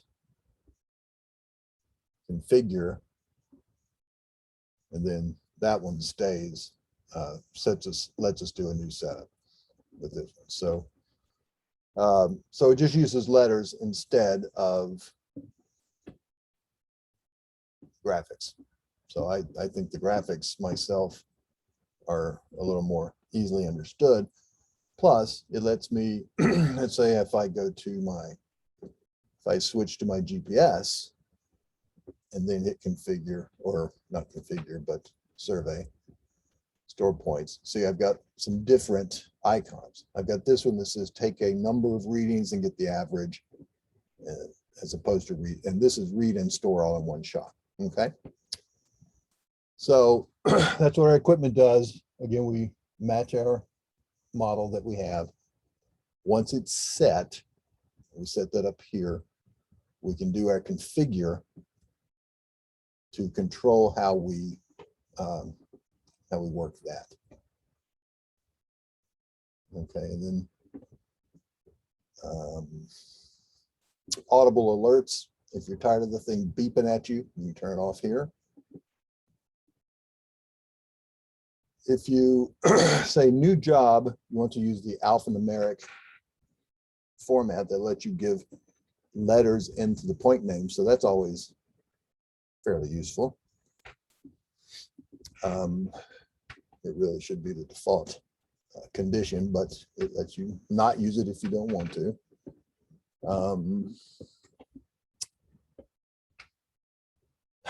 all of these are just some more fine tuning on those code definitions to control where points go. Control points for map selection. I'm not sure what that is. That's a new setting. You can tell it to force unique IDs for line work. And that's for when you are, say, starting to survey one edge of pavement, and then you go to a second edge of pavement, but you haven't finished the first one yet. So it would then make that EP become an EP2, EP3, etc., until you close it out. So that's always a good setting to probably have. Okay.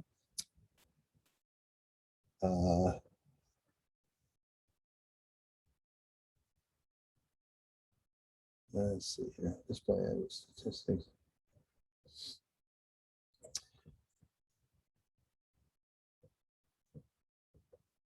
Codes and descriptions show up as buttons. I'll show you where those are when we get to those.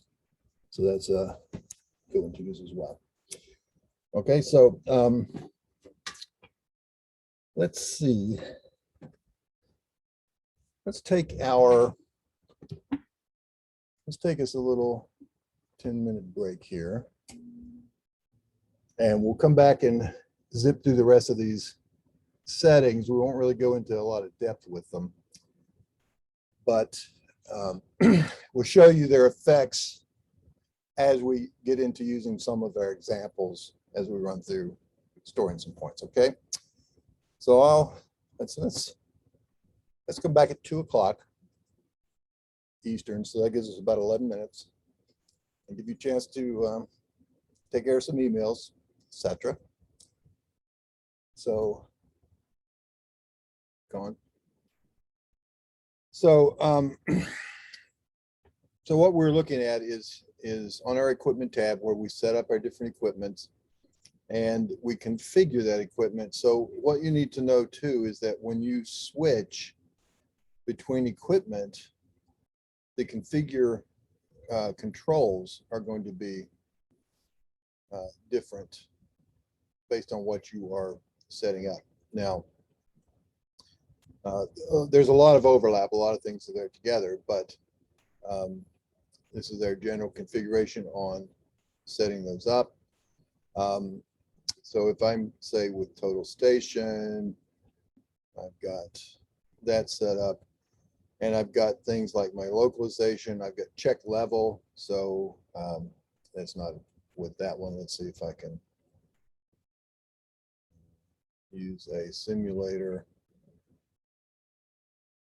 Yeah, it's probably not. It's not going to show up. It's not going to show up on this because I'm not connected to a piece of equipment. Anyway, these are things where you can, as you're on your equipment, you would set this up, set your localization for your GPS rovers or base stations or what have you that you're configuring. Set up a set of tolerances, 15 seconds for horizontal or horizontal angles, vertical angles, 5 millimeters for EDM. Stakeout tolerance. So if I'm within 200s, I'm going to call that good. Navigate to tolerance 2 feet. So you'll see that when we get close to a point that we're staking out, it's going to be it's just going to give us to the nearest 2 feet to report it. But then when we get within 1 foot of it, it switches to a close-in view and fine-tunes us into the point. If we are running either a robotic reflector or a GPS receiver. So some things like that, any peripherals that we may have set up, depth sounders, light bars, any kind of output, laser range finders, and then some TS, total station utilities. You could set up your position or point ID, simulation options. You want the rotational increment as you are simulating rotation. This is more for the robotic as it moves. So it does a medium tracking, medium acceleration, jitter position to simulate GNSS accuracy. So it sort of bumps it around. That's my GPS as well.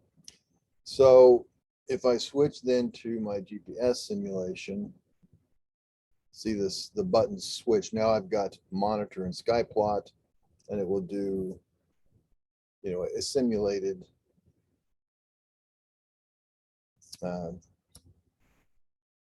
satellite monitor reference. Okay, we could set in our base coordinates. If we were on a true GPS system, I don't have any receivers, you know, attached to this. That's why it says waiting for position, no data. But if I did, it would bring that in. I could store all of this information, set up my antenna types, so that I have my heights correct and my reference distance to the reference center of that position. Okay, so again, switching equipment there will switch the buttons over here. Different tolerances now. I've got the root mean square tolerance values for horizontal and vertical positioning, my PDOP tolerance, which is my basic measure of my data cleanness. Peripherals, again, a laser rangefinder, depth finder, light bar, nothing used there. My GPS utilities, except my position, some simulation options, again, reset the receiver. Go ahead and reset it, reset successfully. They need to run configure before using. Okay, no problem. GPS raw. Nothing there to review. Okay, so now my GPS rover is my GPS simulation. My receiver, I would have a particular antenna type. How I set up my real-time kinematic corrections, I'm going to say get it across an internet connection from my data collector, or I just didn't configure cable or generic device that maybe you're using your phone. So this would be their real-time correction protocols, use base IDs, send the position to the network, etc. And again, that should be coordinated with your vendor, for your hardware vendor to set that stuff up for you. That would be how that's configured. And then you would switch back and forth to these different configurations as you need it. Okay, so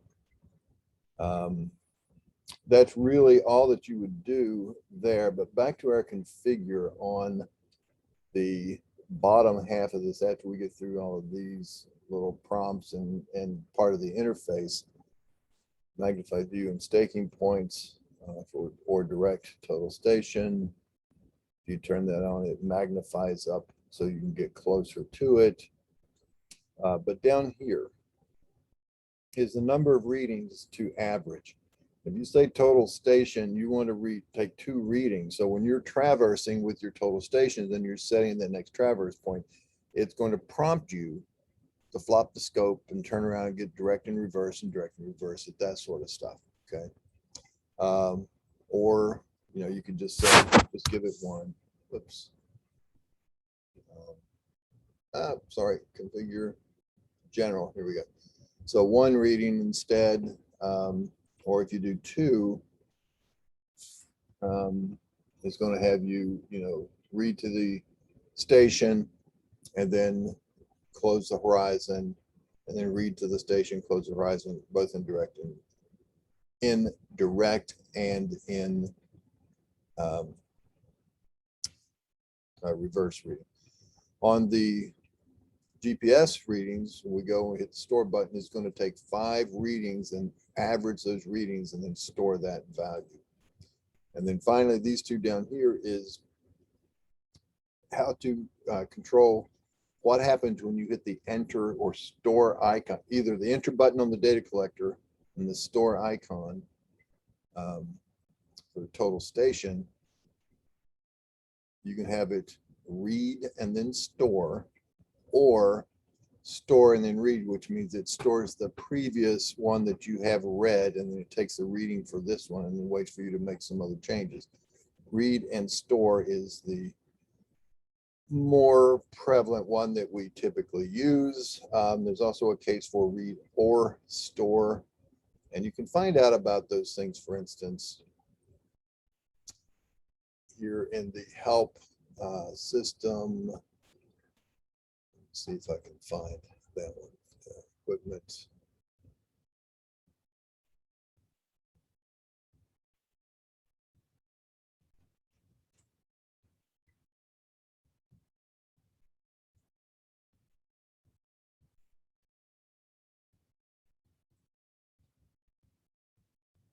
Let's see.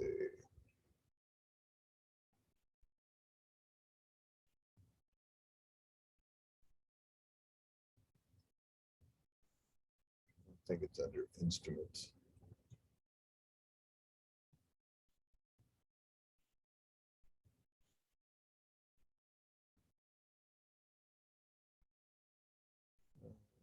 Your general.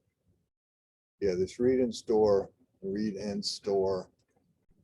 So it allows you to set settings and preferences to apply to observations taken in the field. These options remain set from job to job. So as we look down here, the store fixed only, prompt for total station, height description.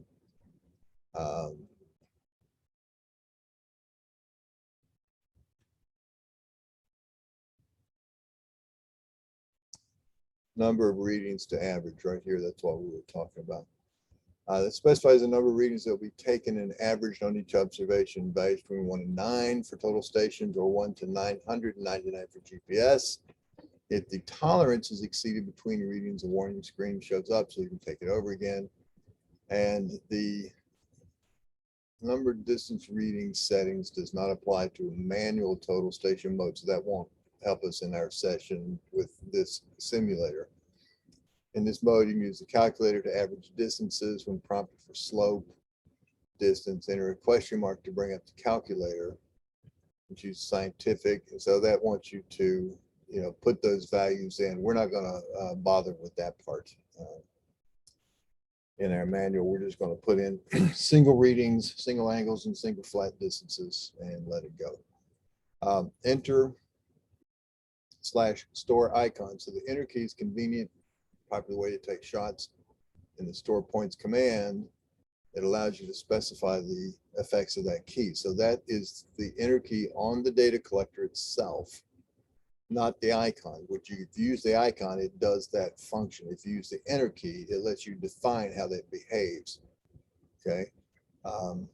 These different functions not only apply to store points, but also to elevation difference, where you're calculating cut and fill amounts.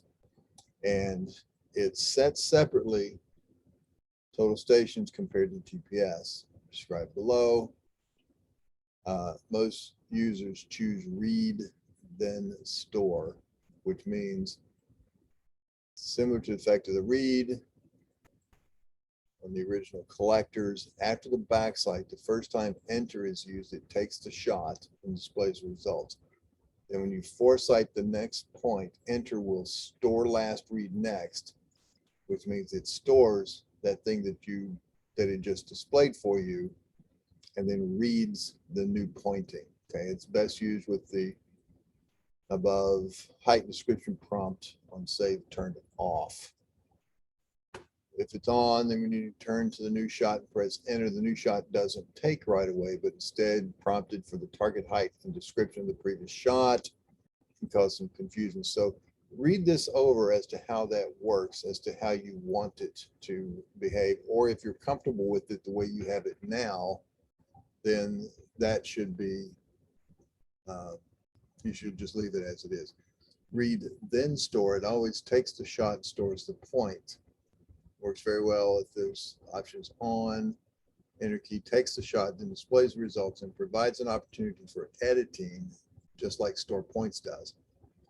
To read or store, you have to press the key twice. The first enter key takes the reading and the second key stores that reading. So this read then store is probably, like they say up here, most users choose read then store, okay? Which is basically read and store, that's the then. Read and store, read and store. I'm just going to set up my total station to just do one. I'm not going to have it prompt me for multiple sets, but I can do, for my viewing method, this is what I'm doing stakeout, for instance. It's going to give me a direction, left and right, and a distance, or in and out, away from or close back to, and left and right to the reference, or go north, south, east, west. You can see, you can read those as well. They're going to read them to you. And then the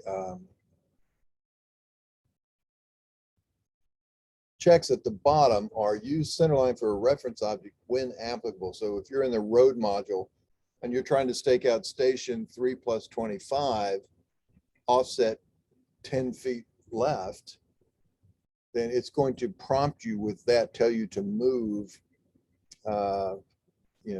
2 feet in, which means 2 feet in toward the center line, not toward the base station or toward the total station if you're out there running the reflector. This proximity stake will again pop up that magnified view as you get close to the stake, the point that you're staking out. So left and right in a distance, but that's based on what the reference is. So if I'm looking at it now, it's assuming I'm in a GPS situation. So I'm going to go actually, left and right, or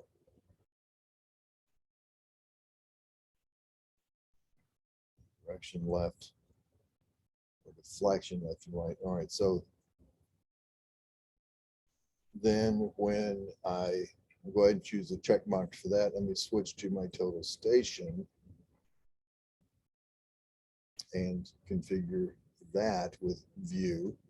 Now, again, in and out, left and right, or whatever. So I'm going to do in or out and left and right in relation to the reference, okay, as my choice. And I tell it what I want to use as my reference object, either the instrument. So if I am looking through the instrument, I'm sitting there, I don't have a robotic total station, but I'm looking through the instrument, I've got a rodman out there running the reflector, then I may want this point to be my reference point, or even if I'm doing the instrument, if I go in and out, left and right, in relationship to the reference, and if I've got my instrument, then it's going to read on my data collector. And remember, I'm holding the data collector in my hand at the instrument. It's reading the measurements, and it's going to tell me in, out. So I'm going to wave my rodman.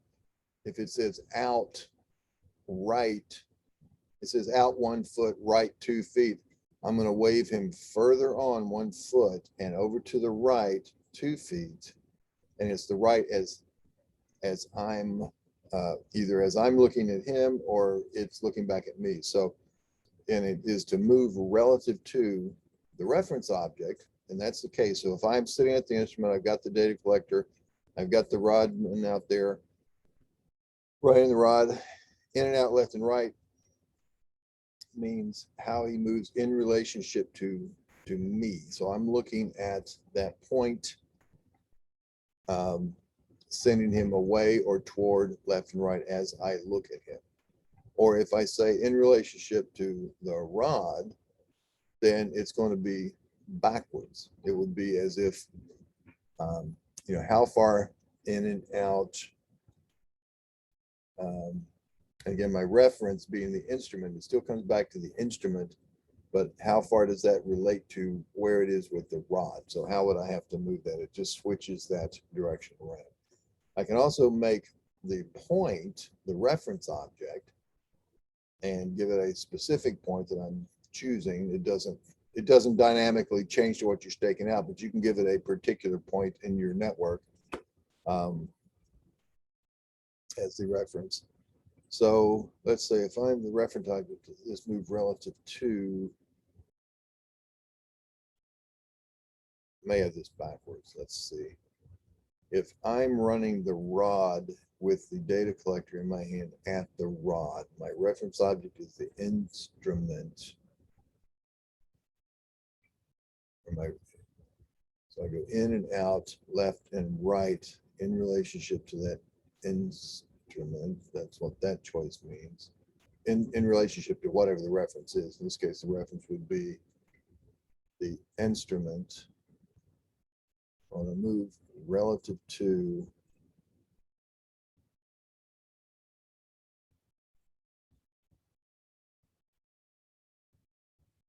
the rod. I think I would say the rod if I'm using a robotic total station and I have it check my reading and then it tells me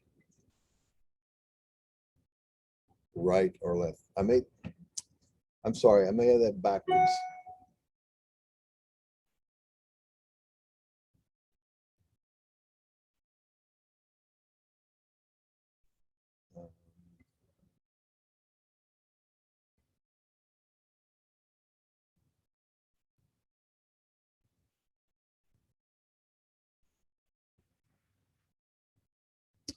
In, out, left, right. If you're staking a point, take a measurement, program respond L3.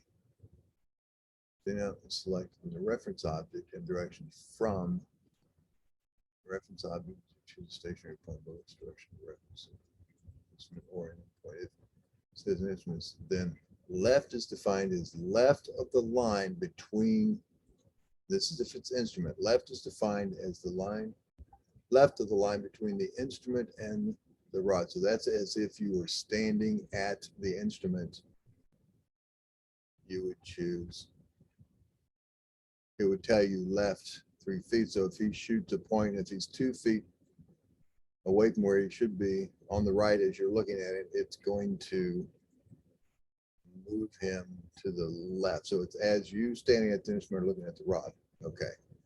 So that, I think I've got it right now. So then if it is a point, then left is fine as the left line between the point and the rod.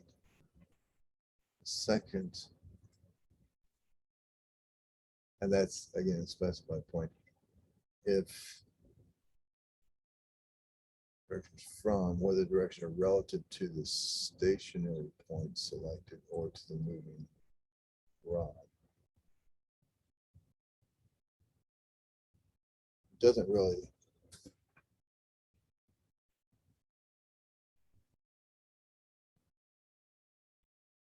I think I've got it right. If I'm at the instrument, my reference object is the instrument, I'm going to move relative to the reference object.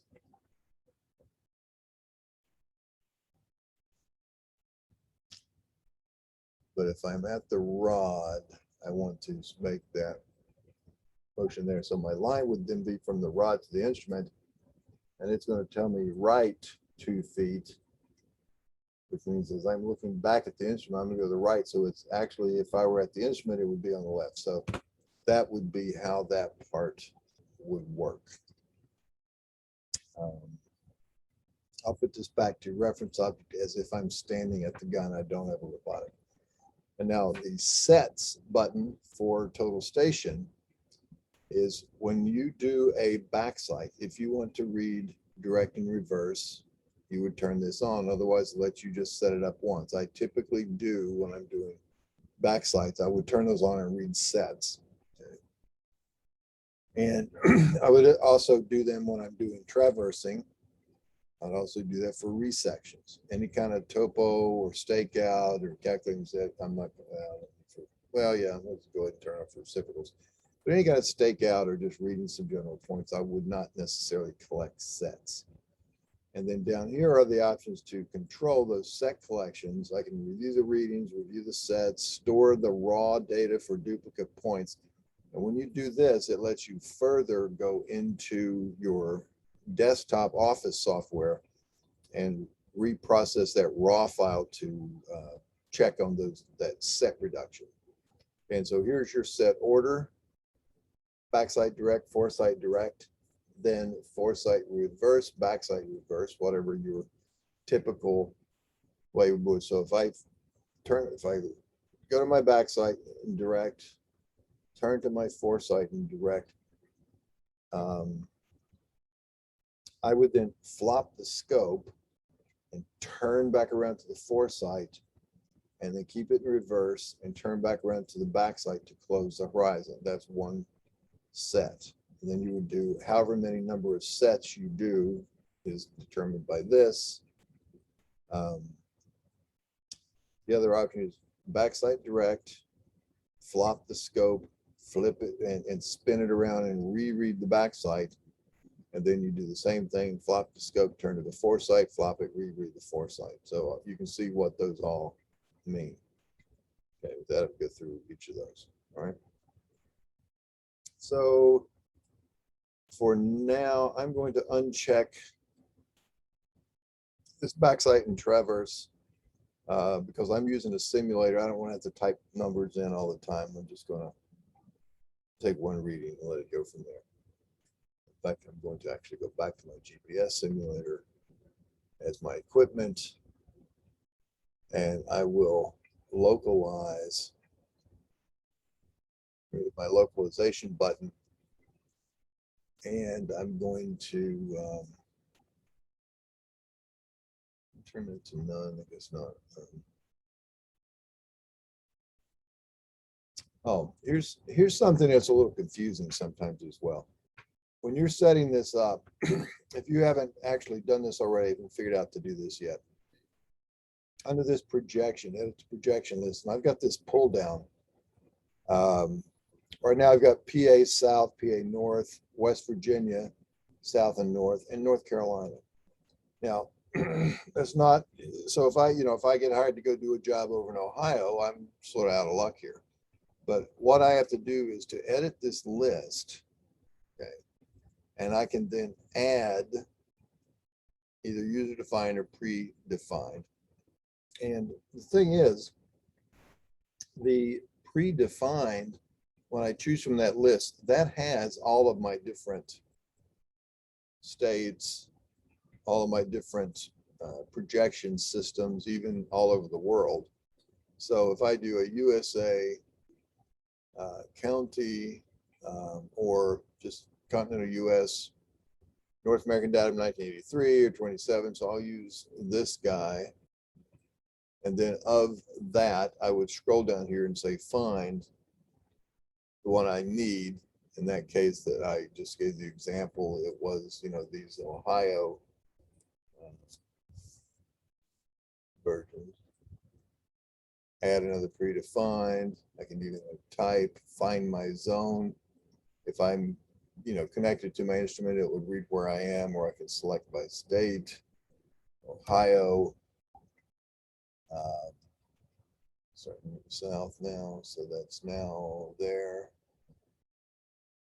Say okay, and now I've added, all I've done by that edit list and add is I've put that into my list of choosable options. So that's how I create that. So when you first look at that, you don't see any. It doesn't mean that you didn't load the software. It's there. It just hasn't been put into this list. Okay. Let's see, total station, curvature, refraction, see the correction, grounded grid, automatic, scale, curvature, refraction for total stations, GPS, base translation by rover, readings.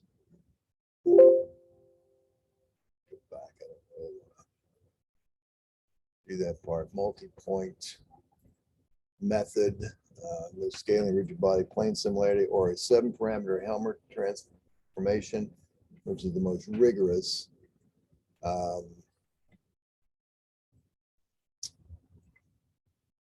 had a geoid file. I want to get that file from program files 86, and we'll go down and find our serve CE6 serve data, rather geoids, continental US. I'll use that one. All right. And my method for that, either quadratic or bicubic spline fit. So then I would give it points or go by Helmer parameters if I know them, which I don't. Let's go by points. I'm going to add. I'll just pick it either from my list with this button or pick it from the map with this button. I'm going to call it, say this point number 2. No, in fact, I'm going to change it to point number 1. So I know those coordinates. I'm going to use that. So now I'm going to read the GPS, or I'm going to enter the lat long, whatever it is that I'm going to use to resolve those two. I'm going to say read the GPS, how many samples, advanced averaging if you wanted, set up your configures. All right, so we'll just let that go. And so it's number 3, number 4, 4 valid readings. It found it. I'm going to save it. We'll just call that search the class. That's not good. So we'll say okay. And do our check. We now are localized. So if I go to survey and store points, now notice where I should be. Yeah. Stop moving here.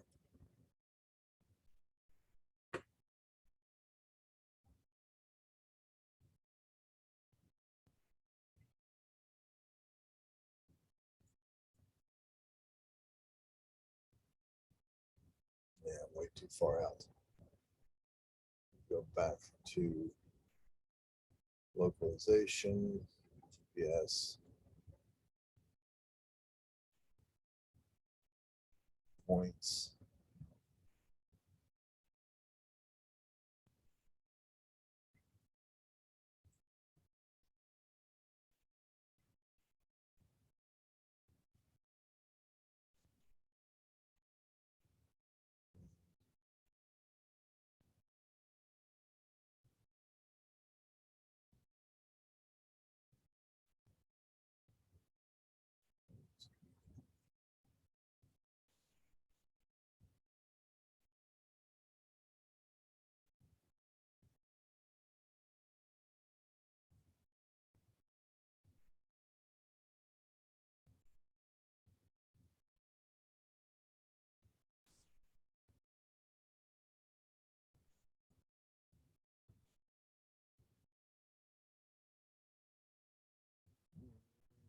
Let's see here.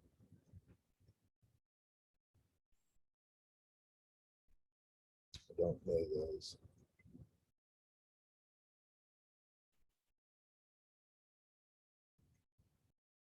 The values. So if I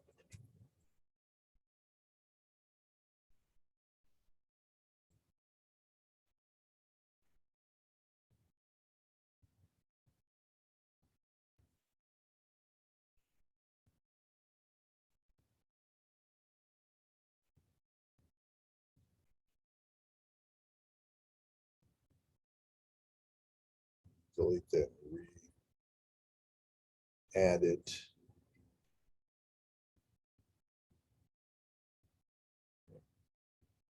Boom. Read GPS. 5. Go. And say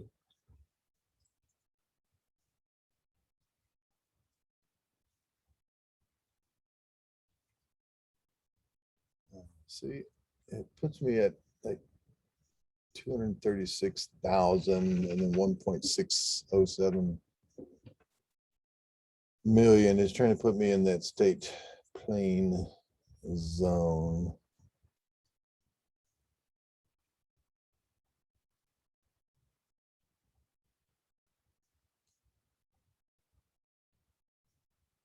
But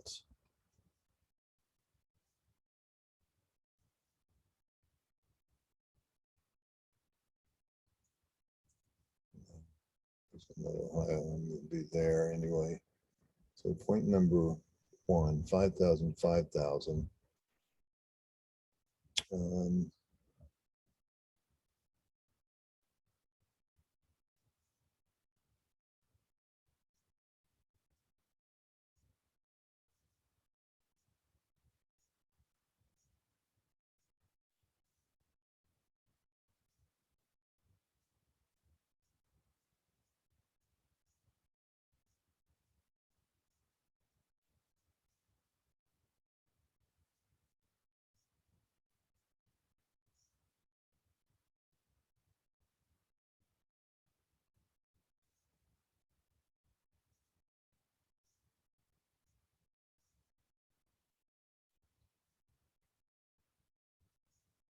Yeah, it doesn't give me a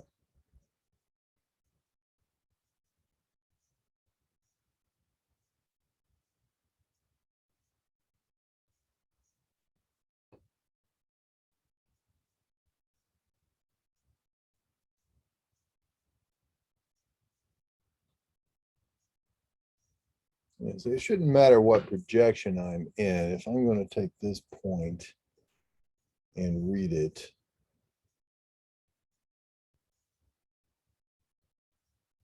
all right, simulation position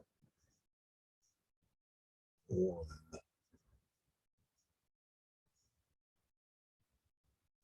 Start from this position. Okay, they have changed, I think. Now if I store points. Yeah, see, it's all right. So now I'm within my local set of points. So they've changed that where that was done. It used to be done through the localization, but now it has a check to make sure that you're within where you're supposed to be, within range of that. Okay, so we'll go with that. Now, the rest of this is just figuring out where and what these particular controls are going to do. So on my survey tab, I've got two choices. I can store points where I'm actually reading points. I'm observing points and storing them in my data collector. The other one is I take points that are already in my data collector and I physically put them in the field. So you can see from the icons, I'm taking a reading with that green little oval and I'm putting it into my information in my folder. And the other one is I'm taking it and I'm putting it on the ground with my red one. You can stake lines and arcs, excuse me, or stake offsets based on alignments that we can define by geometry, either defined by points that we've already surveyed or by drawn geometry in our base mapping, compute elevation differences if we have loaded surface data. If we do an automatic by interval, and we can do leveling if we're using particular instrument there, even though I'm using GPS here. If I do leveling, I can tell it which instrument I want to be using, either my total station, or I could set up these 3-wire or 1-wire digitals, etc. So that's actually fairly new, that it's allowed you to capture that with the data collector. But now, because I'm in a GPS mode, this auto by interval, I don't know, do any of you guys, let's see, I know you, Matt, use that GPS instrument to go out and find specific discrete points, but are you ever doing things like computing stockpile volumes where you just get a bunch of manual points all up and down say a stockpile or something. Yeah, definitely. All right. Do you ever do you have stockpiles big enough to where they get you an ATV and you strap the receiver onto a backpack or on the handlebars and you just start driving? No, I don't. We don't have any that big. Oh, all right. Well, even at that, this auto by interval will allow you to say, well, I want to start recording a bunch of points. I don't want to have to stop and hit the button all the time. I'm just going to start recording points. And you can do it by either however much distance you move between the points or how much time you take between, as you're wandering all over the stockpile. Or you can also say, all right, I want to go every, let's say that's 20 feet, a little too high. And then we're not going to, we could say, only store the point if it changes to a certain elevation difference. Well, we'll leave it at 0 there, but we'll have to be 20 feet away before we trigger another point. And let's start this point number with 101. A description. Right now it says DRW dash some kind of point.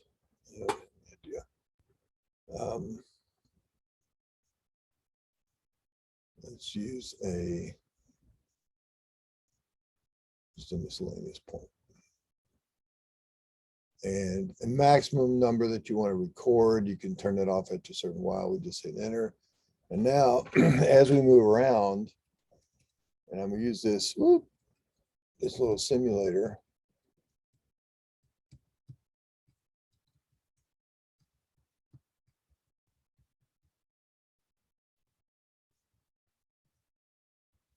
And not go quite so large.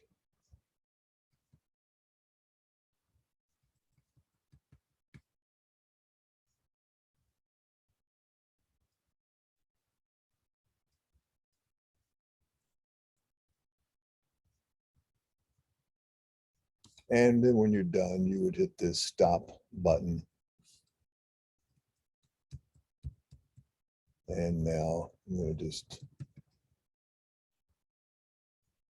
move myself back in a little closer to the place where I was. Now, what I've got here are a bunch of points and lines. I'm going to turn off the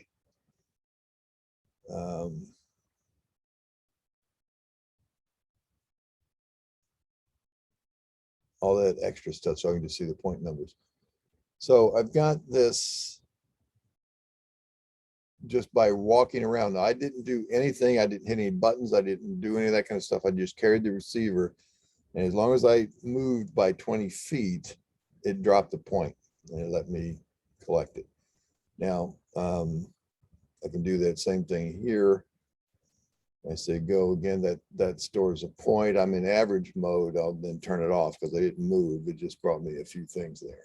All right, so now I'll come back and I could switch to, the manual means. So if I'm over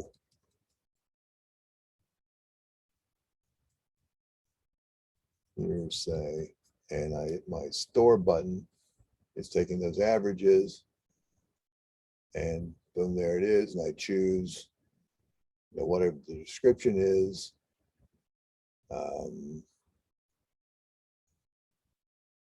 Say it's a flag, whatever.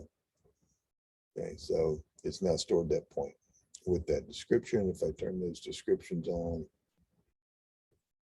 see, that was a flag, all these other miscellaneous points. Now, right now, this miscellaneous point is drawing lines between all of those points that I stored.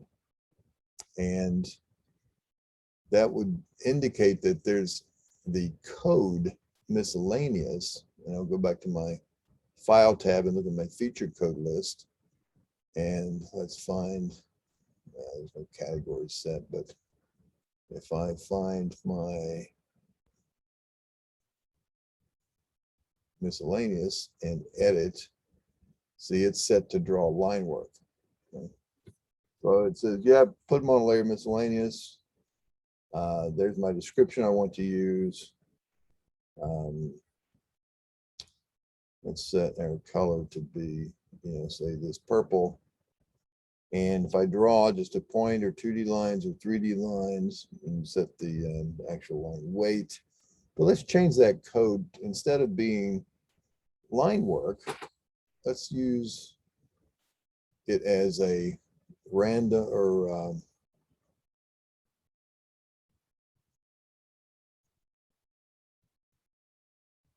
it's called an elevation point. That was an other. So instead of being lines, we're going to use just points. We don't need anything other than those points. And let's see if there's anything that might make a little better.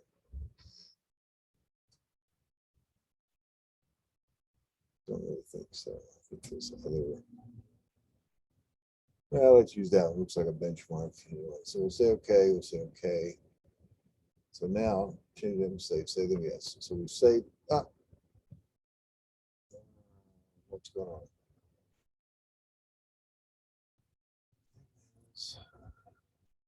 Okay. Oh.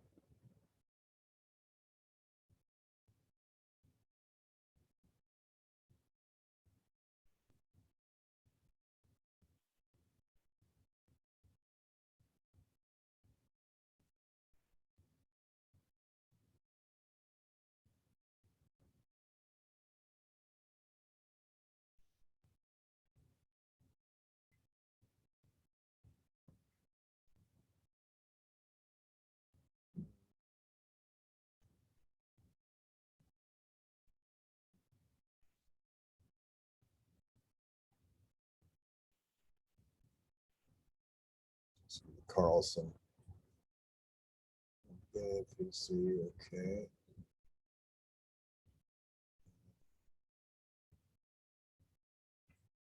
So now let's see if I've got that miscellaneous in this. Tell you what it was doing. It was reading an old version's code list left over, and it wouldn't let me save it with this new version. So that's what I'm trying to do here. And there's no MISC, so let's just add a code called miscellaneous.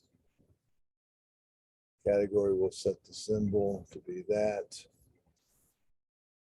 We'll put it on just the topo. This will be that blue color. This will be miss point only. Now this new feature, that's if I wanted to set up GIS type features to capture. Again, we're not going to do those, but that's where we could set those, like for manholes, for instance. Now I'll set that to be okay. Oops.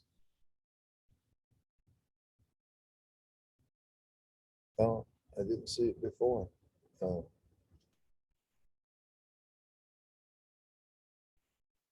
Miscellaneous manhole, miscellaneous miss. So this edit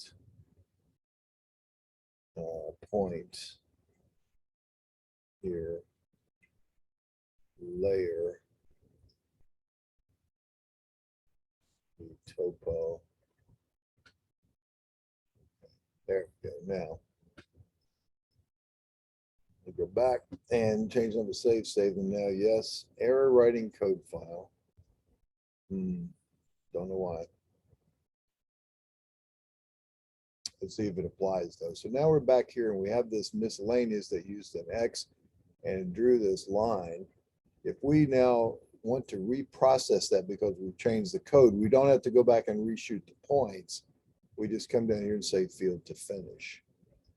And right now the default is redraw, so we just hit enter.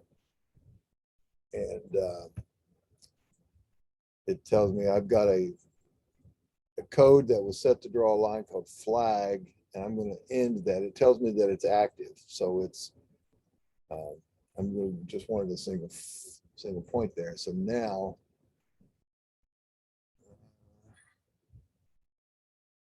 field to finish. All right, update, not redraw.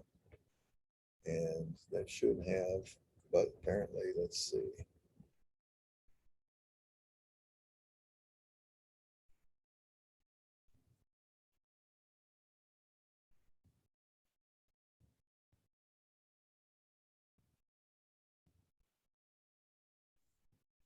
Yeah.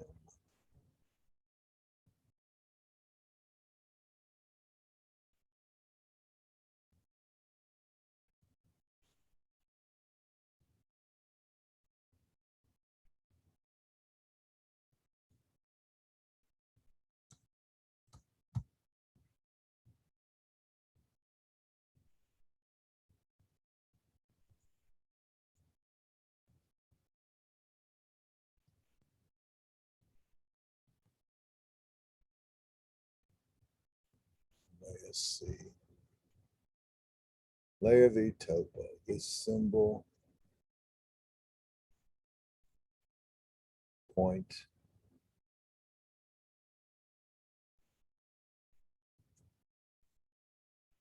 Save as.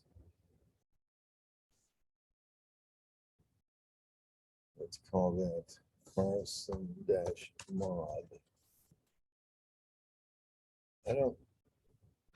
Not sure why that's giving me that error. It's a permissions issue, obviously. It should work. Let me change it to a different place.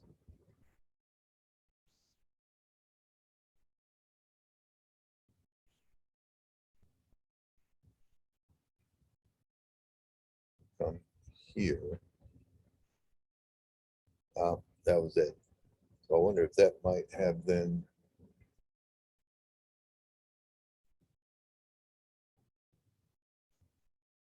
There we go. Now I see my point symbols are correct. I don't want the line. So if I think I may have to actually delete it now that I've drawn it.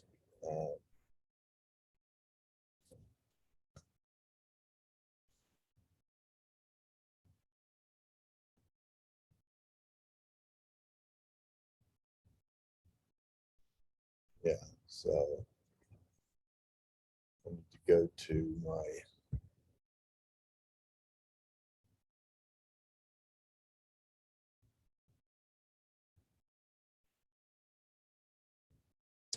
view menu and erase selected polyline. So I need to pick that polyline, hit enter. Now field to finish, if I update that. Yeah, so now the lines are not there. If, however, I have changed a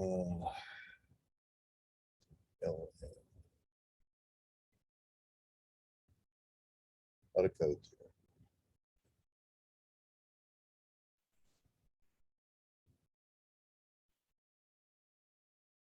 If I drew that as a 2D poly or a 3D poly, let's put a 3D polyline. Well, let's use a 2D polyline, make it a little heavier width. Save it, yes. Go back to here and now notice the symbol has gone away because I've told it to use my lines. And so the line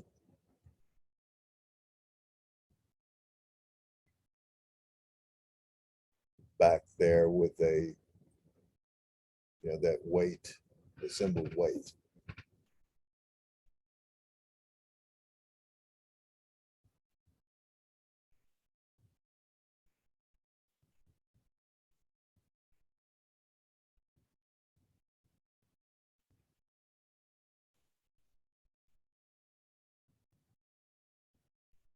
All right, so if when it generates line works, apparently it's going to drop the symbol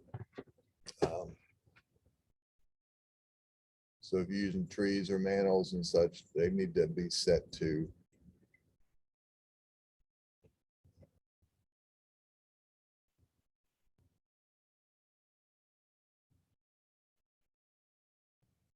not draw lines between them. So if we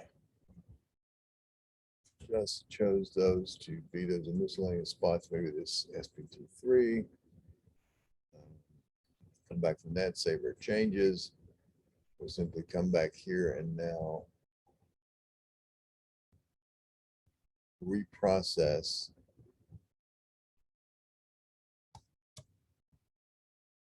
And there you see the symbols have come in, but the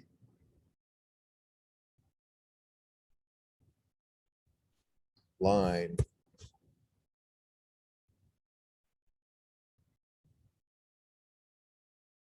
drew in from the last time I had the code there.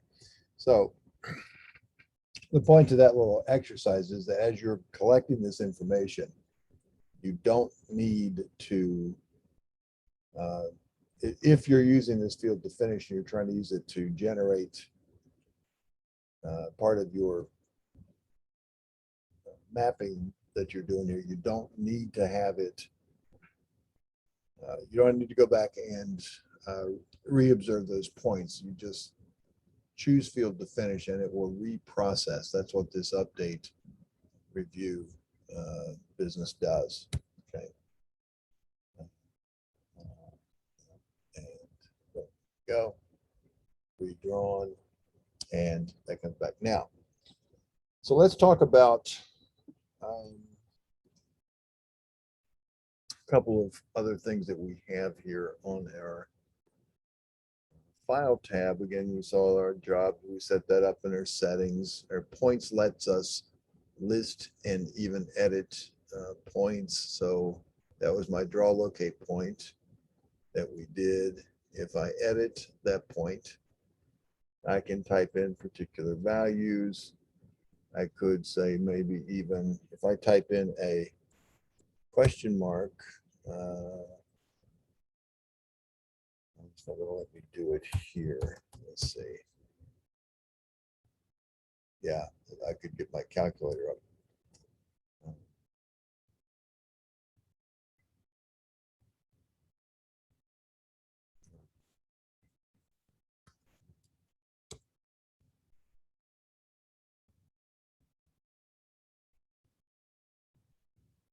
You can find a particular point. Let's go to point number 301. If I've got that many, oh, can't find any. Let's try point number 150. Again, just jumps you. Oh, great. I already got that. How about find point number 115? There we go. We'll put us there. And see, I've got 122 down here, and it's got that miscellaneous end. You notice that code 22, 23, 24. Not sure why it would put that on there other than when I tagged it.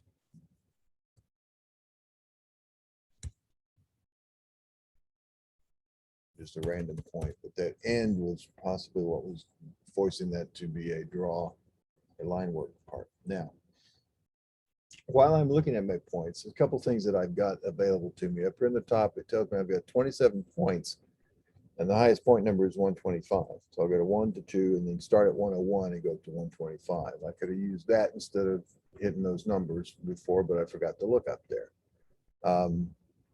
If I choose this icon with the folder, then that tells me a little bit more information about the actual job itself.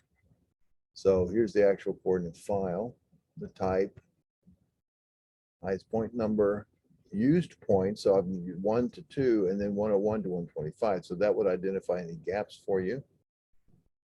And it would show you any unused points. And those are points 3 through 100 for a total of 98. So a nice little synopsis there. if I choose my configuration button here, what that's going to do is tell me up here what I am looking at in my list. So for my point ID, that's the actual field. What do I want to show up in the title? PTID, or you could even say, you know, you could change that to read point number. All right, northing, easting, you might just make that just plain old north, east, Z, you know, so we gotta update it. And you can change their order as well.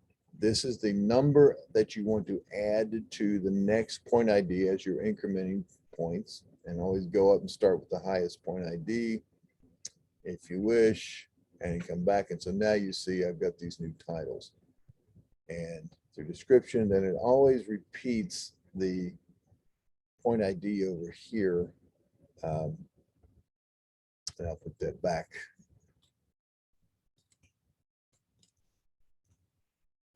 What I had before.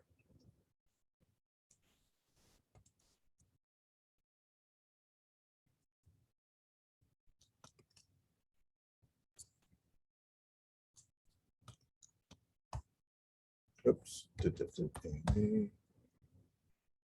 And again, set the number of digits if you'd like.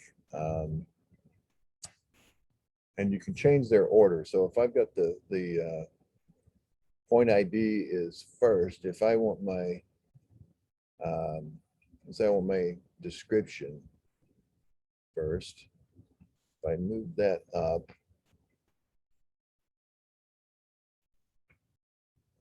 find where it wound up going.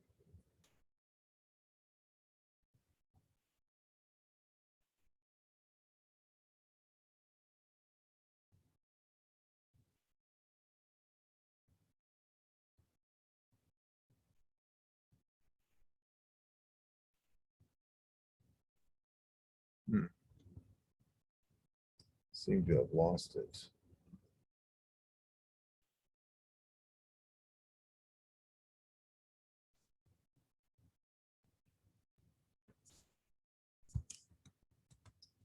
ID update.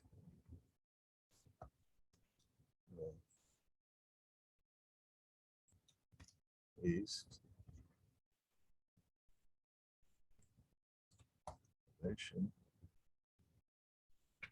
Description, notes. All right, so if I put my description, move it up, up, up. Oh, I ran it off the list.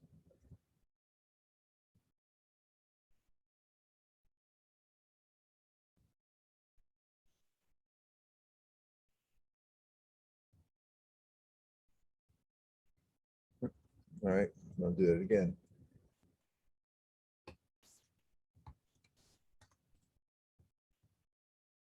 My point ID, north. Anyway, the point is you can change the order that you see these displayed in if it makes sense for you. Let's just put the description up here before that. So I've got ID northeast description elevation, and then it repeats the point ID. So if you're scrolling, if you got a lot of data or wide fields, then you can get off the list. You can always see that again, so you know what point you're dealing with. All right, so I'll put that now, description back down one, and save that as well. Okay. So a couple of things there, a couple of things that are helpful from this helmet menu. You can see I could go to this file tab and set my feature code list, or I could even be in the survey storing points and go to my feature codes if I needed to add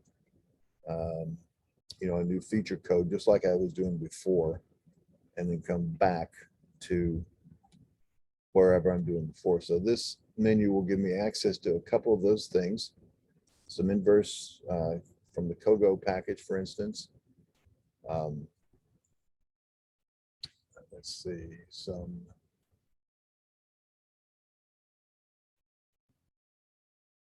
the calculator, for instance, if I'm doing, let's go to points and let's just add a point from 126. I was trying to do it from here. Whereas if I said, or I added 5,000, 5,000. So if I had a 15,000, if I type the letter M for meters, because it knows I'm using feet, when I type that M and then tab out of the field, it will automatically convert it to feet. So let's see, maybe 1250 to 1760 meters. There we go. So that gives me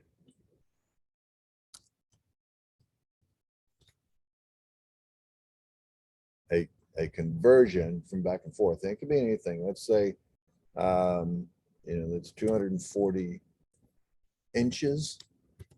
That's 20 feet.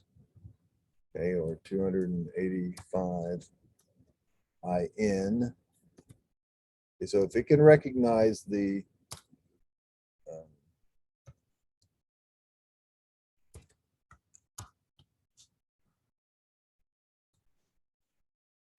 let's go to a random point.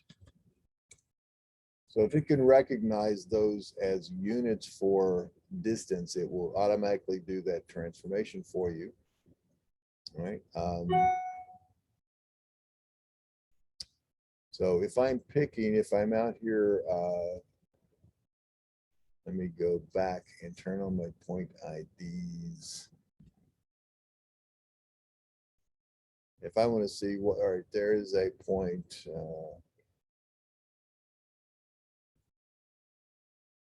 Right in there, I've got two. So they're close together. And if I click on a point that is like 103, it's obviously by itself. It goes straight to that point, lets me edit it, or I can delete it, or I can jump to that point and it puts it in the center. Or if I click where there's more than one, it lets me choose. Okay. So I would pick this point and go back to the details, go back to some more configurations where we just were before. And then you can do a search based on this, or you could say, I want to search based on, say, starts. Okay, so it found nothing. Let's see, search.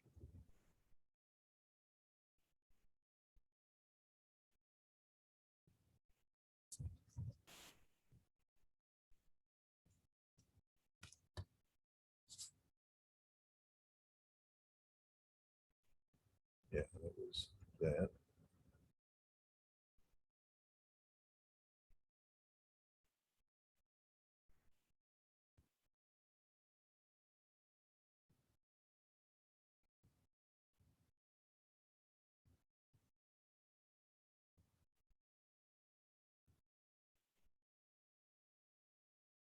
Problem is it's searching only within that list of clustered points. So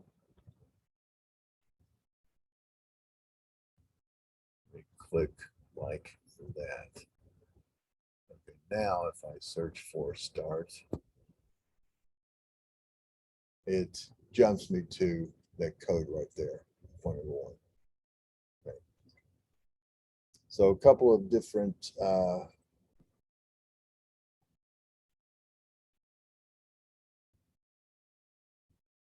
little shortcut items that might be of benefit as you're working along with these. I want to get to let's say if I'm going to survey a point or state a point, let's see if I store a point.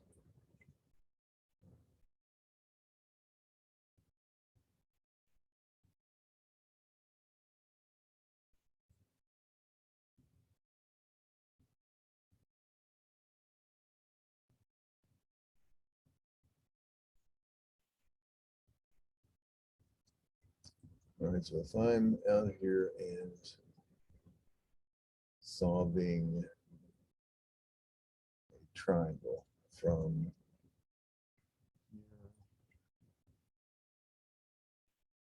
here, here to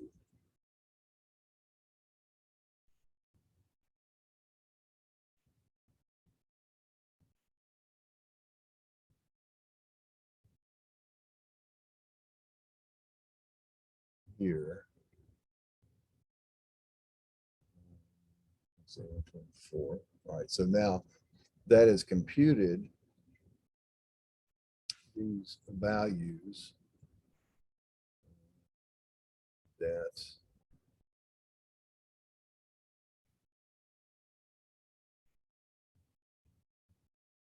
still not what I want to. There's my triangle.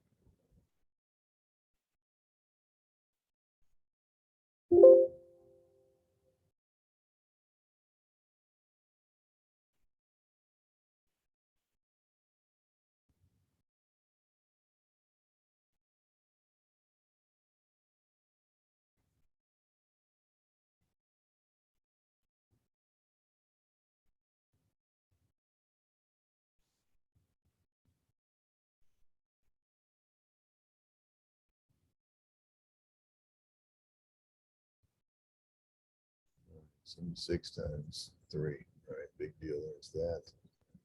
I want to be able to copy that and put it back.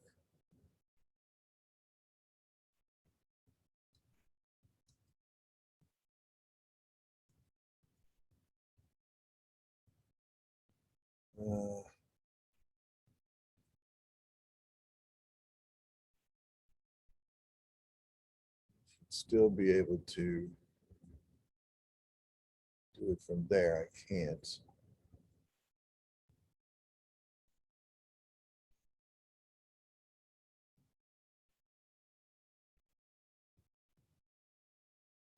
All right, well, let's just take a look at a couple of items here. So I'm running an inverse. I can do those.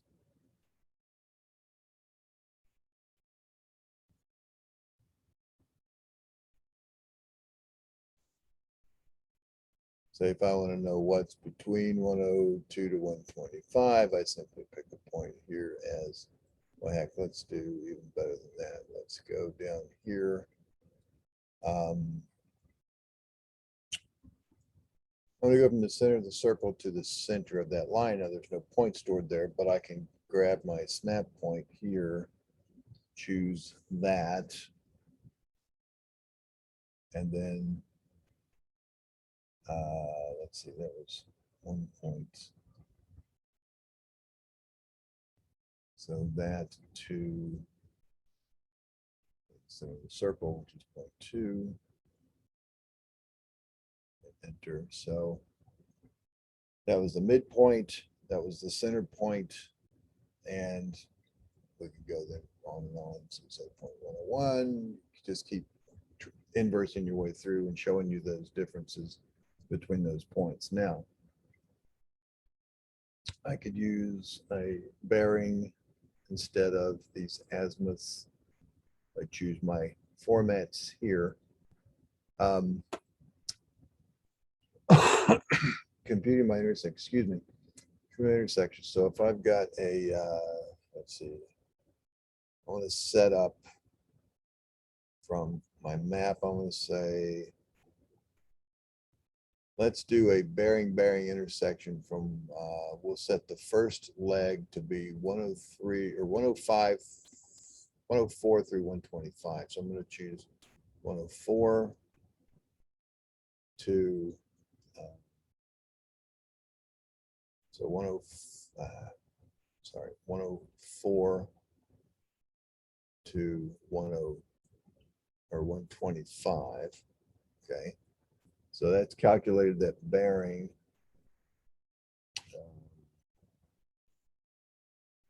So now I can set a point from this point 104 at that bearing that I defined by points a particular distance, or, and that would be a bearing distance intersection or a distance direction. Or I could come down to my second point and say, I said it's 104 to 125. Now let's choose the line. Let's see if that would be a line here. So let's use, say, 106 to 123. Let's say from 106, use points 106 to 123. And then enter or hit the green check. And so it's computed. So from 104 to 125, from 106 to 123, and it now wants to set this new point here at 127. I can look at the inverse, set up some, it gives me my layers that it's going to go on. I can choose here right now. It's got a code that says random, but here's where I could choose from my codes. Now, what we have here from these codes, and this is when we say use the field codes. Now that you can see there's a lot of them here, so it's probably is way more than I really need. I've got all of these that are different numbers, and that's really the wrong code to be using. We'll switch that here in just a minute. But let's say that has a particular point. Now, these icons are going to mean something too. When you see a line drawn in this little icon, that means these codes, when you find one of this code and have another point of that same code, it's going to draw a line between those common code points. If you see a line with a Z on it, that means it's going to draw a three-dimensional line from that point to the other point. If you just see this point looking symbol, then it's only going to draw the point and whatever the code is defined for that. So that gives you a little idea of what to expect. See, there's that one we chose from miscellaneous, okay? These over here on the side are, if I choose this, that's going to start a line. So even if it's a code that doesn't use line drawing, I can tell it to start a line if I choose this button. Or I can tell it this is the start of an arc, so that's a PC that it would add to my code. This will end the line. That's the PT, not usually the end of the feature, but the end of the curve. This one will do a close, just like drawing a polyline. This one will do a rectangle out of two sides, and even if you only have one side, it will ask you for that distance.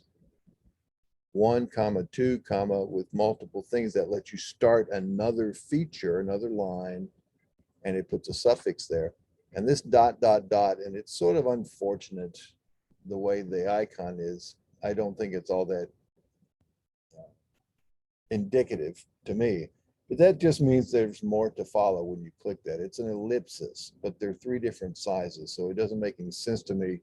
I'm thinking of these dots up here meaning something geometrically, and they don't down here. So if I click that, it shows me the other options. I can set an offset horizontal. I can do a join to point number. That's what that one does here. I can do an offset vertical. I can do turn the elevation off to make Z 0, so no elevation. I can make this a point, a smoothing point on a polyline. I can make this a corner. And again, there's the ending of 1 or 2, as opposed to back here as well, that would turn those on and off. And let's see some of these other, here's 3 points to finish closing up to a circle. These are offset points as well. And then I keep clicking and it just cycles me through my different choices. All right. I can also, have these at particular categories. You can see that didn't, there are no categories for that, but let's go ahead and choose a GD, whatever that happens to be. And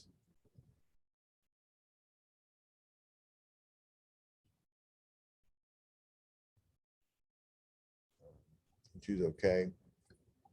So now 127, there's my code GD, there's my height. I can even type in a value or use one that I've last used.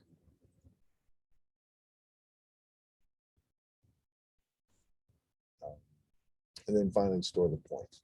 That's my outcome there, store the points. So it's stored point number 127. If I click on it, I see there's point 127, there's its coordinates, there's its description, and off we go. Okay. So, and then back to this. So that was on the COGO, where I can do some of those calculations, and they're not really, I don't have to go out and try to find those points and survey them. I can just create them. I can do them here. And there's a lot of different things I can do. COGO station stores, where I define a line, define an alignment, which is sort of the difference there is sort of like using a line segment versus a polyline. I can use an alignment that has more than one point or more than one segment to it. Plus, I can also load and save centerline files, Carlson centerline files, coordinate transformations.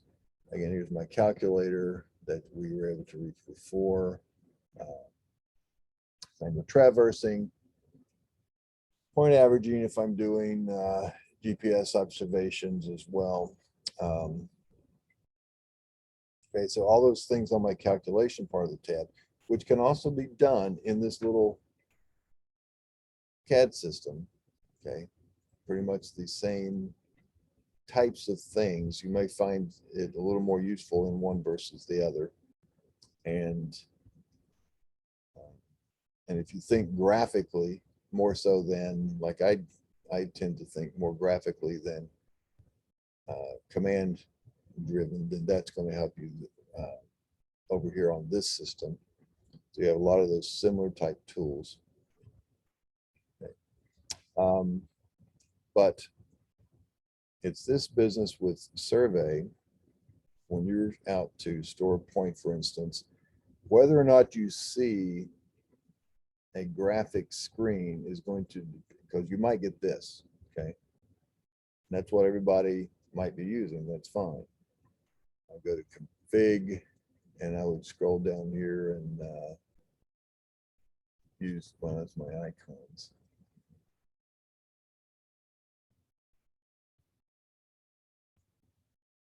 With my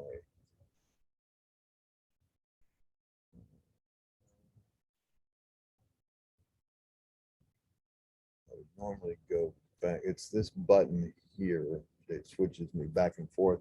That one and the text button, but that is all done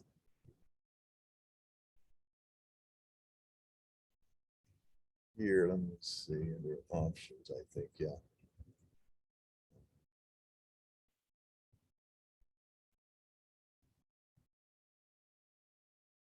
Yeah, show text and view, show text and view button. So if I turn that off now, and if I want to go to survey, store points. All right, so if I'm here, notice the text button is no longer up there. It's not there, but I can switch it from here to text. Okay, so it goes back to that. The view button's still out there, and it's supposed to be out in here. I think they pulled that out from under there, and they've still got it there. But so if you happen to be in that text mode and you don't, or you'd rather, and you're getting used to it in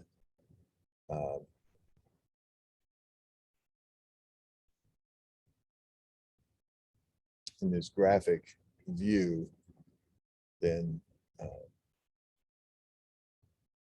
if it comes up like this, then simply hit that button there to come to that configuration.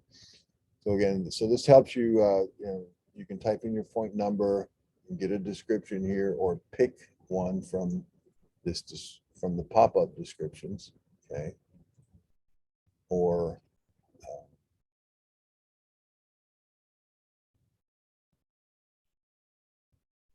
that, so. And then these are those special codes, starting new active line work, or there's my elevations, my heights. And then of course I'm reading my GPS results as I'm walking around down here as well. I can have access to all of my readings as I'm going to check those out. And then when I'm finally ready, I can hit the store point or simply just come back and cancel that part. All right, now let's take a look at staking points and what we would do, how we would stake a particular set of points. So what we'll do is, let's start with I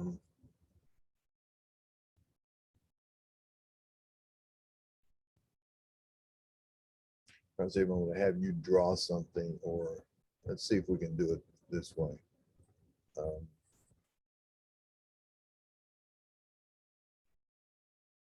Well, Matt, you have Carlson on your desktop, but David, you do not. Is that correct? Okay, so Dave. Okay, so that's correct. All right. I'll get this file here, and I'm going to send it to you for you to store so you can load it up. David, are you working on this on the data collector itself, or are you on your computer running the simulator?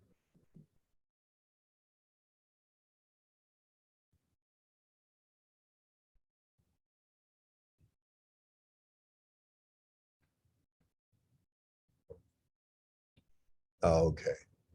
You're on the data collector. So that's going to be what I was going to do was let's all go to the file menu for a minute.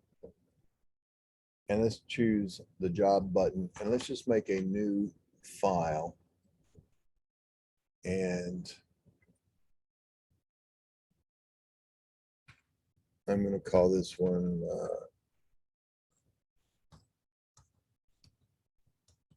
class file. That'll be fine. And I will take those defaults there. I'm not going to do any attributes, just blow through those. And so now I've got an empty map view. I go to points. I don't need points. I'm going to add. So the point I'm going to add here is going to be point number 1. And it's going to be 5,000. 5,100. And description, I'm going to put CTRL, so that's a control point, right? And I'll say okay. Now let's add another. Point number 2, and we're going to call that one 5,500. And might as well make that 5,500. And its elevation is 99.99. And it also is a control point. So now I've got 2 points. So we'll use that to start off with.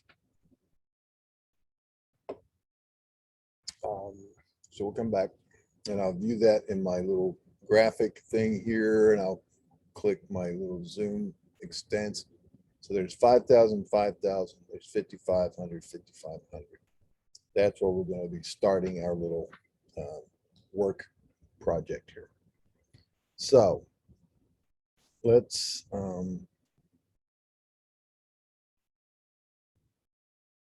zoom out a little bit here, and I'm going to create a little bit of let's create an alignment here. Let's see if I can do this. If I go to draw polyline 2D, and I'll choose road right now just so I can force my curve to be tangent. So I'm going to go, it says pick a point or point ID. So I'm going to take 1,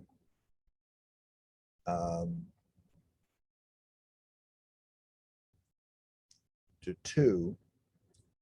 And now I'm going to type from these options up here at the top, I'm going to type the letter A, hit enter.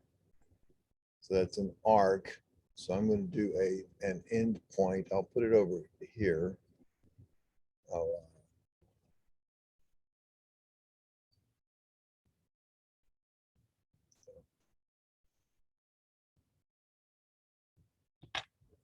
Just do an end point. A for arc. 50. Arc length 100 feet. Did that.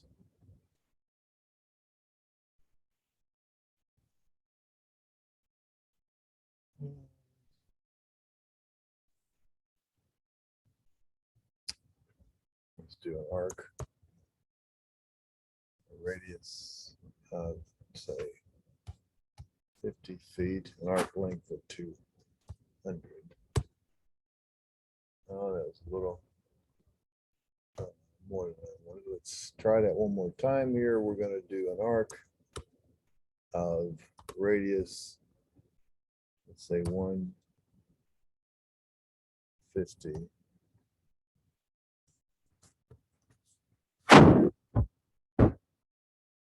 And the arc length of, say, 250. There we go. Now, so I put that radius in as a negative number, which is what turned it to go to the right. Okay. So none of this really necessarily matters here. I'm at this point, at which point I'm going to say L for length. Let's go to 200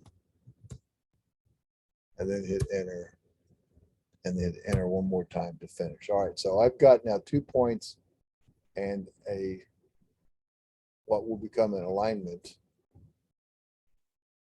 figured out here. So I'm going to go back, I'm going to erase this and step you through creating that again. So I'll go to my draw menu and I erase. My selected polylines right now is 0, so I'll select that one. It's now selected. I'll hit enter to do it. All right, so here's what I'm going to do now. I'm going to draw a polyline, a 2D. This will be my alignment, 2D road, and I'm going to pick a point or a point ID. Let's just say 1. We'll type 1, and we'll go to 2 as my next point. And now I'm going to type the letter A for arc. And I'm going to put in a 200-foot radius, or let's put 150-foot radius rather. So I'm saying minus, or I'm sorry, R rather for radius. And now the radius length, I'll put minus 150. And the length I'm going to type in is 200. All right, so there we go. And now, because I'm sitting, you see where I am with the pencil, I want to continue that out. And I'm just going to type L for length. And I'm going to go another 200 feet. And so it continues that on tangent to that prior curve. I'm actually done with it now, so I'm just going to hit enter. And then I'm going to hit enter one more time. So now you should have something that matches this.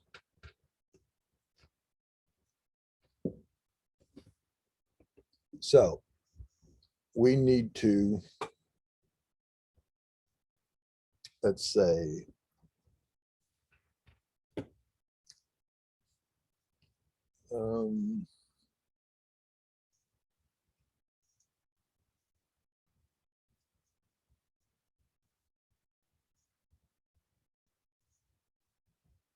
so let's return to our main system, which again, we've got points, it's either 1 to 2. We don't know anything about that as an alignment yet. We can use it in some calculations, and we'll do that like staking from the arc or staking from an offset. We could also use our road staking tools to use this centerline editor. We could create that center line right here, which we would do. I'm just going to pick it and choose starting point 1. Let's see. All right. If I add a line from graphics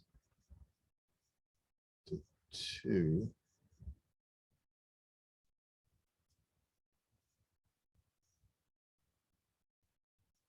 and if I add a curve, what's my right? I'm going to go to curve to the right, my arc length,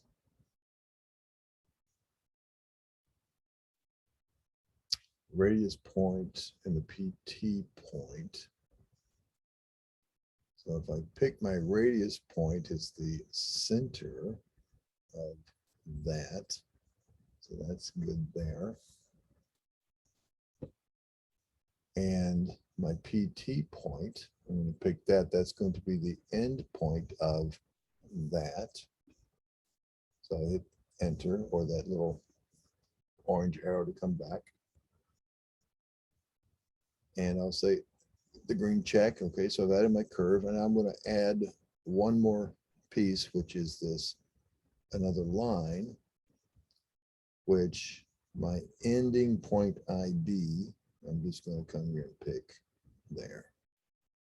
I'm going to turn my snap on to pick there and go. So now, and I'll say, okay, so now I've defined a line, a curve, and a line. I can edit those individual things based on the station values, arc lengths, radius, all these different kinds of things. I could use a railroad definition or not. So there's now my alignment. I'm going to now say save as, and I'm just going to call this one line -1.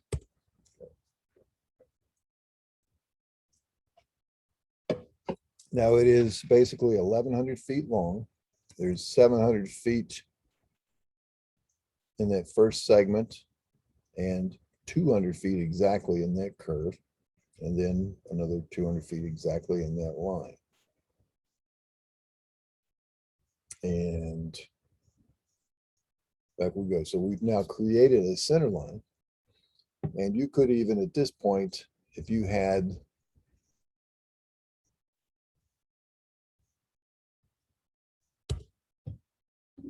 a new drawing, or you have one here to work with, you could say draw the center line. So now that it's a file that you can load, it shows up, it shows you here where you are, and it shows you the ending station where you're starting here as well.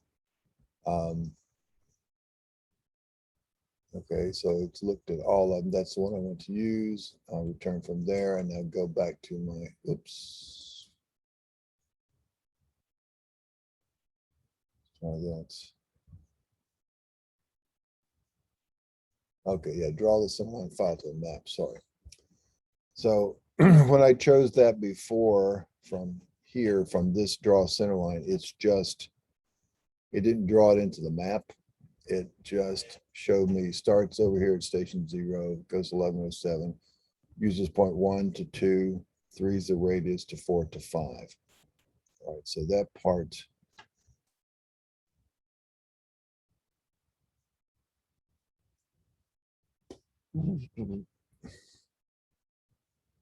And the home indicates the starting station. So that's my 00 to 1107.107.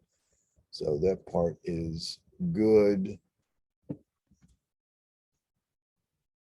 But that doesn't create it in my map view. To create my map view under my tools menu, that is a centerline command. And I want to draw that centerline file to the map. So I do that, and now that has created that, and it will stay as part of that data file.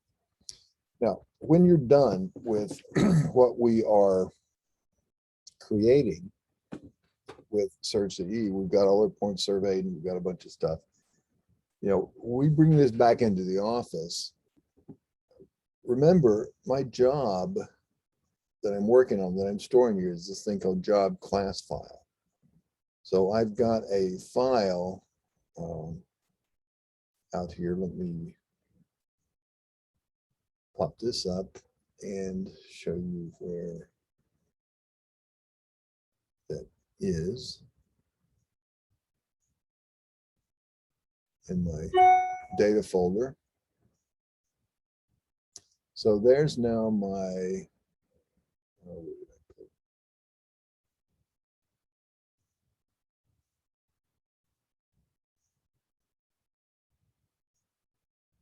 Right here, class file. Let me find all of the class files. So I've got a raw file, I've got a system definition file, I've got this class file.crd, and that's just a file that has those points 1, 2, 3, 4, 5. Okay, so I would have to bring that in, or the raw file, and adjust it, do all kinds of stuff, but I would bring that file into my system here, and then have to recreate those drawn elements. But what I could do, because again, this is a little mini CAD system, I could say DXF, I want to export a DWG file. And again, I'll keep that in the same place, and I'll call it class file.dwg. I'll go ahead and say, okay, export line work, export points as either CAD points or Carlson blocks, which I will do. I can include symbols, any nodes, etc. And I don't have any symbols defined in there yet. But if I did, well, if I can go back to do it. Let's see if I can put that in here.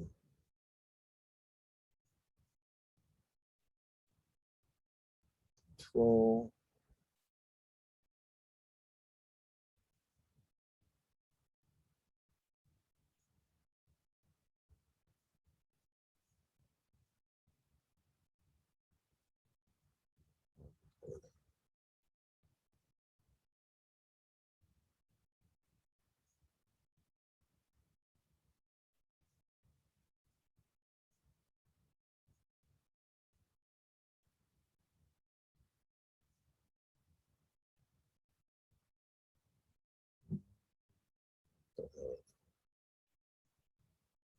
So I'm going to add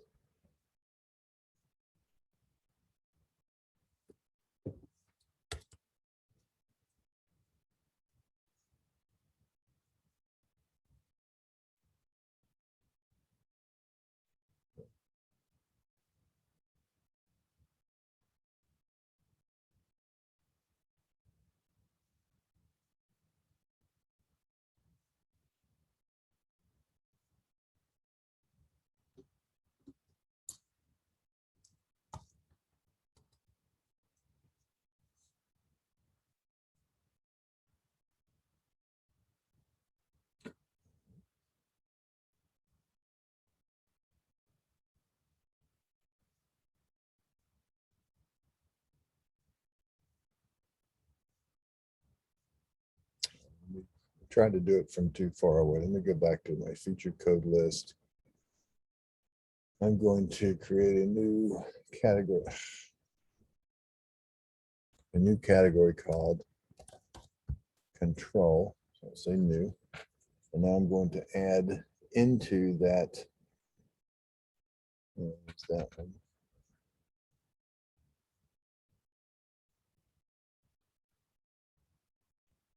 Oh, and the empty will not be used in the list. So, okay, fine.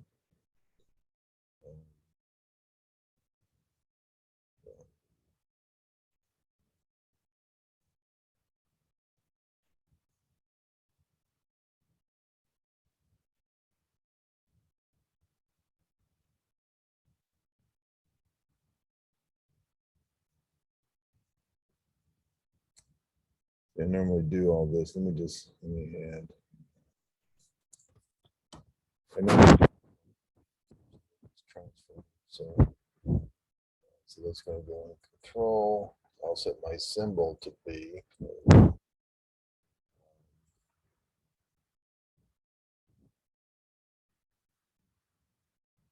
some control point looking thing.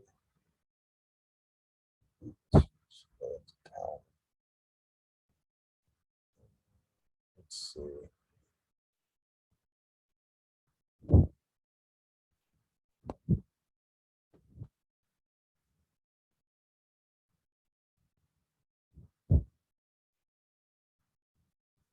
Oh, she uses SPTA.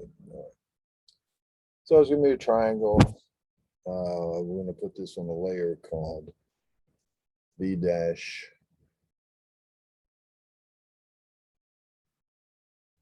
node.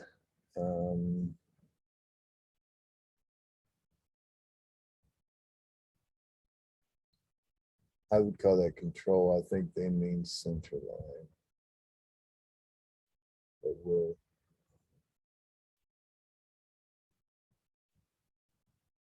leave it as such.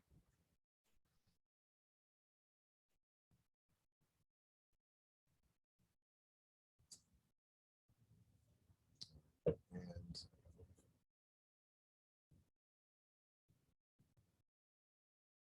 might as well make it red. All right. So now I've got a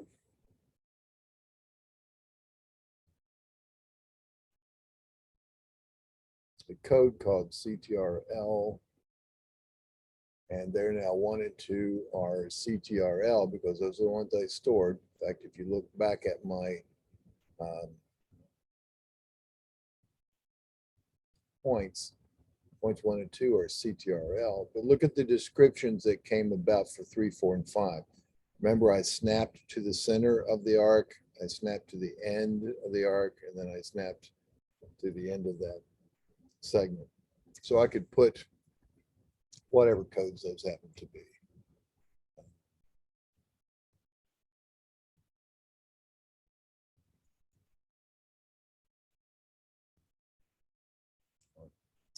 So now that I've got these these 2 points with symbols, 3 points without or with generic symbols, and I've got this line work. So now if I go to file menu and I choose DXF, DWG, DWN, and I export that DWG file under my same name, class file, it doesn't have to stay the same name. I'll just do that. I will include symbols. I'll save it as a point node, Carlson blocks, and that should be okay. Now this file type is the year version 2005, 2009, 2004, 2000, or R14. Well, I'm going to go the latest one, and anything else I can set here. No, that's all fine, and go. So it's now processing that. So that as completed, and come back here, and I can now come to this and open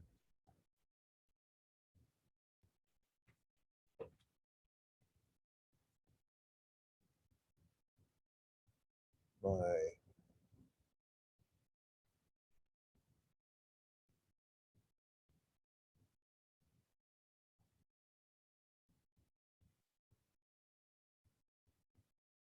class file, DWG.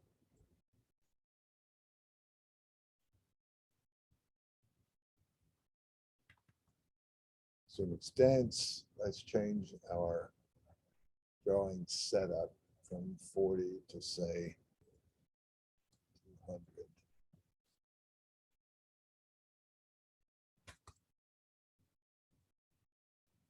And just so you can see those, I'm going to resize my point attributes. Oh, sorry. Resize my point attributes to scale, say 5 times both the screen all. All right, so there's now my points. See, there's the symbol, the point numbers that I had. And if I double click those, you see it's asking me for a coordinate file, so I could call that class file from import.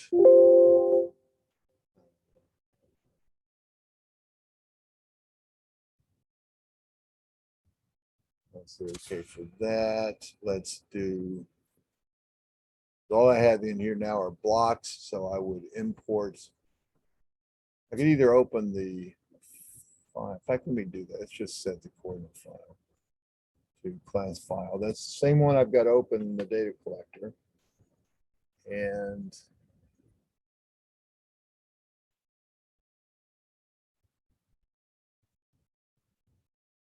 now if I double click that point, it tells me on point number 1, there's my coordinate values. There's my symbol, excuse me. And if I want to see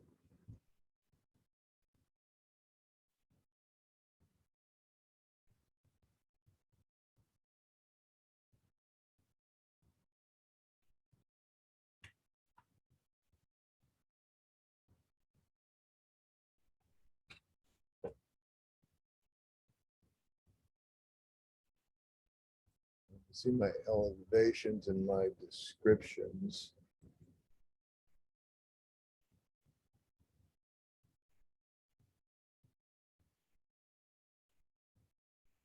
Elevations.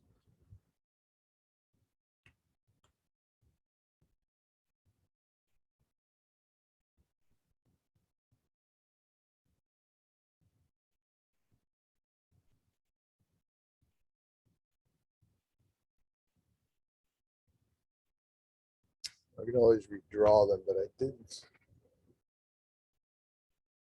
want to do that. I see that this is on my layer V node control. That was intentional. That's on the points, so that all is fine.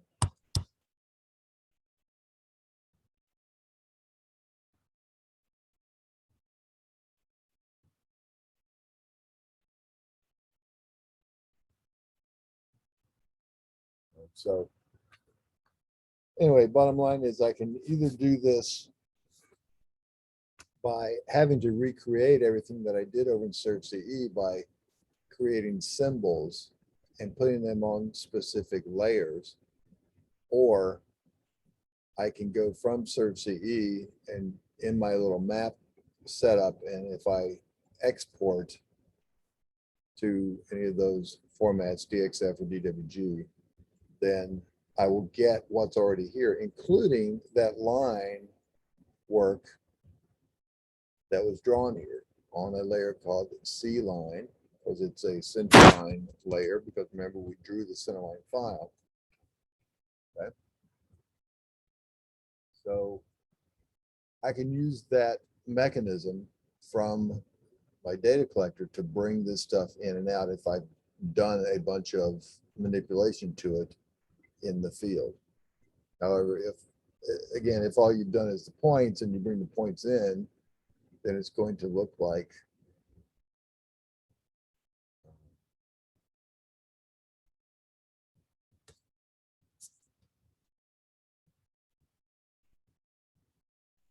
basically when I bring those points in, it look like this, and now you'll see the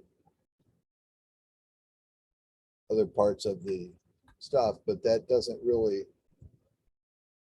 you see how that doesn't really define what it is I was wanting to do. I could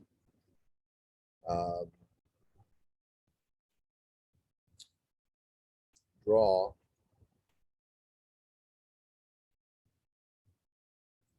a 1 to 2 arc radius length, which is an L in this system, of 150 to the right, end point, which was 4, and then I'm going to go to 5. All right, so I can recreate that given my software, or I can bring that in. Now I still would need to decide to put these points on a different layer. These would go on control. I would go to my symbol and choose my symbol that I want to use. So anything's fine as long as when you bring in what you have collected, when you bring it to the office, that you understand what it is looking like. Now we did all this, we brought points in, we had this, we defined it as an alignment, we saved it as an alignment file.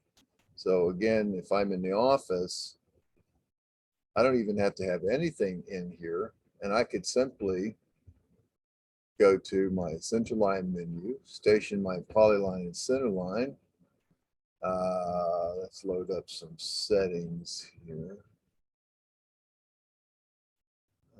Use the centerline file. I'll say okay. There's my line 1, and then to draw the centerline file. Draw PI lines. Set to the road.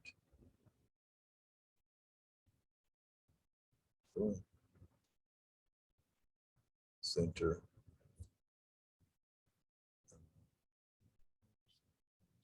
So sure.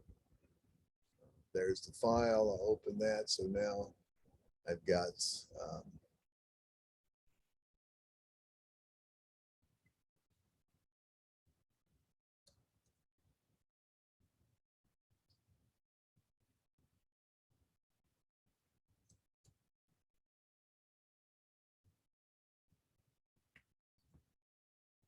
let's take this one.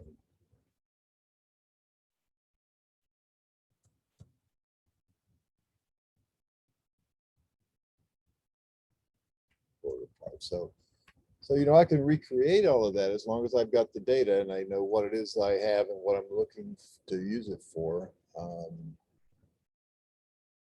If I can get back to my drawing setup and then change that from, let's make it not quite so chunky dory. We'll make it 100, and now we'll repeat that station polyline center line and erase previous. Yep. So we'll go choose it. So now it's created some different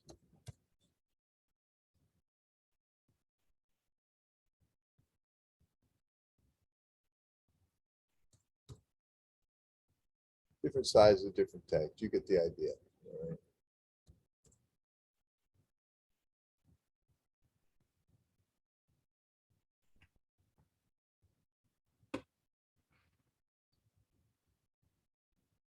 So in terms of SurvCE, the fact that you have drawn these items, created them, you've got your points, and you're using these tools to enhance what's going on here. Like you could even, sketch in a building, and even if it's something that you haven't surveyed. I can do that here. Maybe.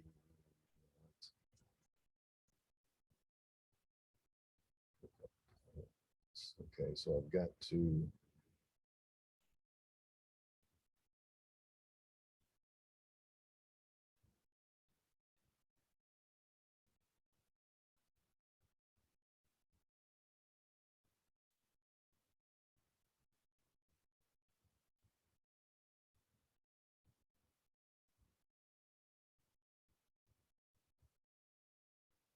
let me create a point here. Let's just draw locate points.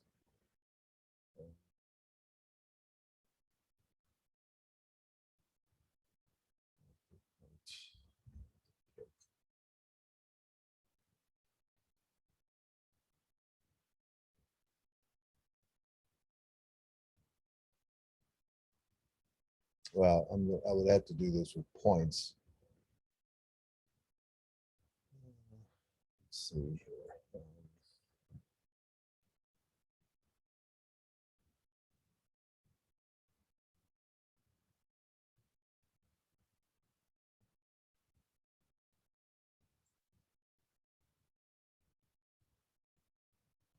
Yeah, I can't really.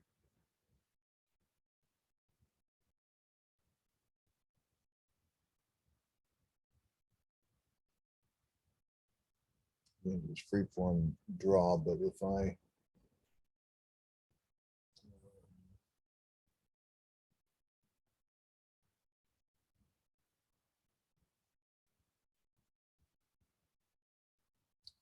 copy this,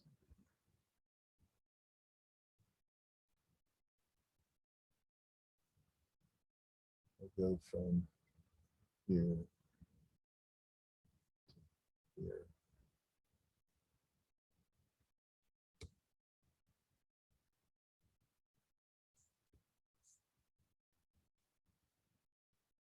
Okay, so now I've got this.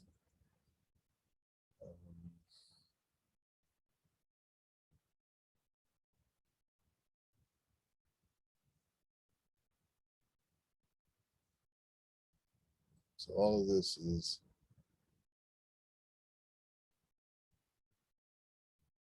done to just, let's say, 20.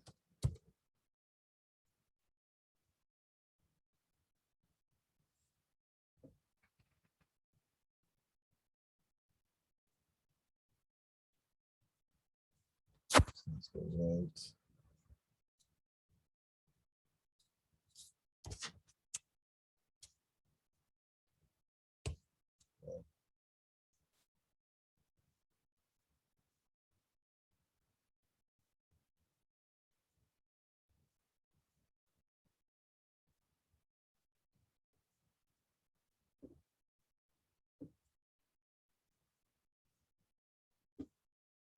Probably a bad example. I was trying, I can't really just freeform draw in here. I have to use points or commands that extend geometry to in a certain particular fashion.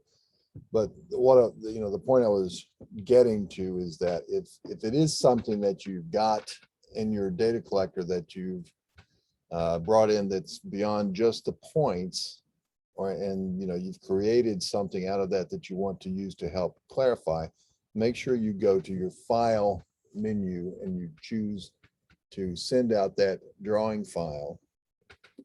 And when you choose to do that, well, first of all, realize that you also have the points. The points are part of your, that's the job itself. That's a CRD file. But when you're exporting this DWG, that's the things that are contained within this graphic portion. And when you choose that, I'll call this one just a different file because it's open, you can tell it you want to send out the line work, yes or no. And the points, if you do want to send out your points, you can choose to use Carlson blocks. If you use drawing points, those aren't Carlson points. They're just AutoCAD point entities. Okay. So when you do that, it's going to create blocks for you. And if you turn on all of those different labels, create your labels on separate layers, you'd have to freeze those layers in there so you can see them all, etc. And then when that comes out and you bring it into, oops, let me back to just here. When you bring it into here as points,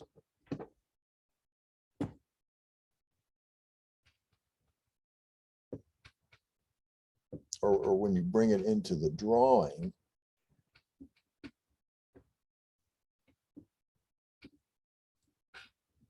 like we did the first time, you saw those red triangles the very first time I brought it in, then that's just a block. And if I want to put that into a coordinate file or even another coordinate, a different coordinate file, I have to update my coordinate file from my DWG. And so it's just a means of doing that. But as you can see also, when we are dealing with points and centerline defined alignments, then we can, that's all we need to bring across are the points and the centerline files, and we can recreate them over in our desktop slide. Okay.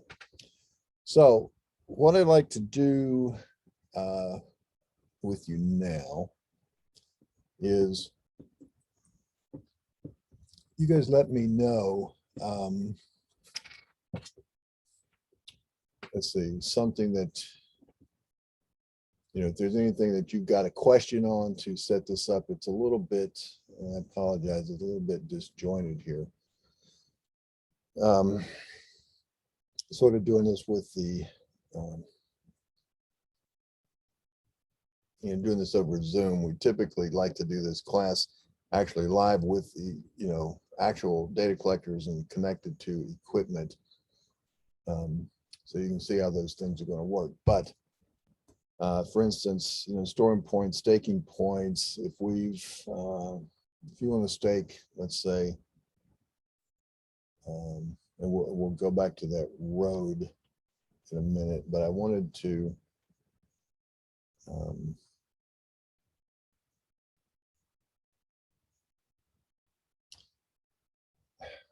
I'm trying to get something enough that has enough complexity, David, that you can see it and work with it on your data collector instead of, because you don't have your desktop to get the actual file on. But if we got, because if you had it installed,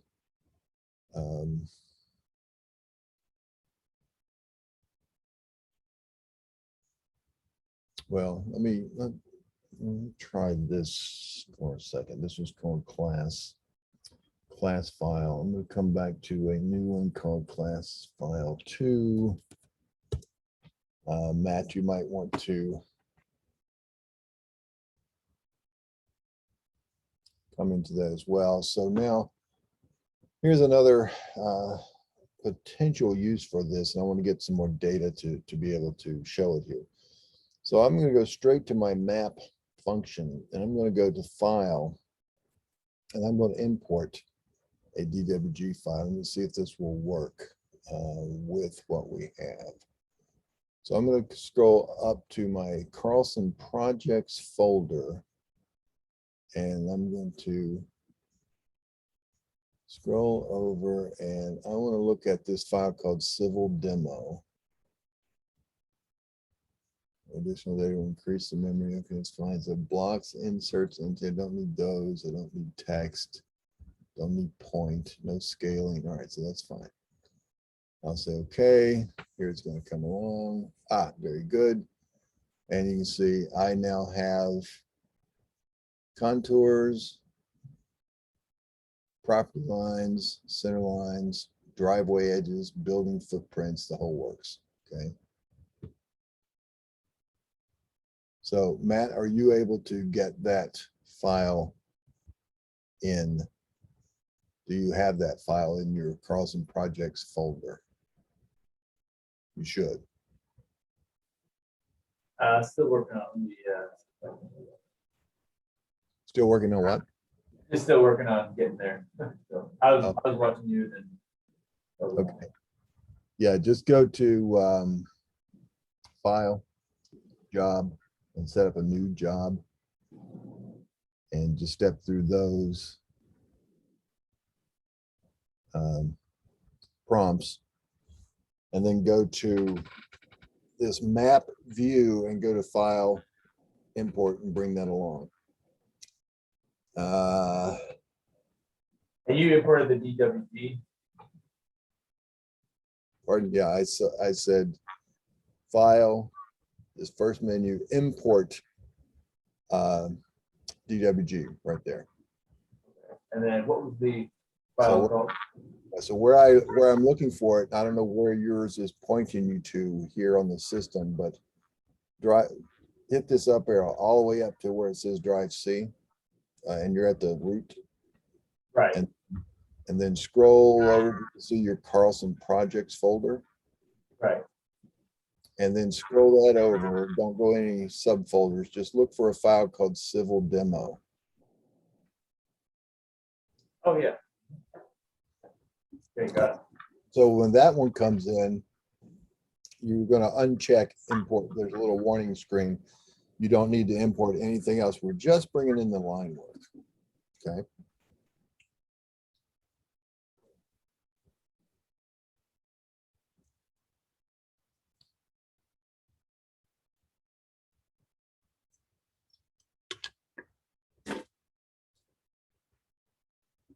So what do we have from this is I can see a road that has like edges of asphalt. I've got the center lines defined. I've got these setback lines in my subdivision on those lots that are, you know, basically the right of way width of the roadway out to my property corners. I've got some contour lines. I've got building footprints, driveway outlines, and some vegetation lines as well. Okay. So what can we do with this? How can this help us if we're staking out some information here? And so from treating this sort of like a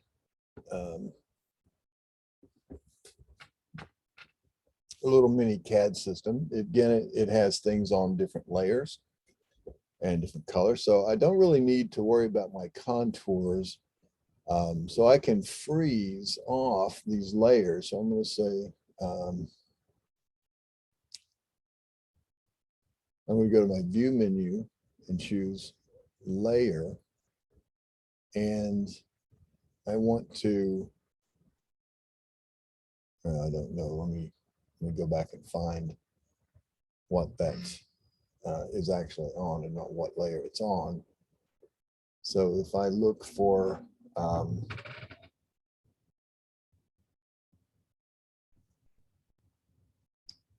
list polyline data, I'm not sure if it, yeah, it tells me the layers on v-topo-minor or minor.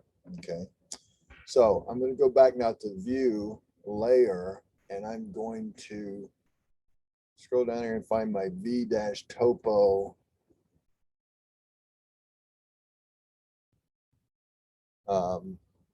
major and minor.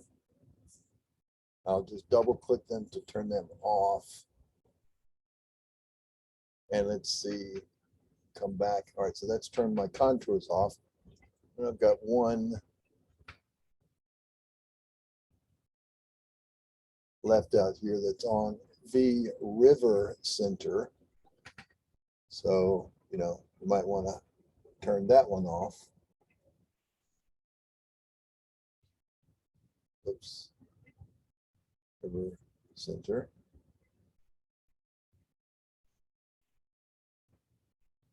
You could turn off the vegetation, all that, but it should be okay. All right, so now let's suppose we want to make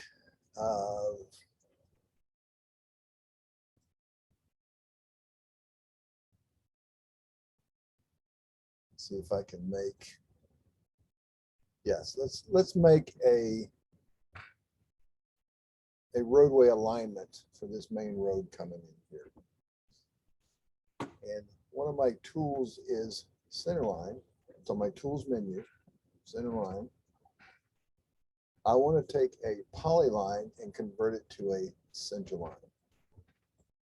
Okay, so it wants me to select that polyline. So I'll click, oops, that's not the right one. So I'm going to escape and zoom in a little tighter. Let's try it again, see if that will. There we go. That's the one I wanted. And I zoom out. See, so that goes, that's basically an arc. It may have a straight, it's got a straight portion of it out here, I think. All right, so that's going to be my beginning station. I could type in a different answer for that, or if I wanted, but that'll work. And I'll just hit my green arrow, and I'm going to call this one my civil space demo main. All right, and it simply tells me that the polyline should have been drawn in the direction of increasing stations, which it was. We saw those little arrows. And it gives me a little bit of information about it. I'm okay with it. I got it there.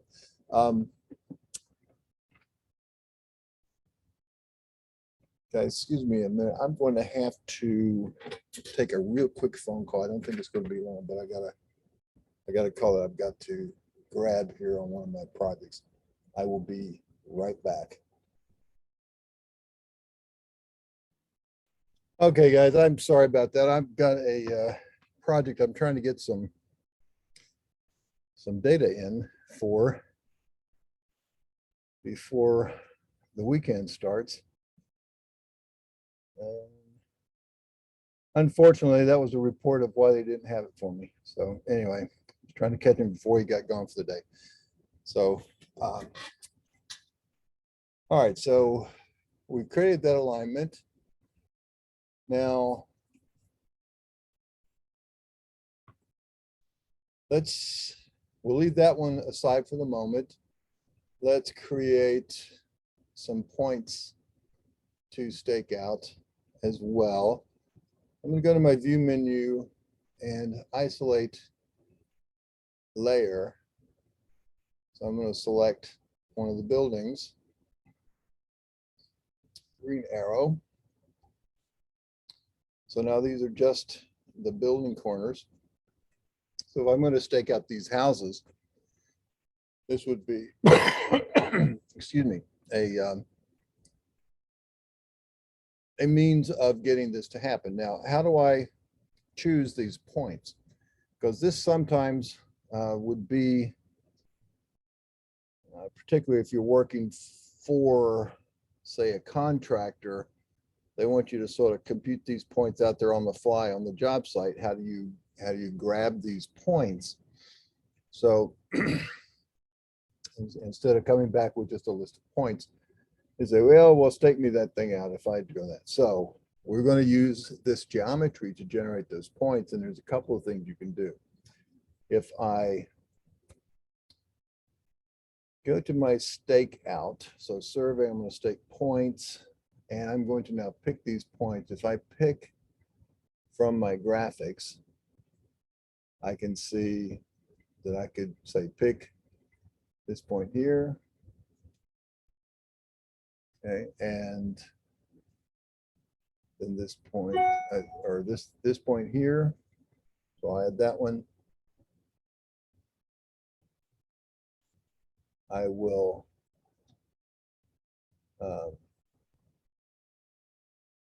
I could call that, say, sorry, let me see, let's take that one away. If I now pick, let's see.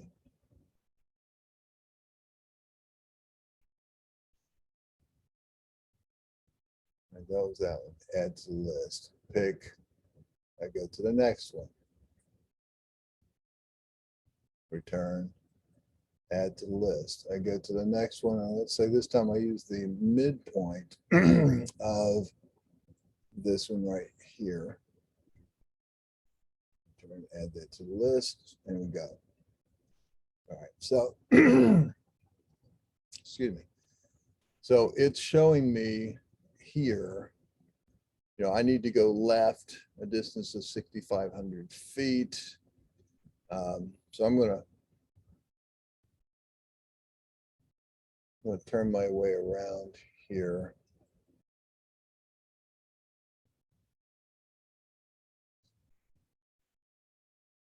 and take these giant steps instead of resetting, because I'm in the simulator.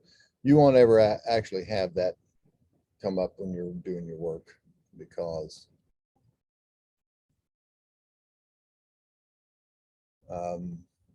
you know, you'll be localized correctly.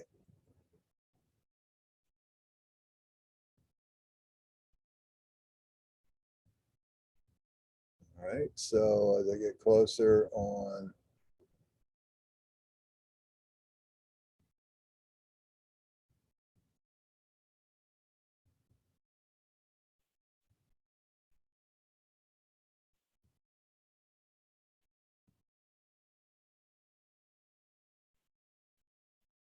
all right, so there's that last point that I just picked. When I snap to that midpoint, and so it's driving me into the point, and you can see it tells me I'm online. I've got a distance of 36, 35, and tells me if I need to go left or right. I'm reading that from the bottom line of the screen, and I'll get closer and closer, so 12 feet away.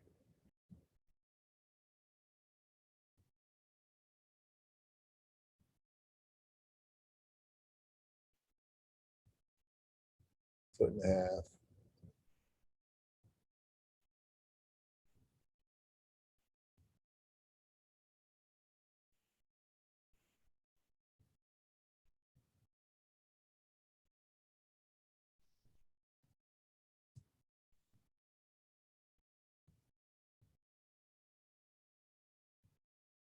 Anyway, as I get closer to it, I can't seem to get to it without overshooting it. Let me see here.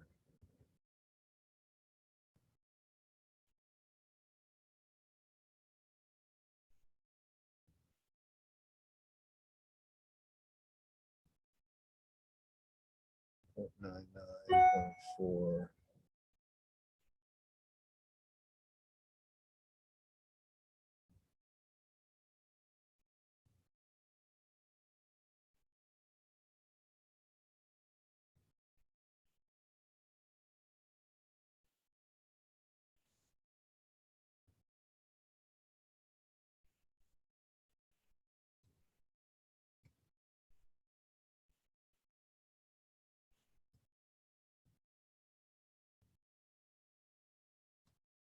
All right, so we'll say, boom, read that, and it's gonna stop. It's gonna average up these readings. And my point ID, I'm gonna call that one, say, mid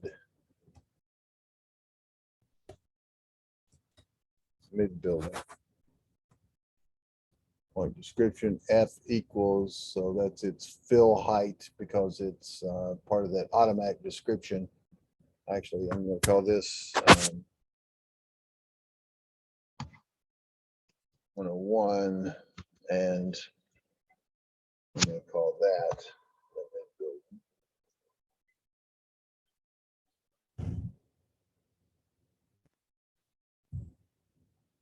All right, so now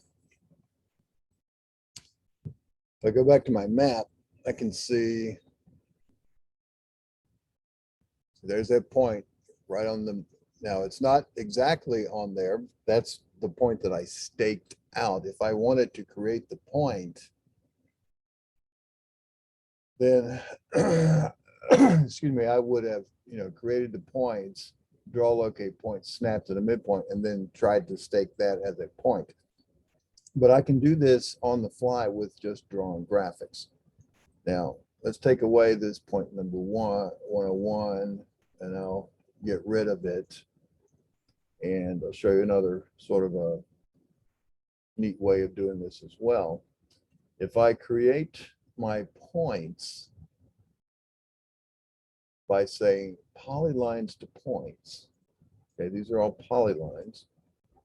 So select my polylines, and if I draw a window around that, I've got 14 of those. I'll say okay. Avoid any duplicates, sure. And let's start with 101. Gave me 80 points. and I can see, they're all right there. If I turn on my elevations and descriptions, well, there are no descriptions, but you can see the individual elevations look like, each building footprint is at a specific height, but it's level, but none of them really match. Okay. So now I've got a bunch of points. Now I can go to, let's turn this off.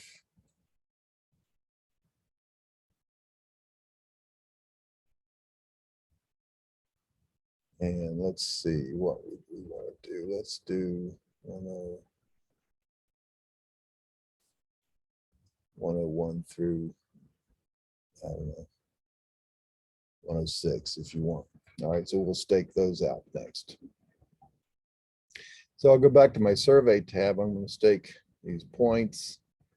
And I'm going to choose my source. I can either pick from a list. So if I pick, oh, sorry, I don't have the list defined yet. I'm going to add to the list first of all. And I'm going to do that by this up here. I'm going to choose 101-106. Okay. I'm going to add that to my list. Now, when I pick from this list, you see I've got all of those points available to me. Okay, please select a point. All right, I'll do that at this point. So now I've got that list. And I'm going to now also add to the list, let's say 120, 119, 2021, and 22. So I could say 119, oops, sorry.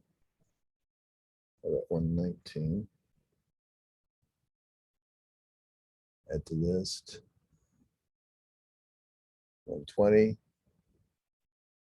Add to list. Let's just say 121.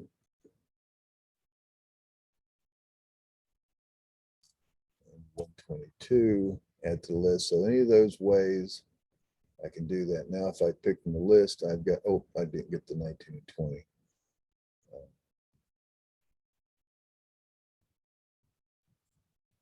119, 120, add to list. There we go. That's what I forgot to do. Now, if I pick from the, oops, I pick from the list, there's 119, 120, 121, 122. So they're out of order, which is okay. And here's how this is going to work once we have our list created. When we pick from the list, let's start with our first one. We're going to pick this one here. Or let's see, let's reorder these.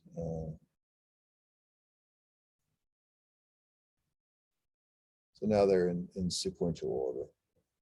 Not that that matters, but if I choose these two, those are my stakeouts. Now I picked from the list. Let's do, actually, so now that I have those points that I'm going to stake out, I'll choose the green checkbox. Okay, yeah, I know it's in the wrong spot. And right now, the point that I'm trying to stake out, if you see down here in the bottom of my screen, is 0.101. Okay. And I could go through, stepping through all of this stuff, storing the points, all that. I don't want to, try to zoom in on this thing and try to get it to figure out what's going on with this simulator. It's too hard to control, but you get the idea of what I'm doing. And you can see, where my target is down there on that point number 101. So let me just get closer to it so you can see.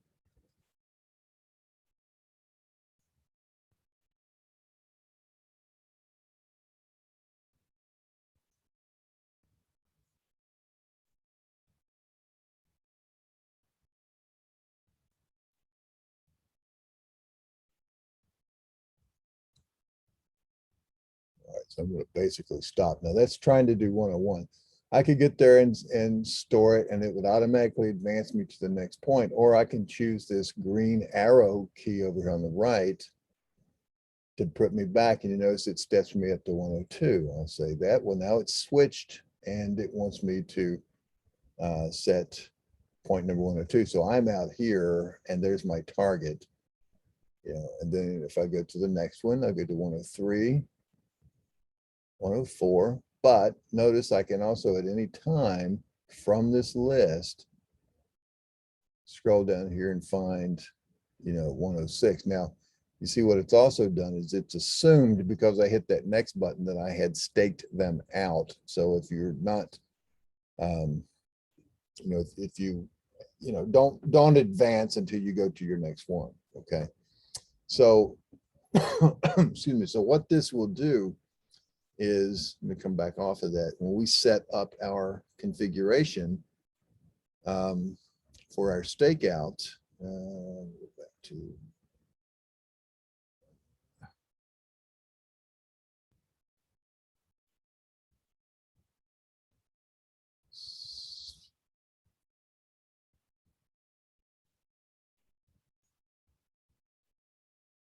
where was I when I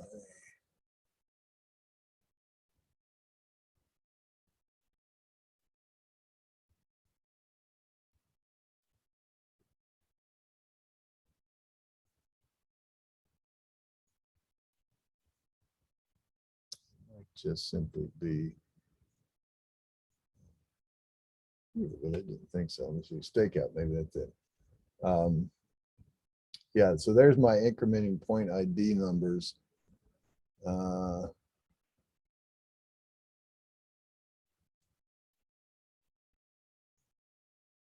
What I'm looking for, which I can't recall where it stuck, it was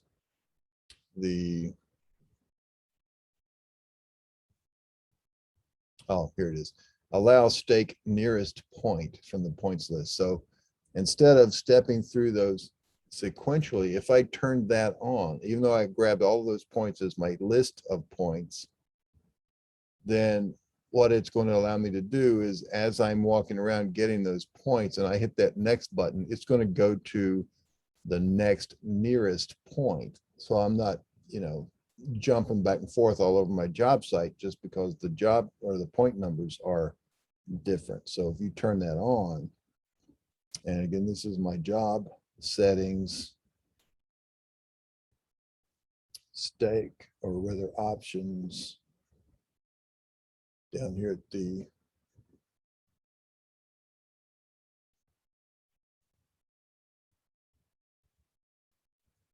about midway down, a little bit below halfway down, is allow navigate to, and then so allow stake nearest point from the points list. Okay, so that's what's going to control that.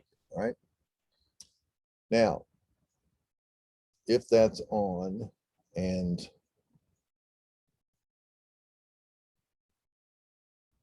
if I stake points, see, I still have my list. Got 104 through 104, 5, 6, 19, 20, 21, 22. Let's see what that looks like. So 4, 5, 6, then 19, 20, 21. So from, if I get to 6, it should go to 121. And then either 122 or 120, depends on which one that is closest. So let's see if that happens. If I go back to my stake points, I'm going to pick from list. I'm going to take, just take that one out. I'm going to choose all of these. I'll say go and go. Okay, yeah, I know. And so I'm going to go up here to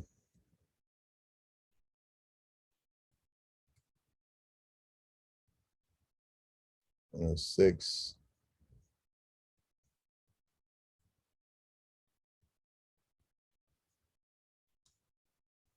Oh, no, I'm sorry. I took out only 104, not. Uh, so, man.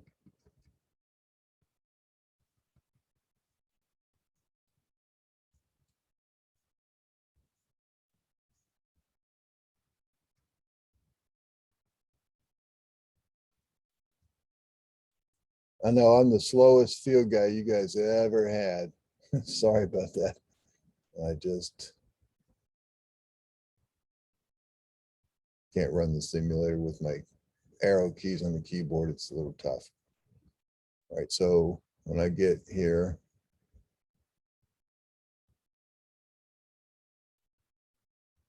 all right, so now I'm within.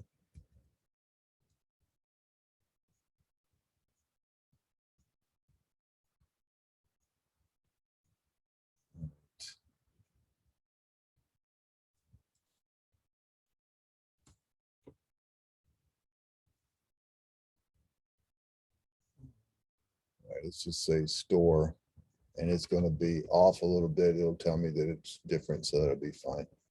Stakeout tolerance is exceeded. Yeah, I'm going to continue storing because it's just a house.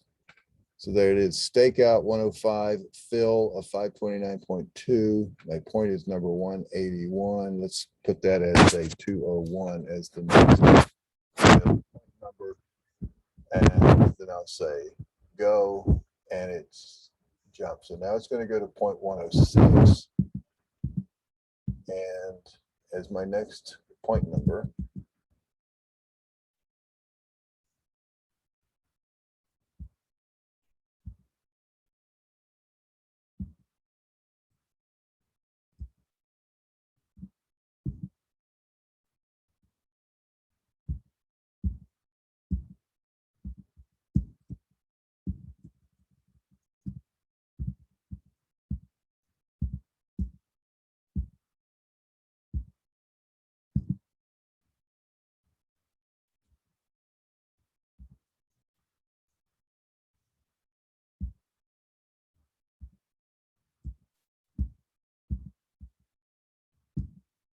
what?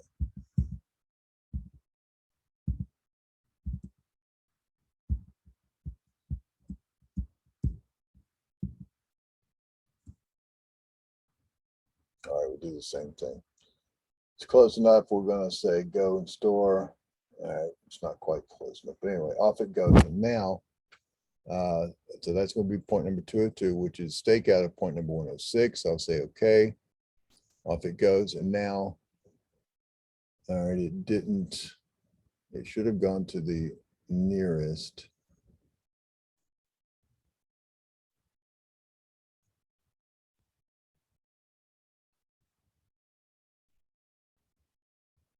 Based on that setting. That may have to be in place before you build your list. So it should have gone from 106 to 122 or 121. But in any case, that is, you can see from those, or you can pick those individual points one at a time and just run, through your stakeout. Okay. Now, last little bit, and I know I apologize, you're past your magic hour here, and it's Friday. So a real quick one, if you do stake, say an offset,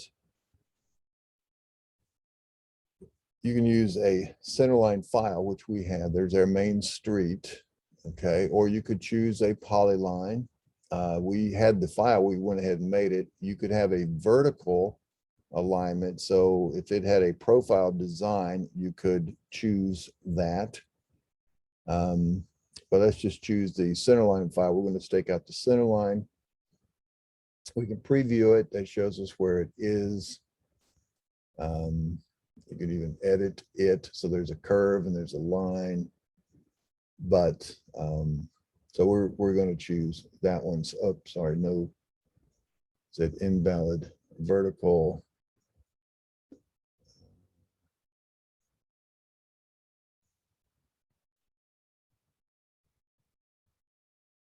So define a point list. Let's just go from here.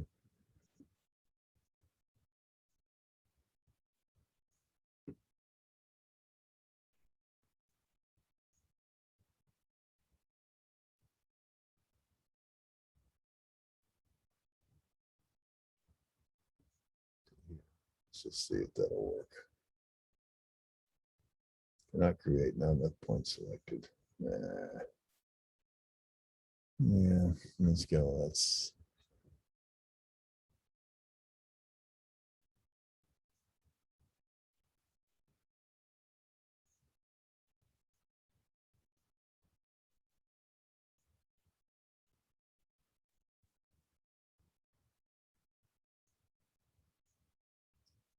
Do I have stake high and low points? I'm going to turn those off.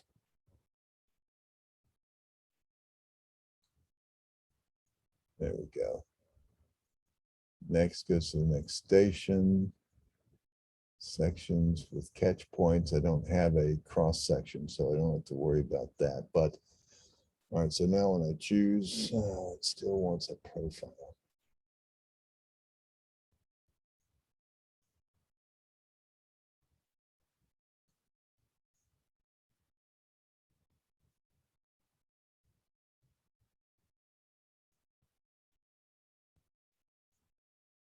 All right, so now that I've got a profile, it doesn't match it, but so what I'm doing here with this offset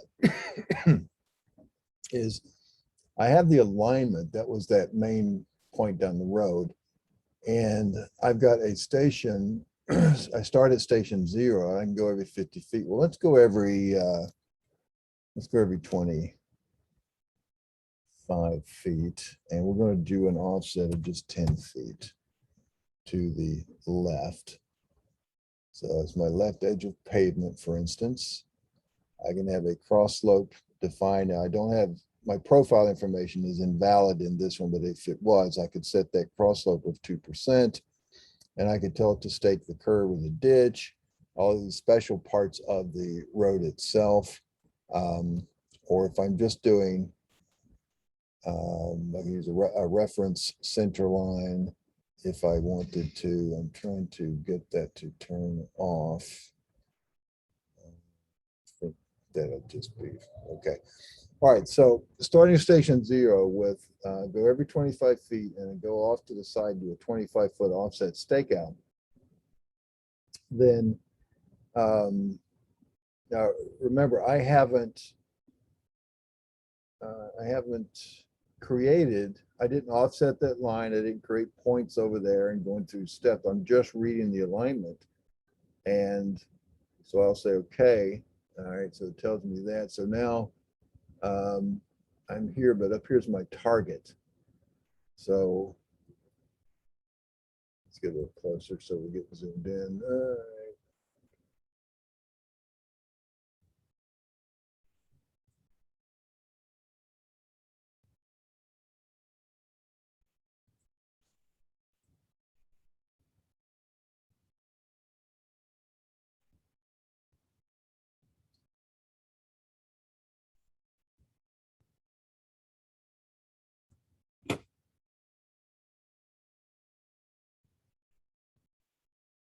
So store that and see what happened with it. And yeah, I'll continue storing now. So there's that one. There's the station, left edge of pavement, left 25, cut 249. There's that automatic description. I'll say okay. And so it stores it. And now it goes to, you see, the next point. So let me get out of here and drive it. And I can go on to the next point, the next point, the next point. And see, as I step my green arrow key, it's stepping me down that alignment.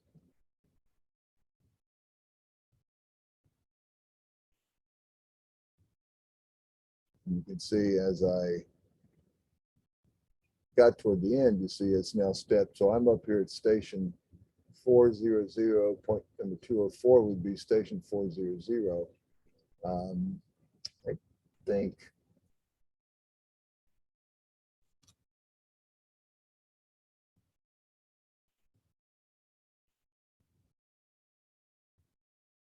yeah, this is just that generated description, that automatic generated description.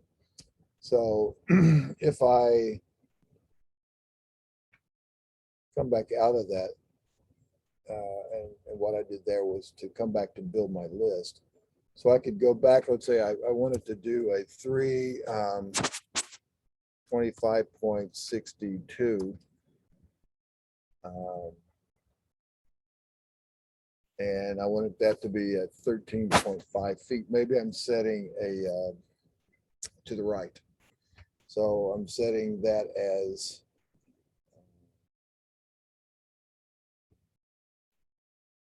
maybe an inlet, curb inlet or something.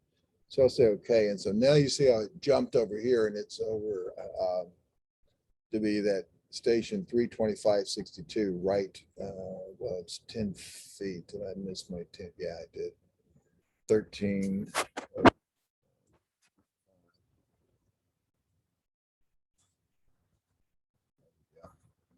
All right, so now you can see the numbers here is what it's looking for, and it's moved me over there, and that would be my new target.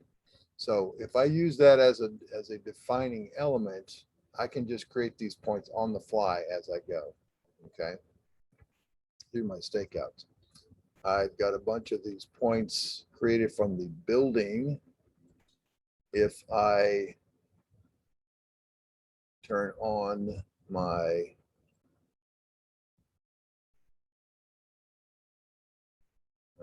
don't know what layer.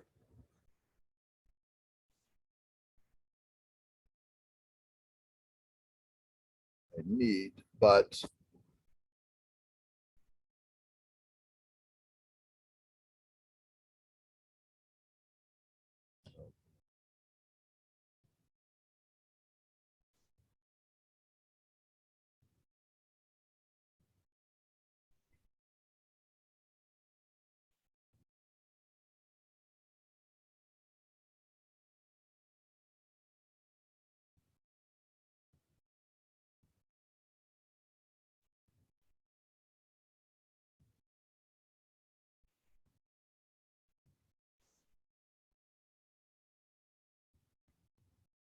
yeah, looks like I've managed to hold that.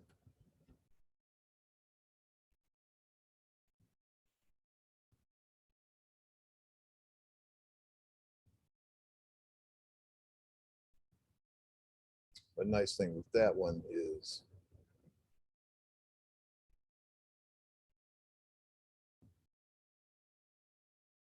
oh crap.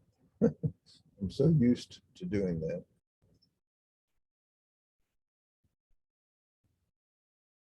Wasn't really what I meant to do. I meant to do this.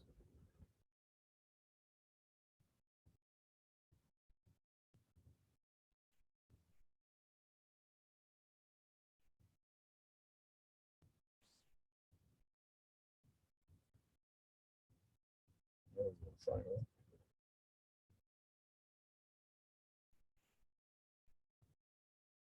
Now, back to my map. If I see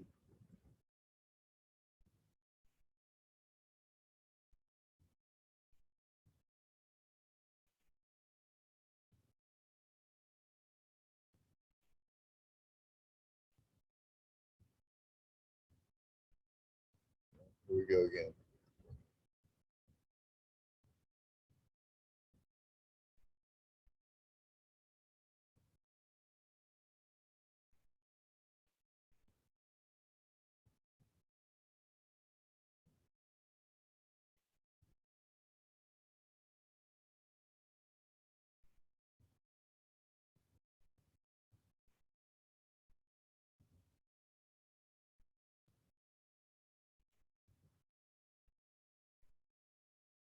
All right, so one thing that I think I'm going to need to do is to re-import this file, which was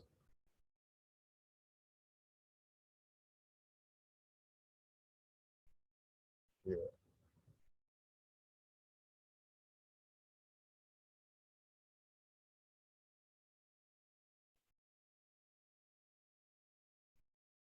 So I'm going to isolate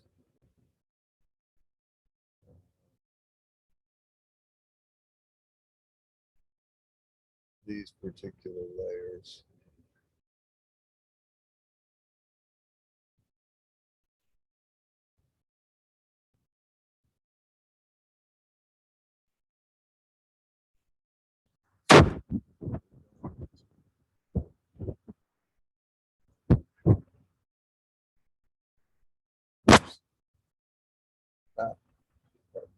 Quick second, view, isolate layer.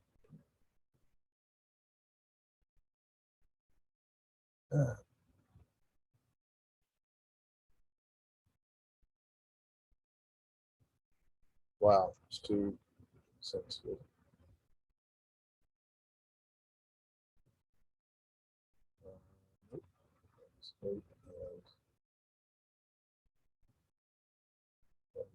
Now view, isolate layer.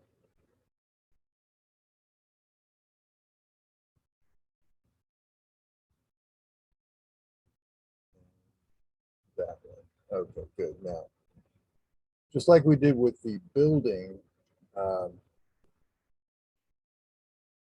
corners, you could do the same thing on these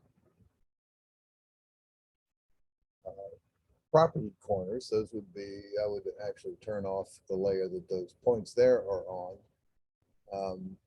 But then you could choose that, just like we did, remember on the Kogo, create points, polylines to points. So we would take, these, we would just basically,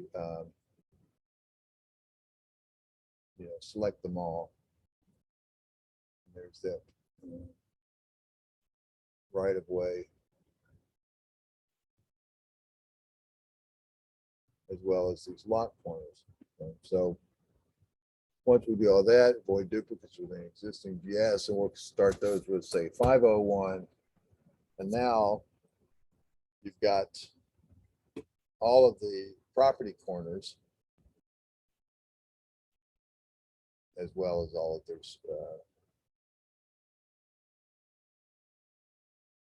all right, so that was apparently a 3D line with a bunch of little line segments. That's why I dropped points on every one of those little corners.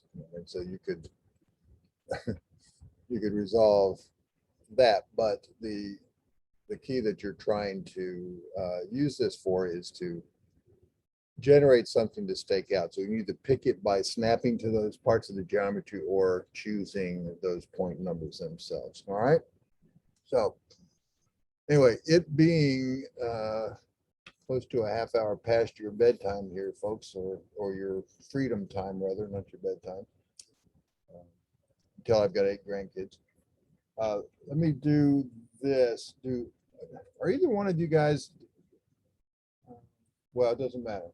I was gonna say, if either one of you need your PDHs for your surveying registration, it's normally 13 hours.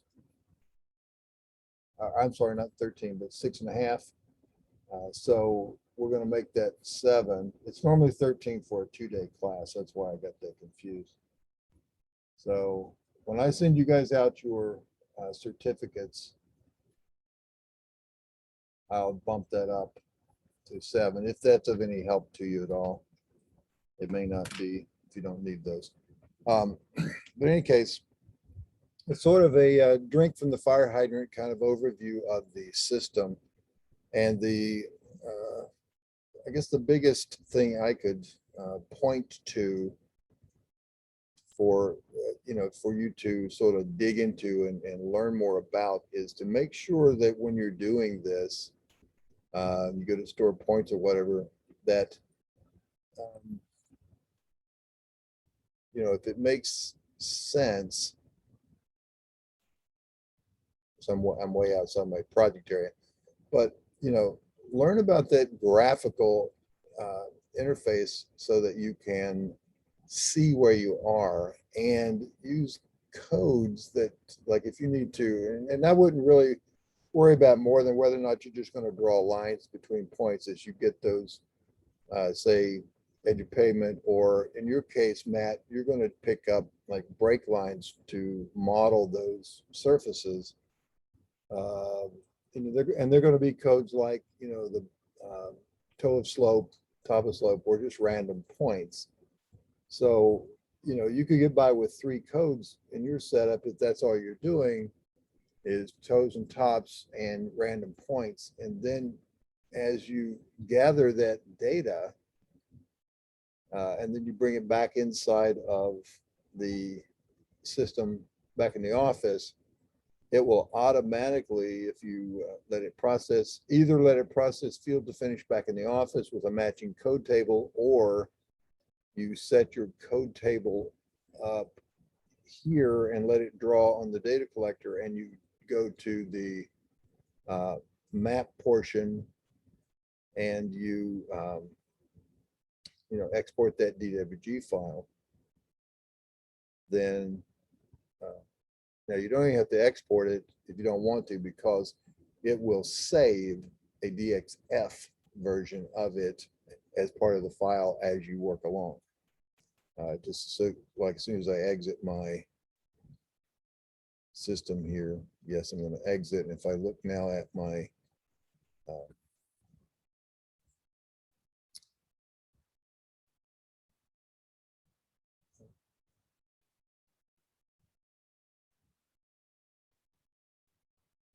Carlson project SurvCE quick start.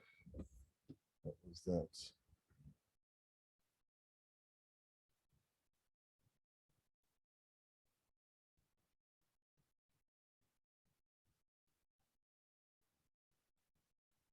Well, I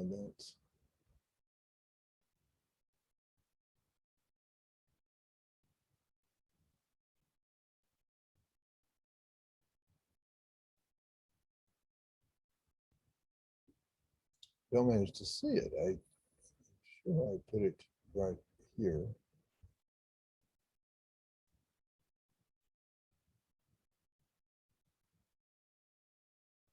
I must have put it in the wrong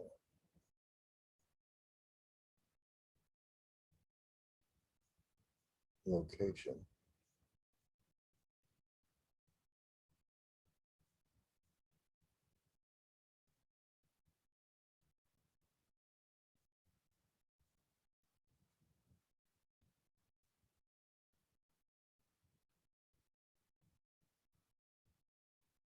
All right, so you saw it say that it's loading polylines. So what it was doing was loading all of those things that we did. I'm going to turn these points display things off.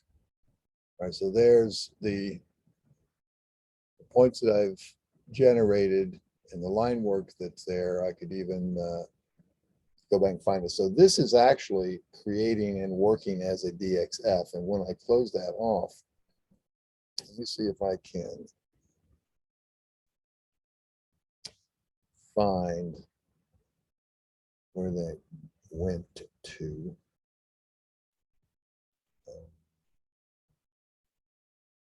So class file 2, I am in 2020-0917 SurvCE class, 917 F12 Quick Start Guide for class file 2. Okay. That's exactly what I meant. So it's not, so that's 2021-0917 F12 Quick Start Guide. I don't even see.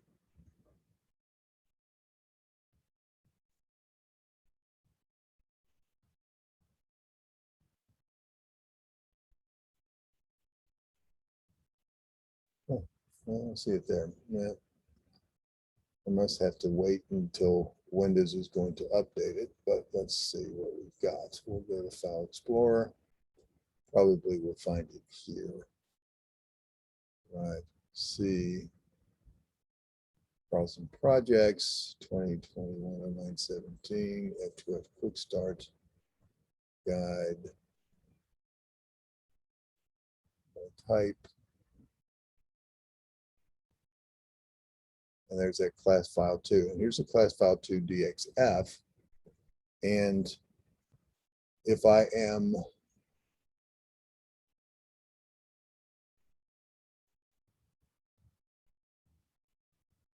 as long as I'm keeping track of that, I don't even have to do an export to DWG. You can, but if you don't, then what you're going to get is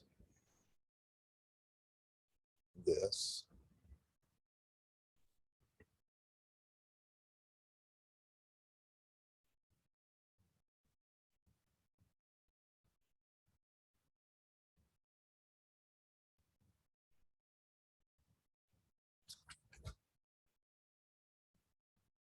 And excuse me, we'll just go to a new drawing.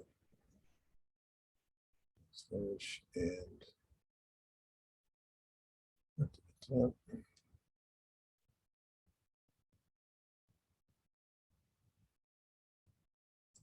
that.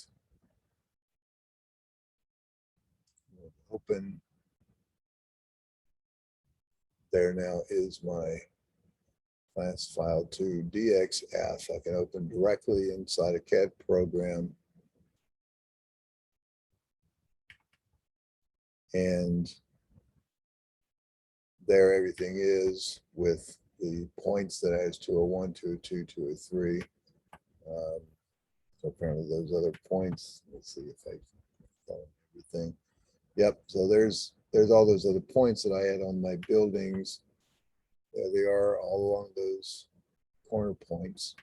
Okay. So everything, excuse me, everything stays there, and I can always bring that in directly as a DXF. So just so you know that it's running natively with that graphic system as a DXF. You can export it if you wish, or just when you go to, if you want to open up what was in there, instead of having to recreate all this stuff, then just open the DXF file. Okay. So with that, let me throw out a quick, any questions kind of stuff. If not, I'll encourage you to look over those field to finish ideas. And that's what you could use primarily, Matt, in particular, when you're doing like I said, just those necessary codes to get toe of slope, top of slope, and then just random shots to help control your surface modeling.